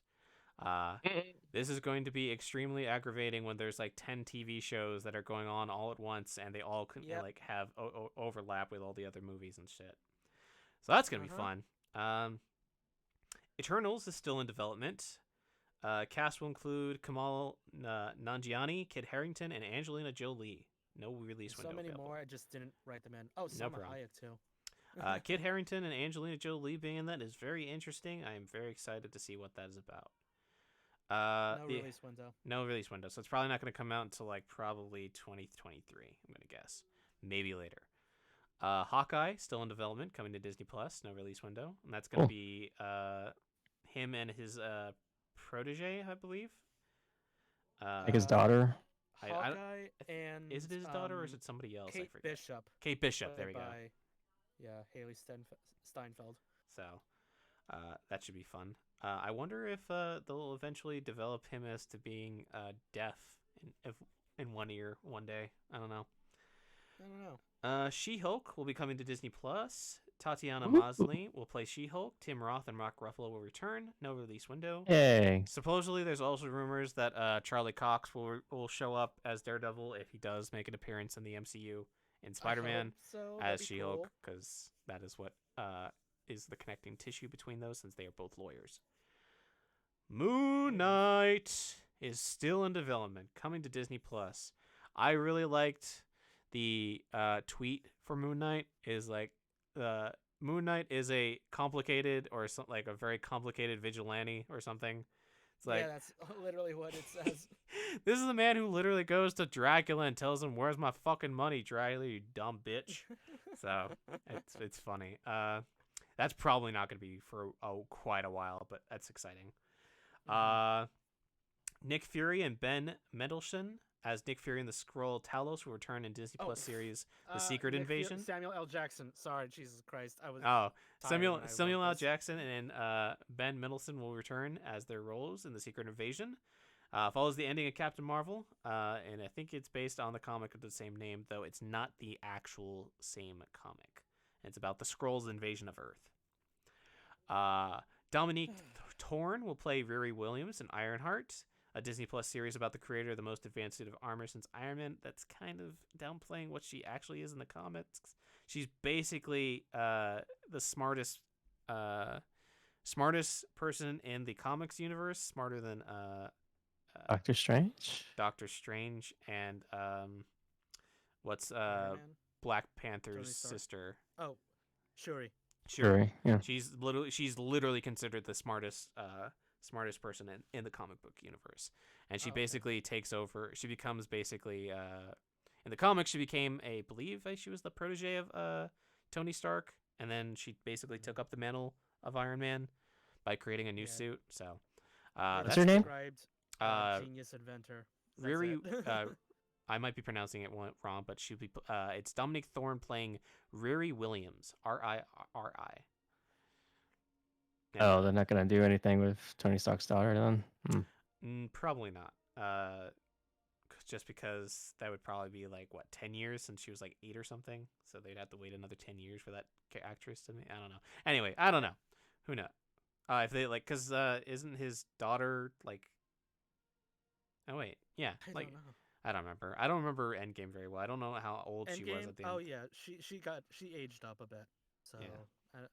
teenager, I think. Are you sure that? Are you talking about Tony Stark? Or are you talking about Ant-Man's? I'm talking about Ant-Man's daughter. Yeah, I think Damn it. Ant-Man's. No, I'm talking about Tony Stark's daughter. God No, damn it. okay. Yeah, Tony Stark's daughter. I don't think is anything in the comics, to my knowledge. Ironheart was always a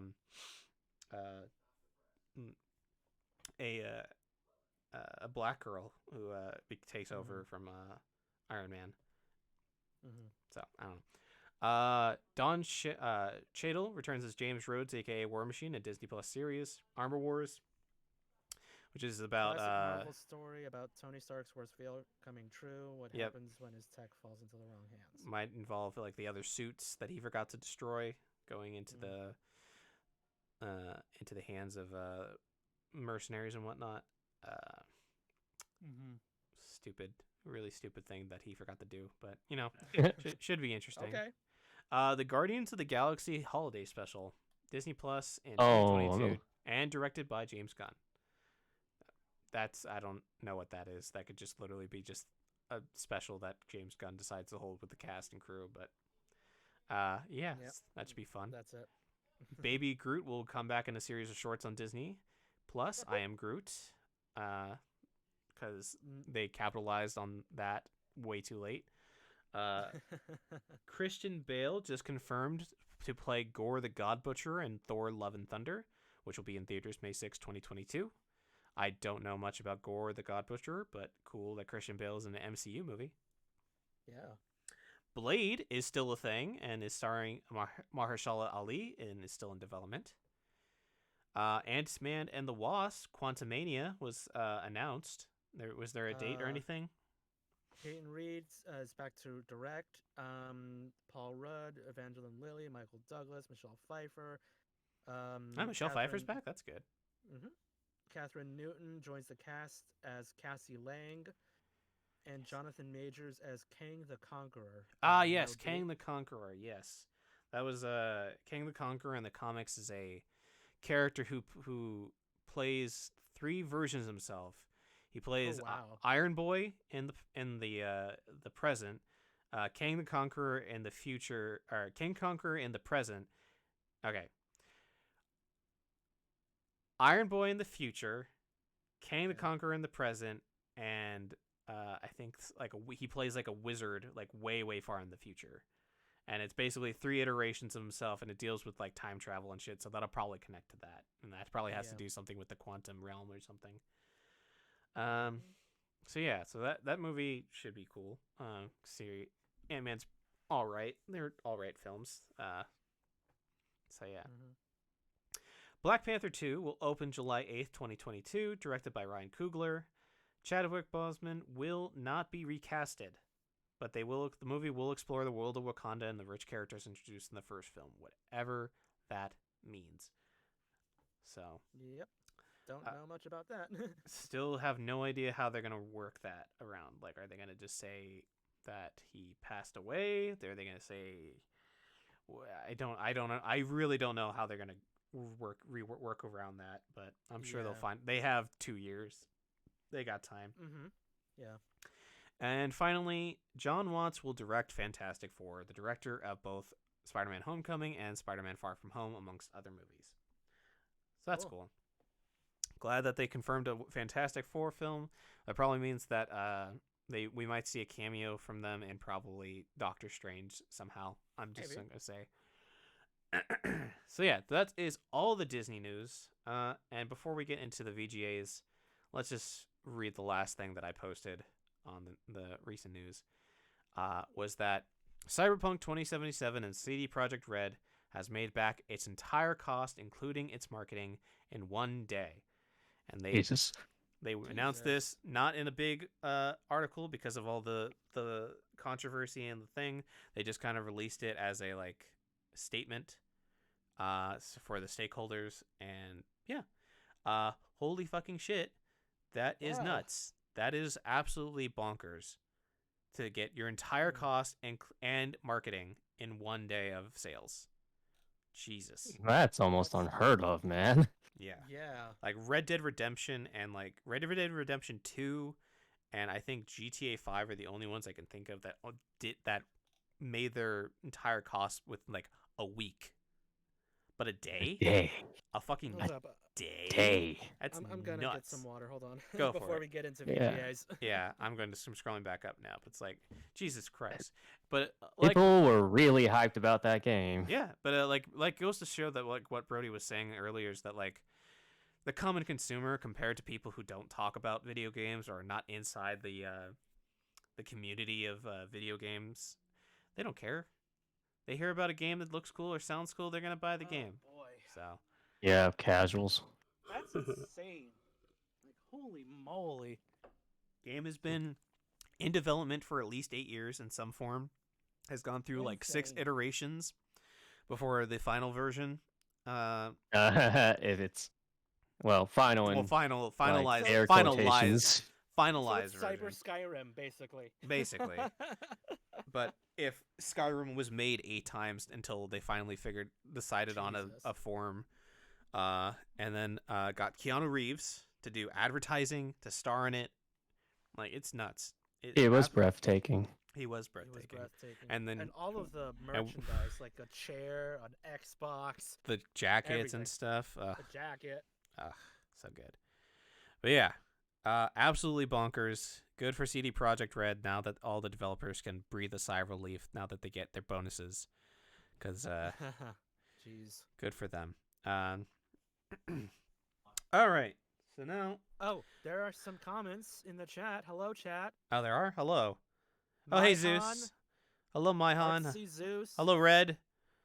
Einridge. Hello. Yes, I see. I just went back to Streamlabs to see that. hello. Hello. We didn't forget about you. Yeah. Sorry. Sorry about that.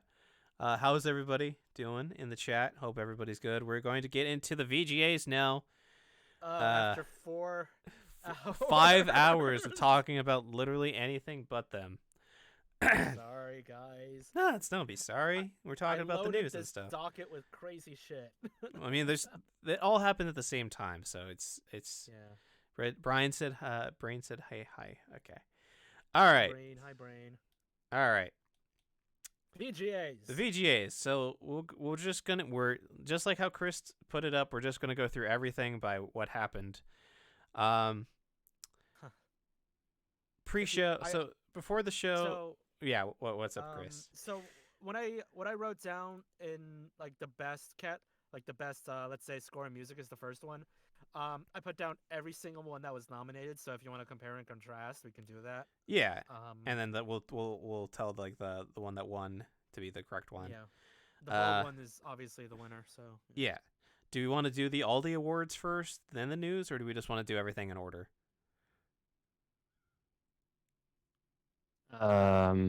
Just do everything in order. Okay. Just go through them quick. Okay. So do you want to do the news first and then like I don't know whatever. let's just What read news? the announcements that they made during the in between. Oh yeah. Okay. I see that. So let's see. So best score in music out of Doom Eternal, Final Fantasy VII Remake, Hades, Ori and the Will of the Wisps, Last of Us Part 2, Final Fantasy VII Remake, of course, won because it made 30 different versions of the battle theme, and all the music is great in that game. And Genova Dreamweaver, holy fuck, that was like the best part. One of the best songs in that game. In music. So following that award, Devolver Digital announced Loop Hero, which was like a like a dungeon building. Was that the dungeon building one where it's like a? It's just like a side scroller. It looked like I don't know. Okay. Indie developers Kowloon Knights and Awaseb announced Chichia, a game inspired by New Caledonia. It looks nice. Yeah. It looks nice. Then we have a new the award for best action/adventure game of Assassin's Creed Valhalla, Ghost of Tsushima, Marvel's Spider-Man Miles Morales, Ori and the Will of the Wisps, Star Wars Jedi Fallen Order, and The Last of Us Part 2, with The Last of Us Part 2 winning. Does that deserve action adventure, guys? No.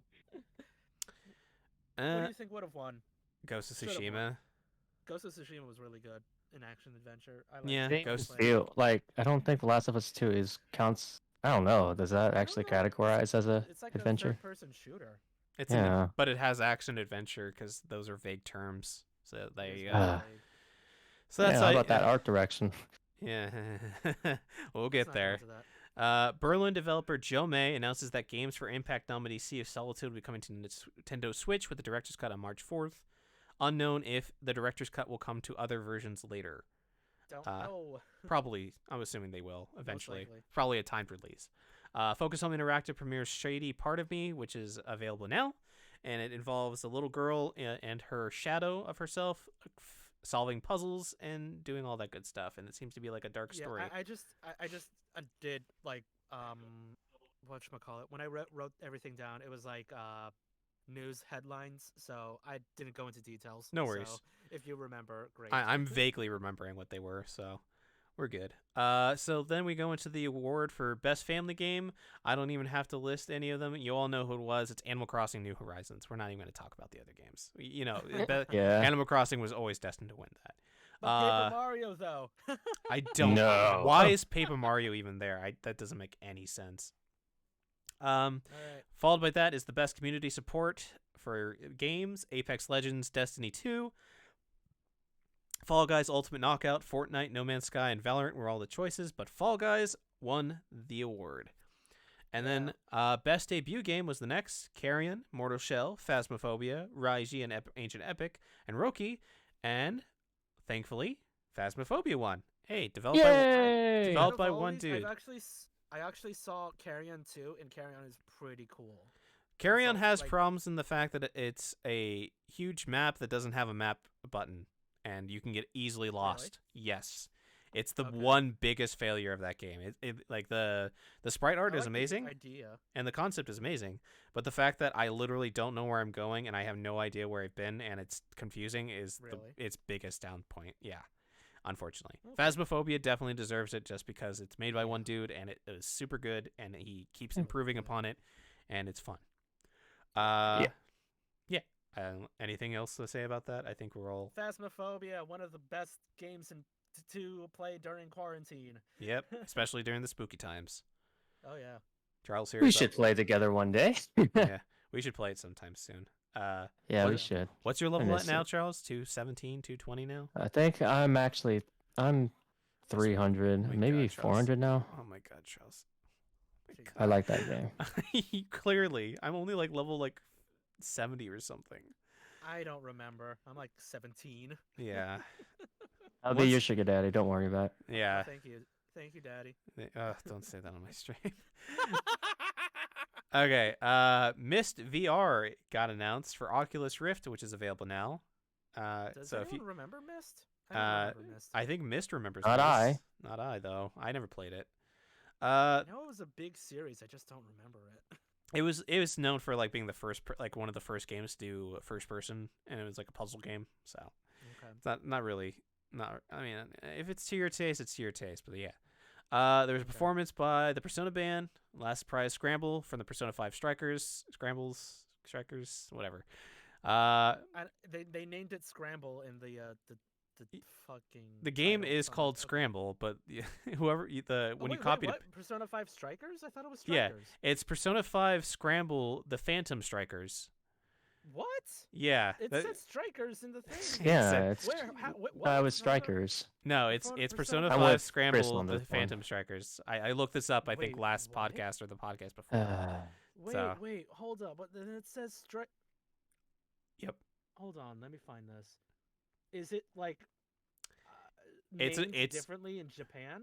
it might be. I just looked up when I looked up Persona 5 Scramble or Strikers. It shows up Persona 5 Scramble, the Phantom Strikers. Oh, I see notes. Known in Japan as Persona 5 Scramble, the Phantom Strikers, but everywhere else it's just Strikers.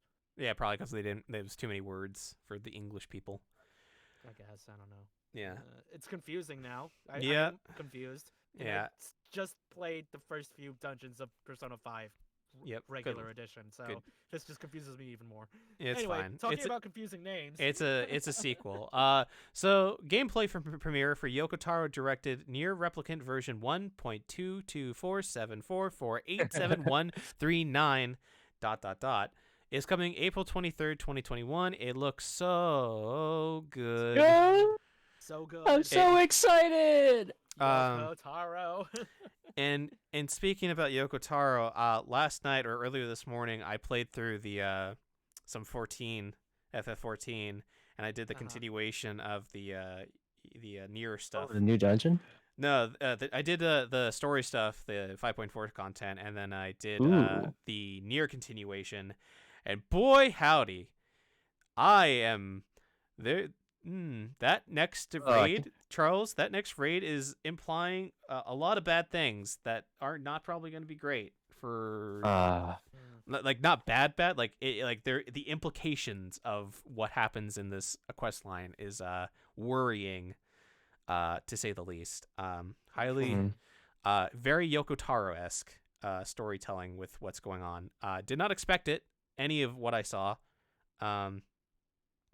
Yeah, Yoko Taro fucking with people is nothing new, but this is this is really fucking with me because I once you play it, I want to talk to you about it, Charles. Since and once you get to that point, Chris, I don't know how close you are to being that point of Shadowbringers. It is a long ways. Yeah, Don't worry. so don't worry, man. we can talk about it another time when you have beaten Shadowbringers and you've gotten up to that point. God, but it's gonna take a while. don't worry, I take your don't play it time. consistently, so You have don't worry time. about Don't worry. I don't think the final Nier raid is gonna happen for another couple months. But yeah, And that means we're still gonna be in Shadowbringers in that case. yeah. Damn. The 5.4 story content definitely. Garlemald is gonna be the expansion, like for sure. Yeah, for sure. Like, It's like based on how it's things are going. It's absolutely confirmed with how this content set up. Yeah. So that's exciting. There's Xenos and everything. And Fandaniel, yeah. Yeah. Boy. It's like, okay, boomers, when it comes to the rest of the other ones. Fandaniel is interesting, but not for the same reasons that Emmett Silk was. So it should be interesting to see. Yeah. He's the Zoomers of the... Basically. Honestly, that's probably the good thing when he literally says that he wants everybody to die, including himself. That's what he wants, is to destroy the entire planet and himself. So just like every other Final Fantasy villain. I get a lot of Kefka vibes from him. Just saying, if that's any sort of indication. Kefka, Kuja. I was like, Kuja. Everyone's not pretty enough. Who's is Kuja the clown? No, Kuja is Final Fantasy 9. Clown is Kefka. Okay, Kefka. You were right. Yeah. All right. He gives me a lot of Kefka vibes with how he portrays. I think he makes there's a name that he references that I'm not entirely sure, that I feel like is a nod to that. So who knows? Do we want to talk about the new band OFK? I mean, it's a interactive series on Twitch that's coming in spring of next year. I don't know what it's about. I don't know, it's about a band. Wait. What's it called? We are OFK. Do you remember that? You don't remember really that care. when we were watching the band with the Black Trans Lives Matter shirt, Charles? You remember that? Yeah, I remember that. Yeah, I think that was what that was talking about. I thought, I was like, wait, is this like a League of Legends thing? That's what I thought originally, but no. Apparently it's just the KDA, something. Is that what it is? But speaking of League, can we skip this, please? Can we skip League esports? League One best esports. I don't care. Do you care about any of the esports coach things, Charles? Do you watch? No. Okay. I don't watch esports. So I just put it in there because just in I just case. want to get through Yeah. it. Just in case, but, like, I don't care. So after the esports awards thing, Playwing premieres dragon fighting game Century Age of Ashes coming February of next year, and it's in beta on Steam now. It basically looks like Panzer Dragoon, but actually playable. So yeah, I mean, that's looks like Drakengard and Panzer Dragoon, so cool. Dragons, I guess. All right, big announcement when the show actually started that Sephiroth was coming to Smash this September, Yes. and we'll be finding out more about him in 4 days on the 17th. Take me now, Sephiroth. Wonder how broken he's gonna be.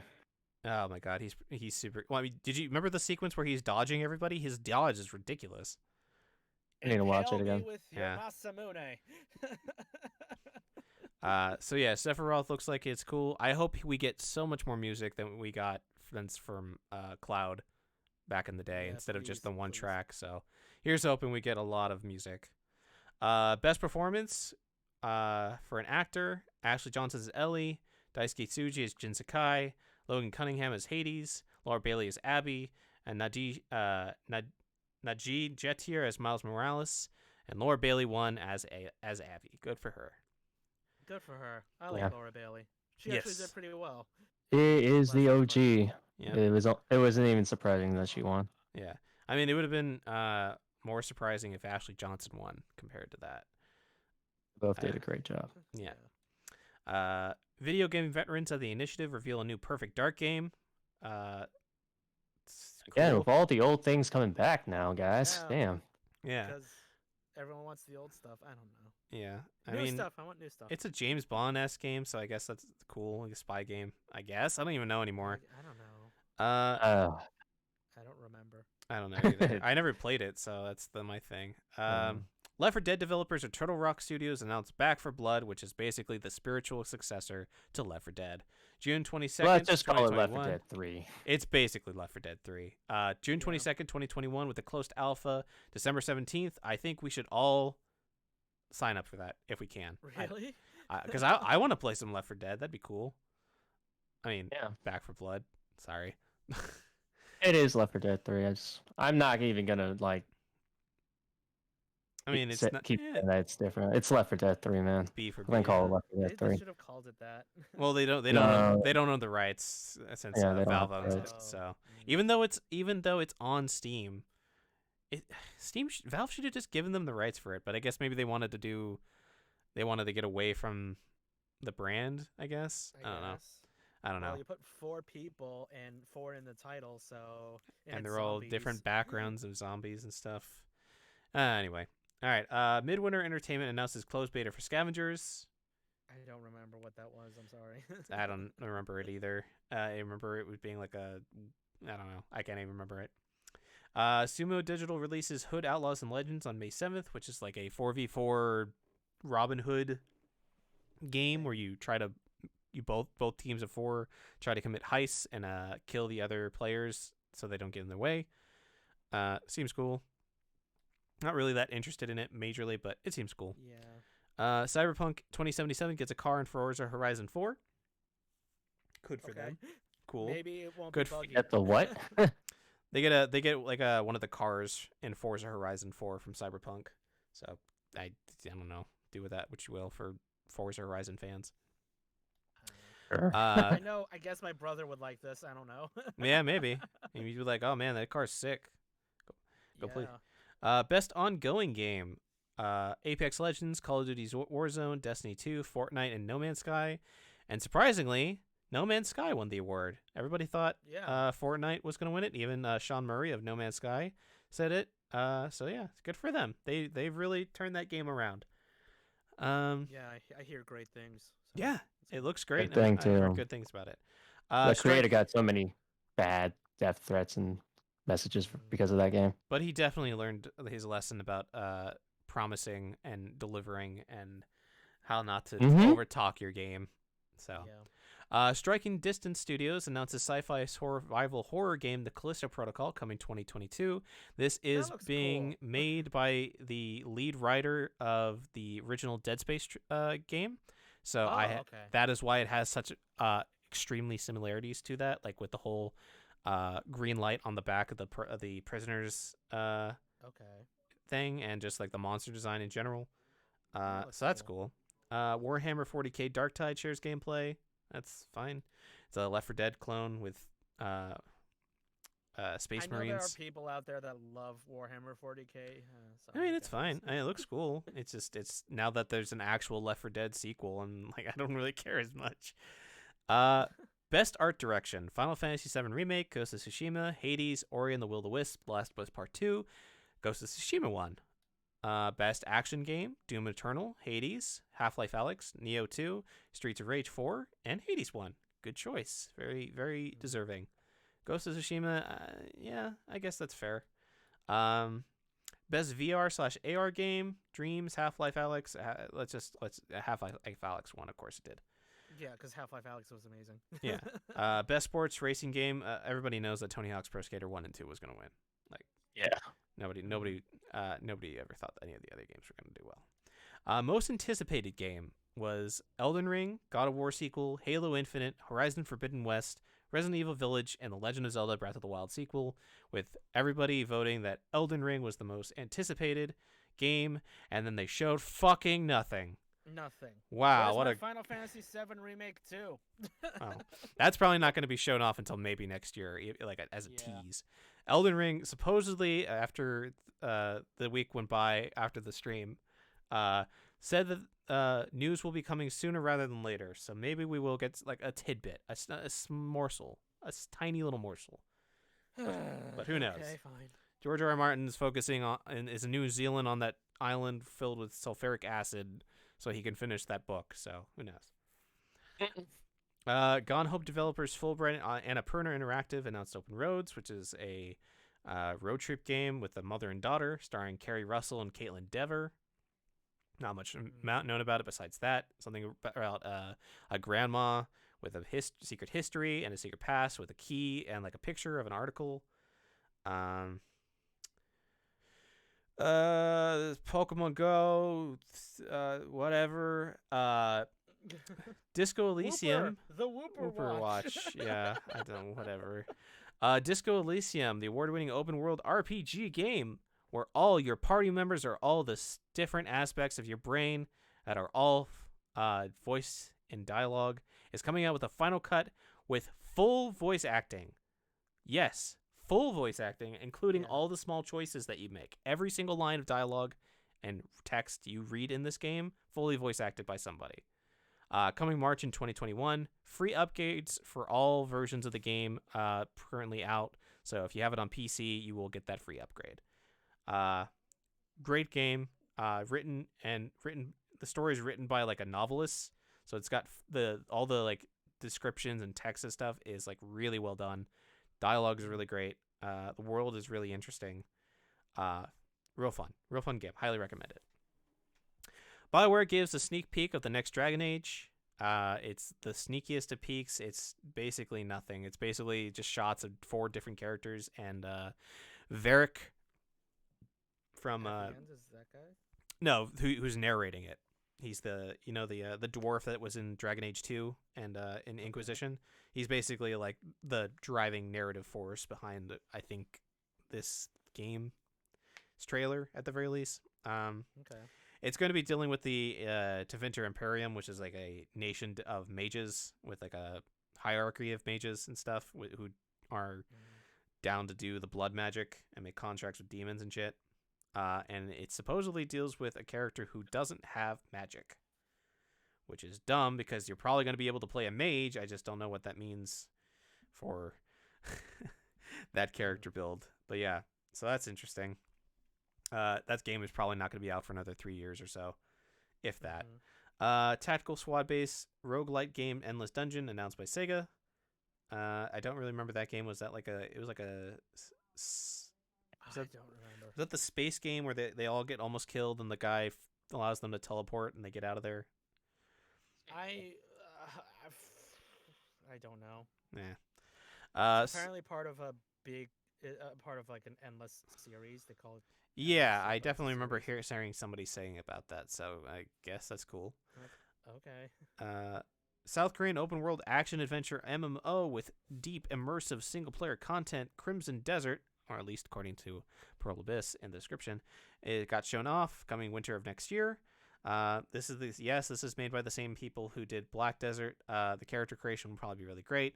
The story, dependable. It definitely looks like they're taking notes from Witcher and stuff, but because it's an MMO, Like every game out there. yeah, but because it's an MMO, I have my doubts because I got sold on Black Desert 2, and that game was shit.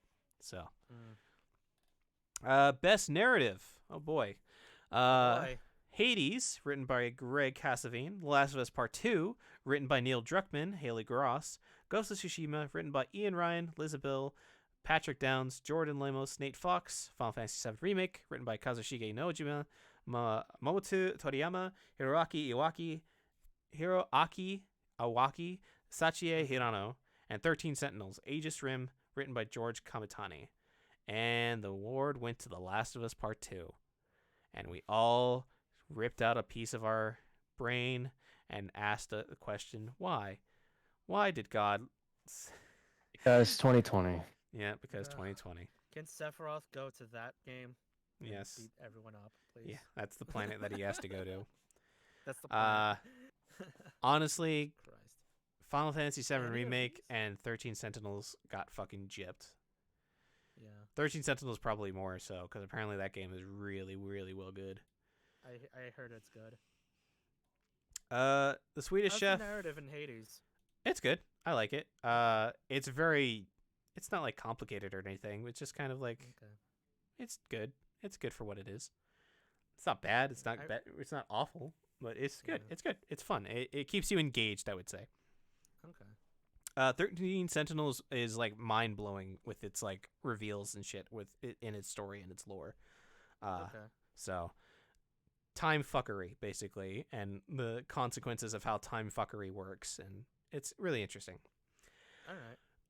The Swedish Chef is an Overcooked, all you can eat. Yay. Muppets. I don't care. Muppets though. Jeff Keighley loves Muppets. He gets Yay. Muppets. Give him the Muppets, boy. Muppets. Call of Duty Black Ops Cold War Warzone kicks off season 1. I don't care. Yep. I don't care either. London Philharmonic performs a melody for the 35th anniversary of Super Mario. Cool. You will travel the world to record disappearing cultures in Scavenger Studios title season, which looks really cool. That looks nice.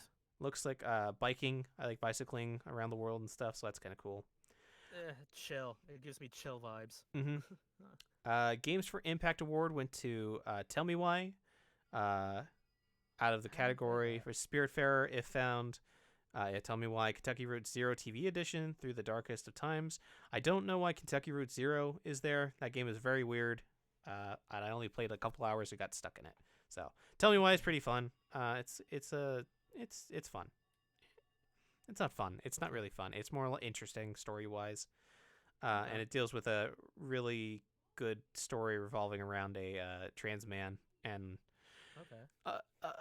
an accidental murder, basically, of the twins murdering their mom. So, all right, everybody, the highlight of the show: Vin Diesel is starring in Arc 2. Really? Is it the highlight though? Followed by the fact that Studio Wildcard has announced a Arc the Animated Series featuring a cast including Michelle Yeoh, Gerard Butler, Jeffrey Wright, David Tennant, Elliot Page, Carl Urban, Russell Crowe, and Vin Diesel. Very similar art style to Legend of Korra / Avatar. Little more choppy, I would say, but that might have just been for the trailer that they had to get out. So hopefully as they develop it, since it's not coming out until 2022, the show will be good. I don't know what Arc is about. All I know is that you can make terrifying abominations of humanity in that game. So as long as that detail is taken away from the series, that should be fine. Fall Guys announced season 3 Winter Wonderland level, and it's coming out on the 15th. Gameplay reveal for Elite Dangerous Odyssey is coming out early 2021. Global Gaming Citizen celebrates Checkpoint, advocating for mental health in the gaming community. And That's really good. And a game that is going to be the first game that is a prescribed treatment That's for gonna be later. That's AD. a different. Is it a different one? Okay, just making sure. Okay. Square Enix and People Can Fly's Outriders comes out February 2nd of next year. Billy Billy and TI Games Bunny Brawler FIST Forged in Shadow Torch comes spring of next year. Nathan Drake actor Tom Holland takes a break from shooting the next Spider-Man movie to introduce Nathan Drake himself, Nolan North, who announces that the best multiplayer game of the year of Among Us, Animal Crossing New Horizons, Call of Duty Warzone, Fall Guys Ultimate Knockout, and Valorant was indeed Among Us. Well deserved, even though the game Yes. came out 2 years ago. That's okay. It doesn't matter. All right. Saber Interactive and Boss Team Games announced Evil Dead the Game, a 4-person cooperative third-person shooter game thing. Was it third person or was it first person? I don't remember. I don't remember. Capcom announces that they're remastering Ghosts and Goblins for next year, February 25th. You can also play Ghosts and Goblins, the original, in a Capcom Arcade Stadium, which is a compilation, also coming out in February. For Best Indie Game, Carry On, Fall Guys Ultimate Knockout, Hades, Spelunky 2, and Spiritfarer. Hades won. Good choice. Best Audio Design was Doom Eternal, Ghost of Tsushima, Half-Life Alyx, Resident Evil 3, and Last of Us Part 2, with The Last of Us winning. Best Role-Playing Game, let's be honest, it's Final Fantasy VII Remake. Nobody knew was going to dispute this. Yeah. Even though Genshin Yay. Impact, Persona 5 Royale, Wasteland 3, and Yakuza Like a Dragon. With Yakuza, I've heard very, very good things about. But yeah, Final Fantasy VII Remake was always going to win. Best Sim Strategy, Microsoft Flight Simulator won that. And the Player's Voice Choice Award was Doom Eternal, Ghost of Tsushima, Hades, Spider-Man Miles Morales, and Last of Us Part 2, and Ghost of Tsushima won. Best Fighting Game was Grand Blue Fantasy Versus, Mortal Kombat 11 Ultimate, Street Fighter V Champion Edition, One Punch Man, and Hero Nobody Knows, Under Night in Birth, with Mortal Kombat winning. Fuck. Finally, we're going to keep going. Microsoft Flight You want me to take Simulator. over? No, I got it. Microsoft Flight Simulator is coming to Xbox next year in summer. House Marquee announces the release date for Returnal, March 19, 2021. Which game was that one? Returnal is like this woman in a spacesuit, and she Right. The one that we all relives, got like- tricked to think it was PT. Right. I remember. yeah, and she relives like everything in like this Crashing you know, into the planet and pla- stuff. Right? Yeah, Okay. That looked cool. But damn, that trick, that fucking doorway. that door. Ugh. I was like, PT, hello. And then, unfortunate. Super Meat Boy Forever coming out December 23rd, so in 11 days. Way Out Rider and Fuck the Oscars Beam Lord Yosef Fares reveals gameplay for Hazelight's couples therapy turned fairy tale It Takes Two, which comes out on March 26, 2021. It is, I believe, a split screen co-op platformer. It revolves around a couple dealing with their problems like anybody Yep. else. Hey, Reggie Fils-Aimé came out to present the Innovation and Accessibility Award to The Last of Us Part 2, Grounded, Hyberdot, Assassin's Creed Valhalla, and Watch Dogs Legion, with, of course, The Last of Us Part 2 winning.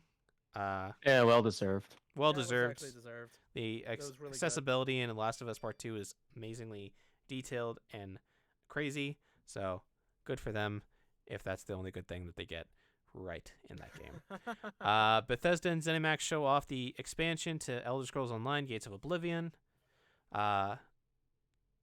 Best mobile game was Among Us, Call of Duty Mobile, Genshin Impact, Legends of Runeterra, and Pokemon Cafe Mix, with, of course, Among Us winning.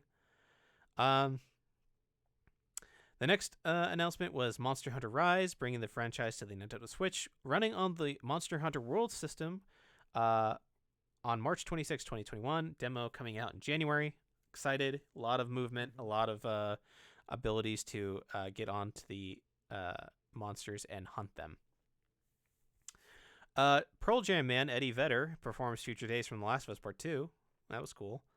Brand new game from Flying Wild Hog and Focus Home Interactive, Evil West, comes out next year. Looks like a Western zombie game. I Lot- thought it was for some reason the guy's hat reminded me of Van Helsing. And I'm like, Yeah, "Yo, I what?" saw that. I felt that too. And I'm like, oh, okay, it's just Western zombies. I'm like, okay. I mean, it's cool. The guy who had like a Cool. like a Wolverine claw and shit. It looked really cool. Yeah. I hope it's co-op, but it looks like it might be a single player. But who knows? We got another look at Bandai Namco's Scarlet Nexus, which is coming out summer of next year. This is the thing I was mentioning about. Global Gaming Citizen celebrates neuroscientist, neurologist. God. Dr. Adam Gazalet. Yeah, who studied neuroplasticity as it relates to gameplay.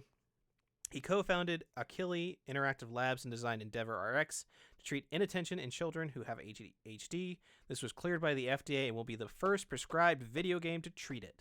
Holy shit. That's Video nice. games finally getting the fucking use that it deserves. Treat ADHD children so that they don't have ADHD anymore. The biggest news besides that was that Among Us team showed off the new map that's coming out, the Top Hat airship, which is coming probably in early 2021, probably early January and February. The new tasks include polishing gems, taking out oversized trash bags. You can use ladders and shortcuts. You can also choose the room to start in after a meeting instead of a main meeting room like the cafeteria and Skeld, and new kill animations. I can't fucking That's so cool. wait. I can't wait. That's really nice. I like the style of it. Yep. The team of 5, please always take their Please? time. Please be safe, and please just get the map out whenever. You Yeah, make a good game. No rush. No rush. Yeah. Content Creator of the Year went to Valkyrie. I'm not even going to mention the other people, although Alana Pierce did do a commercial for not smoking, so that's cool. That was so weird. I'm like, Alana Pierce, are you gonna do something about like accessibility because that's her thing? Mm-hmm. No, Uh, don't smoke, I guess. Okay, Alana, whatever. Hey, get the money, I guess. Yeah. Everybody's favorite Spartan Master Chief is coming to the Fortnite. There was a really cringy Red versus Blue sequence God. with Ninja. My God. But I thought that was going to announce, hey, we're continuing Red versus Blue, but it's gonna be on Fortnite. Fortnite. Like, It's badly voice acted by Ninja, by the way. my Ninja God. Ninja is not a voice actor. Let us be very clear. Jeff and Sarge, get your money. Just get the money. We know I you guess. you did the money. So cool. Daryl Dixon and Michonne are also from The Walking Dead are also coming to Fortnite for whatever reason. Okay. Skyrim is on your fridge. That is a lie. You can play it on a Really? fridge. Okay. Certain make up fridges, another certain joke. certain Make up fridges, another joke. certain fridges do have like an iOS where you can basically hack it so you can play it on your fridge. But yeah, All right, play Skyrim on your shoe. I don't yeah, there we fucking go. know. That you I can't wanted to do. I wanted to make a joke in this docket. Yeah, you can't I was play. getting bored. You can't play. You can't play Skyrim on your shoe, but it will be on multi-platform. It's coming to Xbox Game Pass, joined by Doom Eternal, Destiny 2, Control, Dragon Quest XI-S, Star Wars Jedi Fallen Order, Dragon Age Inquisition, The Medium, Among Us, and Yakuza 3 and 6. Oh yeah, Among Us is coming to Xbox. But I think that's for console. Man, I don't know. They didn't say. Did they say if it was console or PC? If it was just the PC version. I didn't. Either way, pay Among Us is attention. coming to Xbox Game Pass. I think it's probably just PC. But Yakuza 3 Also- through 6, finally. So everything. Everything except of the Yakuza series, except for the zombie thing and the other games that we don't talk about, is on PC and Xbox over the next That's year cool. or so. Can't wait. Good for them. Ruin King, a League of Legends story, comes 2021. It looks like it's a turn-based RPG game with the characters from League of Legends. Keanu Reeves shows up. But his hair was cut, so which could have been Got for a buzz cut. for whatever reason. Must imply that it was for I- the ended shooting for the Matrix 4, but the Matrix 4 is I coming thought out it was next the- year, so it's already been a while. So I don't know. I thought it was like for the Matrix 4, so maybe like he's still growing it out. Maybe. Right? Oh yeah, because he would because, have you to know- have short hair. Yeah, that would Yeah, make he would have sense. short hair and the what was it the real life thing? Oh, the forgot fucking the name. the bubble, the pods that he was in. Yeah, Well, that and the place. What is it called? the humanity Zion. strong Zion. Zion. Yeah. Yeah. I mean, he's dead, so he could be whatever. I don't know why he would have to cut his hair, but yeah. Well, who knows? We don't know. He was there. He showed up to announce the award for Best Game Direction. Best game direction. Final Oh, Fantasy fuck. VII Remake, Half-Life Alyx, Ghost of Tsushima, Hades, The Last of Us Part 2, and the winner was...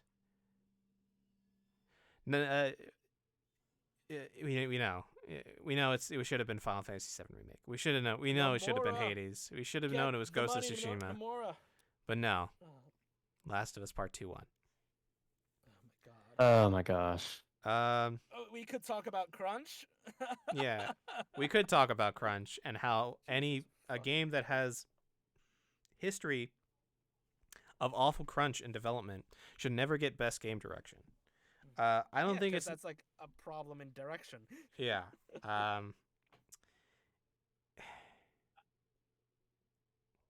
Like, was anyone else like Tsushima? Maybe Hades? Half-Life Alex. Hades for sure. 7 remake, yeah. 7 remake. I don't know about like Crunch on Square Enix. I haven't heard much about it, but Square Enix is very quiet about these things. Yeah. So maybe there's some in Every day 7 is remake. crunch for them based on I mean, like every game has crunch, but like this one, like Naughty Dog is notorious for it. Naughty Dog is notorious just for exactly the same reasons as CD Projekt Red is, where they just burn out talent and they just keep going through it. So, Oh, God. whatever. Whatever. Nomura needs the money, or not? He really the doesn't. recognition. He I don't really know. doesn't. He's known famously throughout the world. It's like, yeah, okay. Yeah. If like, imagine like his acceptance speech, he would be like starkly lit, like a fucking film auteur, and say, whatever. Yeah. And go about his business. He really hates talking to the media. When I keep reading my book about Kingdom Hearts, he hates talking to press. Yeah. Feels bad. Humankind releases April 22nd, 2021. I don't remember that game. I think it's like a fucking Age of Empires kind of thing. Oh, the that's only- right. Yeah, it's the okay. Yeah, it was the Age of Empires sim thing looking game. It's like, oh, is this the Yeah. Age of Empires? And then it's not. So No, it's like, oh, you get. I thought when they first showed off Humankind, I thought it was gonna be like a fucking adventure game. It mhm. was like, it's like you're gonna go throughout the entire history of humanity, and then No, it's just an Age of this- Empires sim. yeah. Eh. I don't know the exact name of the genre. I just say, oh, Age of Empires. Strategy 'cause- RPG strategy. What is it? Resource RS ah, RSTS. Resource Real- strategy time system. I don't know. I don't know. All right. Either way, almost done. Oh, VR title Medal of Honor Above and Beyond is available now, and the world premiere of a new Mass Effect game being in development, with probably the biggest thing about that trailer being it's possibly going to continue from Mass Effect 3 instead of focusing on a different galaxy like Andromeda started, mostly because this is attributed to two things. One, in the cutscene, once you get through the rubble, you can actually see the Citadel. Like, it's a really quick shot, but you basically see a full shot of the Citadel being destroyed. That's what the debris is coming from, is from the destruction of it. And Mhm. the second thing is at the end, a Asari is traveling on a snow planet, and she looks down and finds a piece of a Omni tool with the initials N7 on it. Whether it's Shepard or if it's somebody who is also in the N7 program is to be debatable, but there's also the sound effect of the Reaper during one of the recordings talking about that too. So it's probably going to revolve around that. The balls on BioWare to do that after they abandoned, they said that that Shepard's story is done and that they would try to get as far away from it as possibly can by literally having their next game set in a completely different galaxy. It's crazy. Well, Yes. Andromeda was a thing, I guess. Mm-hmm. Oh, lovely animation. I don't know. Yeah. Jesus Christ. The crab walking. Crab walking. And then finally, the game of the year, the biggest award of the show, and the nominees were 7 Remake, Doom Eternal, Ghost of Tsushima, Last of Us Part 2, Hades, and Animal Crossing. and The Last of Us Part 2 won. And honestly, what the fuck? What the actual fuck? Charles, you go first, cause Yeah, give me So some. tired of this. Give me It's like just, give me a couple minutes, I know please. it's been 5 hours in. No, in it's recording, not but- the length. It's just this. The sequel didn't need to be completed. The narrative is all over the place. I mean, yeah, revenge bad. Revenge It didn't have to be as long as Give it up- has to be. The Give up characters- revenge. Give up revenge literally as you're about to have it. Give it up. Go through days of going for build it. up. And just There's no build up for it. It's just, oh, you know what? I'm just gonna forgive this person. I don't feel like it. I'm done playing Yeah, with this story. I just don't feel like it anymore. And by the time you're already so tired, I guess Oh, in a I way, conveniently had a flashback. Okay, we're done here. yeah. the gameplay doesn't complement the whole revenge bad thing. I mean, if shooting everyone. yeah, and like, what if like Ellie? And I'm gonna criticize the game. What if Ellie like became more like saddened the more you kill? But like her quotes, because she always says some things before she kills people, like "shut the fuck up," "get the fuck out of here," "piece of shit." She doesn't stop doing that even after killing Everybody on her. Nora. Nora was the chick that she beat with a wooden like a. So what you're I guess- so what you're saying, Charles, is that Ellie doesn't have any signs of remorse throughout the entire game until the last moment where she feels every single ounce of remorse she should have felt throughout the entire series to actually make it feel like a good payoff. Yes, Ellie and Abby. They tried to frame Abby as this like, oh, you know, she wants to kill Joel because Joel killed her dad. All right, I guess that makes sense. And she's a tragic character, right? Like her backstory about Yeah, leading up to it. but the way she killed, the way she killed Joel was like pretty much psychotic. Imagine killing someone, right? Imagine that, and then there's a person on the ground screaming, crying, "Please stop! Please stop!" and you just keep doing it. That's And because then- that's because revenge feels good, Charles. I don't know if you know about that, but revenge feels really good. And there were other stupid things about that game, like Mel being like pretty much. I think she was 8 months pregnant, being sent to the fucking front lines. Yeah, that Uh, sounds. I haven't played this game, mind you. Everybody watching and listening. Oh boy. But sending a 8-month-old pregnant woman to fight zombies and other like scavenger people—that sounds like a bad idea.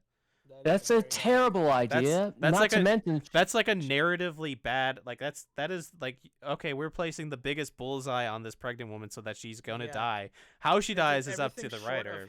of her giving birth, and she didn't give birth. I'm like, okay, whatever. he should be staying in the community no matter what, because one, she's a medic, and Yeah. two, obviously she's 8 months pregnant. Not- She should not be outside of Yeah. the out the football walls stadium. or whatever, because And there's a lot the of other- noise is going to attract the clickers, if anything. Yeah. That would have Fucking- been interesting. Oh my god, that's Honestly, so stupid. I just thought of it. Fuck. I just thought of it. That would be The an Walking interesting Dead did point that of better than Abby. that fucking shit. It's like, You know Abby what's has worse? To protect everyone while fucking she was giving birth. I'm like, what? That doesn't- It's just like there's a lot of things from even to where Joel was killed. Right? Remember when they're like, "Oh yeah, my name's Tommy and here's Joel." And Joel's like, "Y'all sound like you heard us before." Do you act if you watch that scene again, Tommy has literally and it's fuck the camera what they want you to see. Tommy legit could see Abby readying that shotgun. He has a clear view of her holding that shotgun all of a sudden. These two don't know any of these people. If you were But wouldn't you ask like, "Hey, why are you holding that shotgun for?" He's I like, "Yo, mean, chill out." you did just survive like a zombie thing, so maybe he was just like, oh, okay, maybe she's just being jumpy and just On the wants something to defensive. protect herself. Perhaps. But I don't know, Charles. Have you been in a zombie infestation situation for years and years of your life? but you know what? It's just yeah, let's just shoot the person in the kneecaps, although he legit saved your life. Yeah. All right. Revenge, Oh, man. It tastes really kill- fucking good. You saved my life. Oh, you killed my father? Well, prepare to die. Oh, it Not just even like in a very. It was just a very slow and painful fucking way, man. And They and we're could've supposed to. done that whole thing sympathize with her. differently. Yeah. And we're supposed to sympathize with this person. Oh yeah, she saved a few, I guess, Seraphites along the way. I guess she's not entirely bad.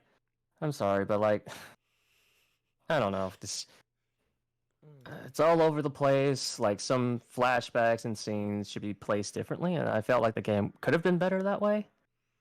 It probably would have made more narratively sense. I really like the gameplay of the game, hence why I played it played through it 7 times. I also planned the game. Yeah. There, some characters, especially the new ones, were treated like trash. Jesse fucking died, and like Yeah. he's never mentioned again Oh my ever. God.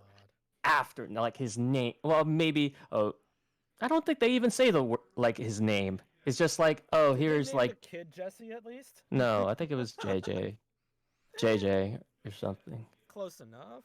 I don't fucking know. And it was just the environments, the graphics, technically wise, like all the bugs in it, like there's barely any bugs. It did a fucking great job. I'll give it that.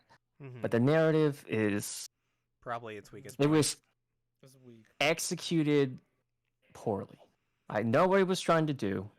It's very obvious. I mean, it's just revenge bad. But a lot of people, and I mean a lot of people, I'm going full Trump here. A lot of people really didn't like it. Not because Joel died, it's how he died and like how the other characters just acted. Obviously with Ellie deciding not to kill Abby for some reason. Because you remember that one scene way back years ago, and she's like, on Well, couldn't Wha- they have built that up? Yeah, Like, build that again. shit up. Again, we've said this before. If they rearranged the sequences with the narrative, it would have made more sense, but they didn't. Oh my God. Yeah.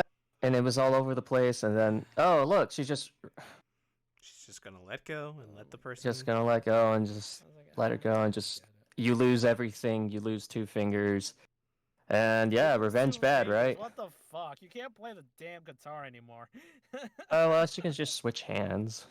Yep, just learn how to play an instrument with your completely opposite hand. You're just left feeling empty. And I guess if they wanted you to feel empty, I guess they did a good job with that because you Well, just shit. feel empty after finishing the game because Yeah. revenge is bad. What a bummer. Mm. And yeah, There's that not. said my I just don't piece, like Abby. There's nothing redeemable about her. Oh, she saved 2 lives, sure, but killing someone in such a psychotic way is, I don't know. again, Charles, revenge good. Revenge feel very good. But no, revenge bad. No. And the thing is, and you see, the thing is, barely throughout the game, Abby showed any remorse on doing it. She moved on from it. Yeah, of course. That was the big thing Yeah. about her life, and she had her revenge. She felt better. She moved on. It's like, man, wow, revenge felt good. Fuck that guy. Fuck that guy. I guess I'll never see the consequences of that actions. Yeah, I'm gonna go ahead and cheat with it. Let this guy cheat with me, although he has a child coming his way. Oh fuck, he And- cheat. Oh, what? Oh, yeah. Yeah, he remember that. basically Ah. cheated What a with snap. Abby. Damn. Yeah, fuck her. Yeah, his name is Owen, and then you're supposed. Owen. It's just Owen, I think, was Neil Druckmann's character, if I remember correctly. no. That's Manny. Manny. Okay. He's Uh, the guy who spits on Joel. Yeah. It's like, why Cla- though? Didn't Called you him a create that pendejo. character? Sorta. But he was more. There are other people who worked on Joel that no longer worked in Naughty Dog once TLO U2 came out. So Yeah. I guess he's like, nah, fuck their work. I'm gonna make my own thing. Mm. It's just The game didn't deserve it. Game didn't- Like everything else was good, but the narrative sucked. Really bad. Compared to like Ghost of Tsushima or Final Fantasy VII Remake, yeah. Oh my god. I said my piece on The Last of Us Part 2. It could be better, definitely, with like story elements and play as Abby first and then go as Ellie. I don't know. I said my piece, like, I think last podcast. Yeah, I don't think we'll yeah, talk story about was bad. I don't think we'll talk about The Last of Us 2 ever again after this. since Yeah, it's- after this, no, we're done. unless there's like some literally- expansion or something that gets announced for some reason. Probably hope the not. multiplayer, and that's it. I'm not giving them Grounded. anything. That's it. Any other a nominee for Game of the Year would be deserving. Final Fantasy VII Remake. I love Final Fantasy. I love this shit. Beautiful. Mhm. I mean, technically, out of all these games, what would you say would have been your choice, Chris? Me? That's hard. It is actually really hard. Honestly, 'cause seven. all of Like them- I've said before, like I think 7 is Yeah. goaty. 7 hands down for me. Yeah. So, 7 Remake is really good. I love the stupid writing. I fell in love with that in the first place anyway. Technically, there are some parts that were a little weird. I played it on my base PS4 and like the textures were off, but like I didn't care. Everything else was beautiful. Plus, it's Final Fantasy VII. I love that so much. Doom Eternal. I didn't play that a lot. I watched playthroughs. It looks like a very fun game. I know my brother fucking loves Doom. The music is so and, great. Like, if that Mhm. won, I wouldn't mind. I was like, cool. It's a nice game. Some weird thing about like the lore behind the Doomslayer that I didn't jive with. Don't fuck with so the bunny there's rabbit, that. man. That's all you got to do. Yeah, but no, there was like something in the lore that was weird. Really? Yeah, it was like I don't know about that. But it didn't detract from the overall experience. Oh man, it Ghost of feels so Tsushima? good. Ghost of Tsushima is really good. I didn't finish it, but like what I played, it was fantastic. Mhm. The art is beautiful. I love the photo mode. There were some like side quests that I really loved. Did you play it backwards compatible on PS5 yet, or no? No, not yet. Okay. No. Because I it didn't- makes the game even like more beautiful, supposedly. Yeah, I should do that. Like some side quests. There was like one that I don't know if it was her son or her husband or her entire family. Lady Oh, Adachi, I'm sorry, what? the granny, Lady Adachi. I love Lady Adachi. Oh Yeah, my god. she's probably one of the best characters in that entire game. Yeah. Oh, I loved her stuff. Hades. Okay, I didn't play it, but like I know of Supergiant and like their games, and they're And- really good. And the art and Also, the memes. the art in that is fucking amazing. And of course, Animal Crossing. Honestly, that game itself carried the entire fucking pandemic. Yeah, the early days, man. So Can we elaborate on that? I kind of want to. I wonder why you said that, Shane. I didn't play Animal Crossing this year. Oh, but really? How did it carry? You 'Cause two, explain to me. it- How did it carry? It's the big release of the game after we beat Remake, and it allowed people to like focus on something and like have structure. To mhm. that personally, to me, like it gave me like Go- a yeah. structure to do something creatively, and it felt like I was making progress every single day I played on the game. Yeah. Everything closed down. Like I was unemployed March 15th. Same here. Animal Crossing came out like what, March 23rd, I think. Let me check. Something like that. I know that I got my copy like a week later because of Amazon. Oh, I delays. digital downloaded it because I needed something. I need physical copies, man. I just need it. Yeah, March 20th. I mean, Yeah. like, I totally get physical copies. I wish I got a physical copy of this. I could, but I already have it. And like literally, it was right at the beginning of quarantine, all throughout. Like I could, like this like tided me over until April, which was Final Fantasy VII. Mm-hmm. Oh, it was before And Final even Fantasy VII. Yeah, right. I yeah, forgot about that. yeah.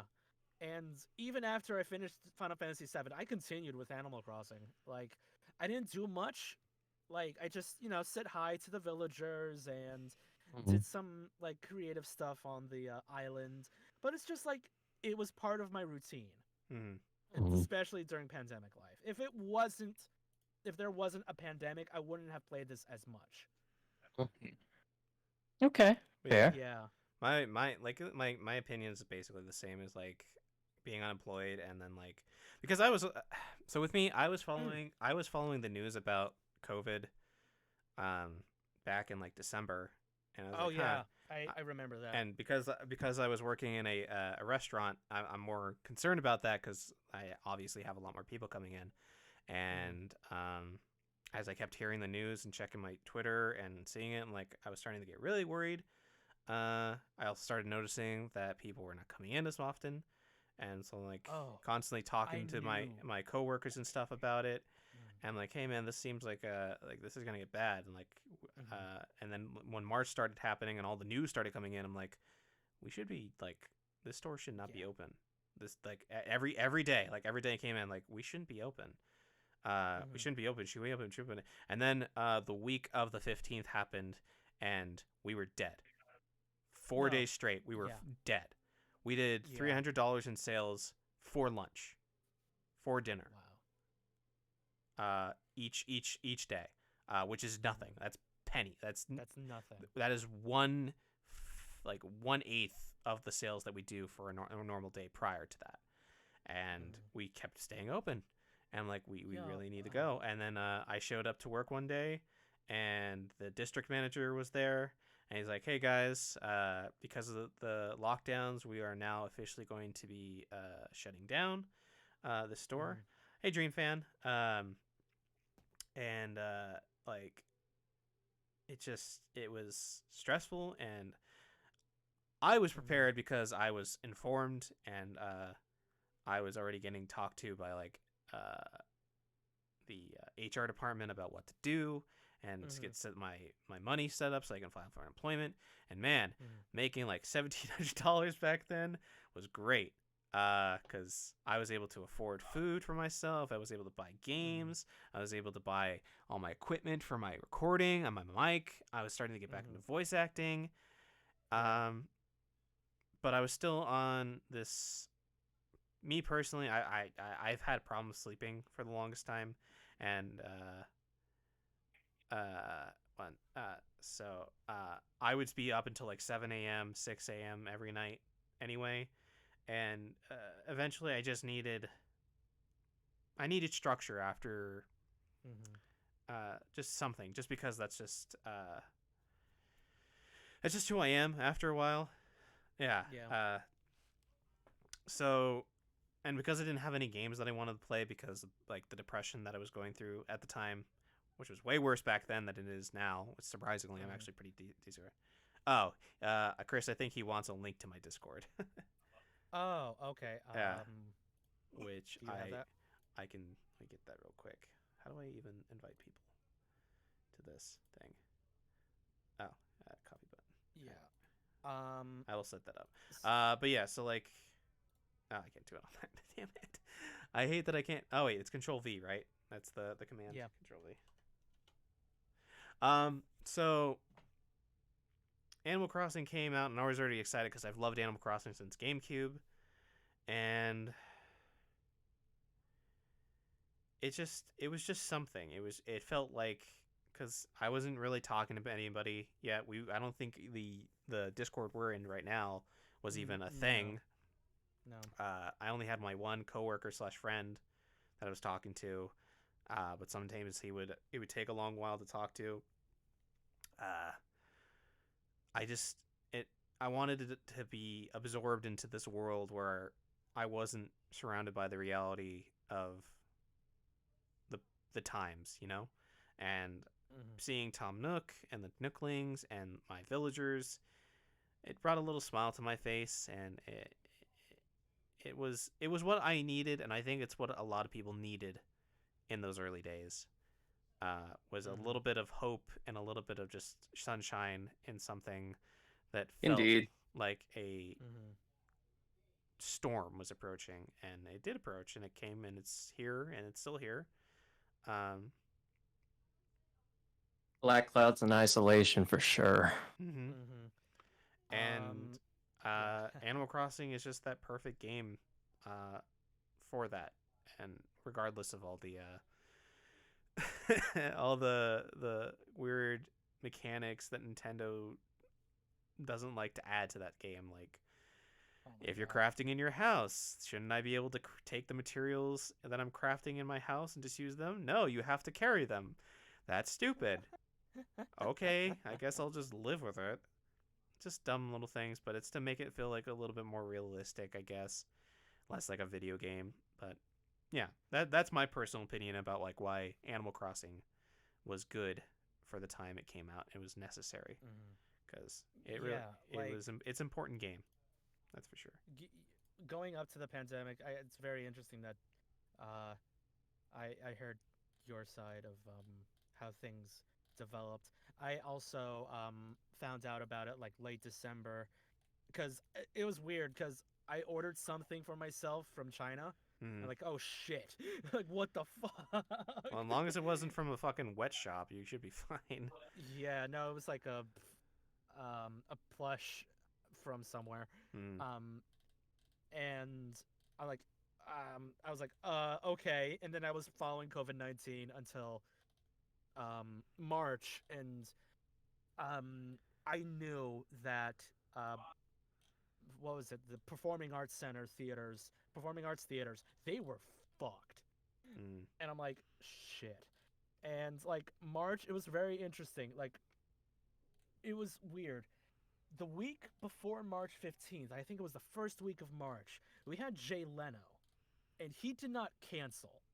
And that was the most stressful fucking thing in the box office Mm-hmm. because everyone was like, yo, the New Jersey governor said, hey, don't do this. Don't go to theaters. Can I get my money back? And there's a fucking no refund policy that I hate. Like, I fucking detest to enforce because, like, first, there's a fucking pandemic about to come. And then it's like, hey, yeah, the governor said, you shouldn't do this. Are you gonna go against the governor? I'm like, hello, I am a fucking box office associate. I'm the lowest person on the ladder. I cannot deal with this shit. Mm-hmm. So fuck Jay Leno for not canceling. Um, and Eh. then after that, all of the other shows for the year got canceled. I'm like, thank fucking God, I can process refunds and get out of this shit. And March 15th, I'm like the weekend before March 15th, I was like, hey, yeah, I am not comfortable coming in because I have diabetes. That's gonna get fucked if I get COVID-19. Mm-hmm. Well, So I was like, guys. Oh, go on. I'm about to. Go on. Finish it, please. sorry. And then it's like, then March 15 rolls around. I file for unemployment later.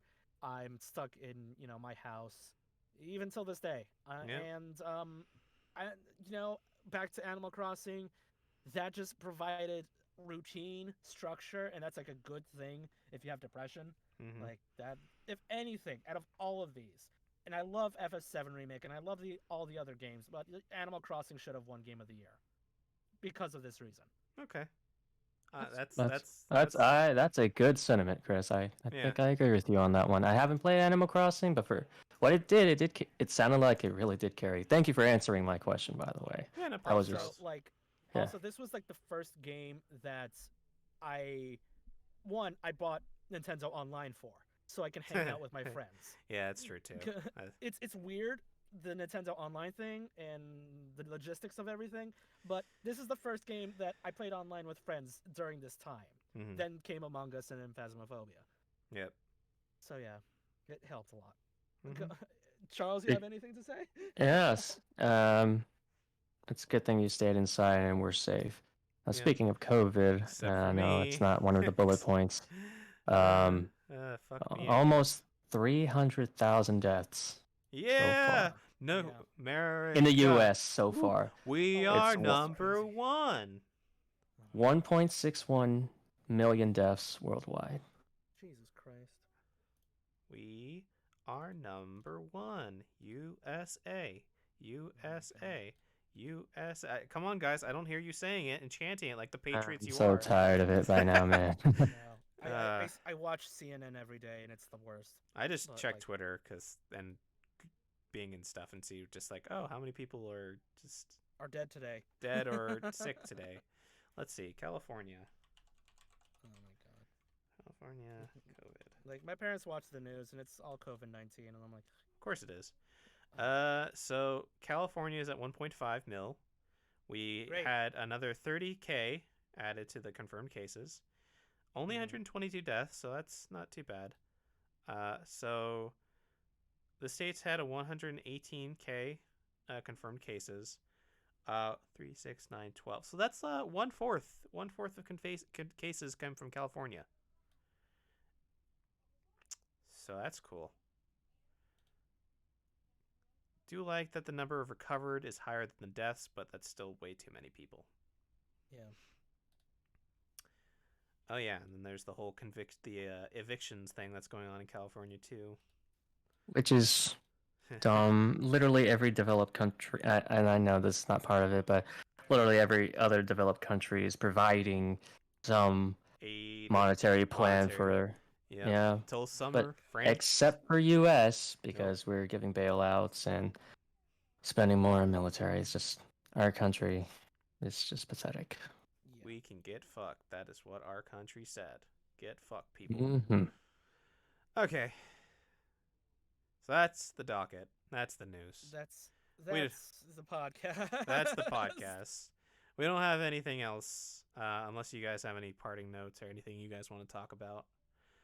But I'm ready to go and get something to eat because I haven't eaten all day. Oh my gosh. Eat, man. Dang. Yeah. So, yeah.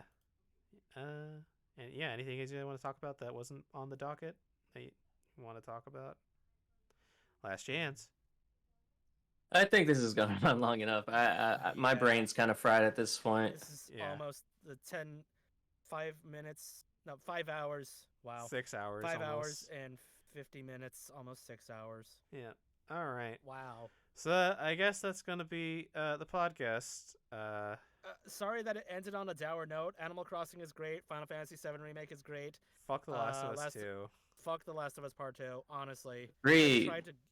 I tried to give it a chance, but I'm like, no. Also, Disney is doing a lot of shit. Yeah. We went through that. What else? Yeah. Anything else? No, that's so basically summarize it. So we'll be back next week with a podcast, and then when is Christmas? Is Christmas on a weekend? It is. It's is on a a week- Friday. Do you guys wanna do a podcast the the Sunday after Christmas? Or are you guys doing stuff? I think I'll be. Yeah, no, I'm not doing I don't know anything. yet. Maybe. Okay. For that, do we want to do like our fuck, I don't know, like how our holiday went and stuff? I'll talk to you guys about it later, but we're gonna Yeah. do something every Sure. Sunday. All right. So Yeah. I will end the stream with Embrace a song. Sephiroth. Embrace Embrace Sephiroth. Sephiroth. Embrace him and his Bishonen abs. We'll see you guys next week, same time, hopefully, same place. All right, I'll be Thank right you back, for guys. watching. Yeah, thank you for watching. Thank you for you. hanging Holy out. moly. Thanks for the 6 hours. Thanks for the follows. Chris, thank you for the host. Thank you, Oh, Zell, thank for you. the host. Thank you for the raids, everybody. Talk to you soon. I'll be right back, guys.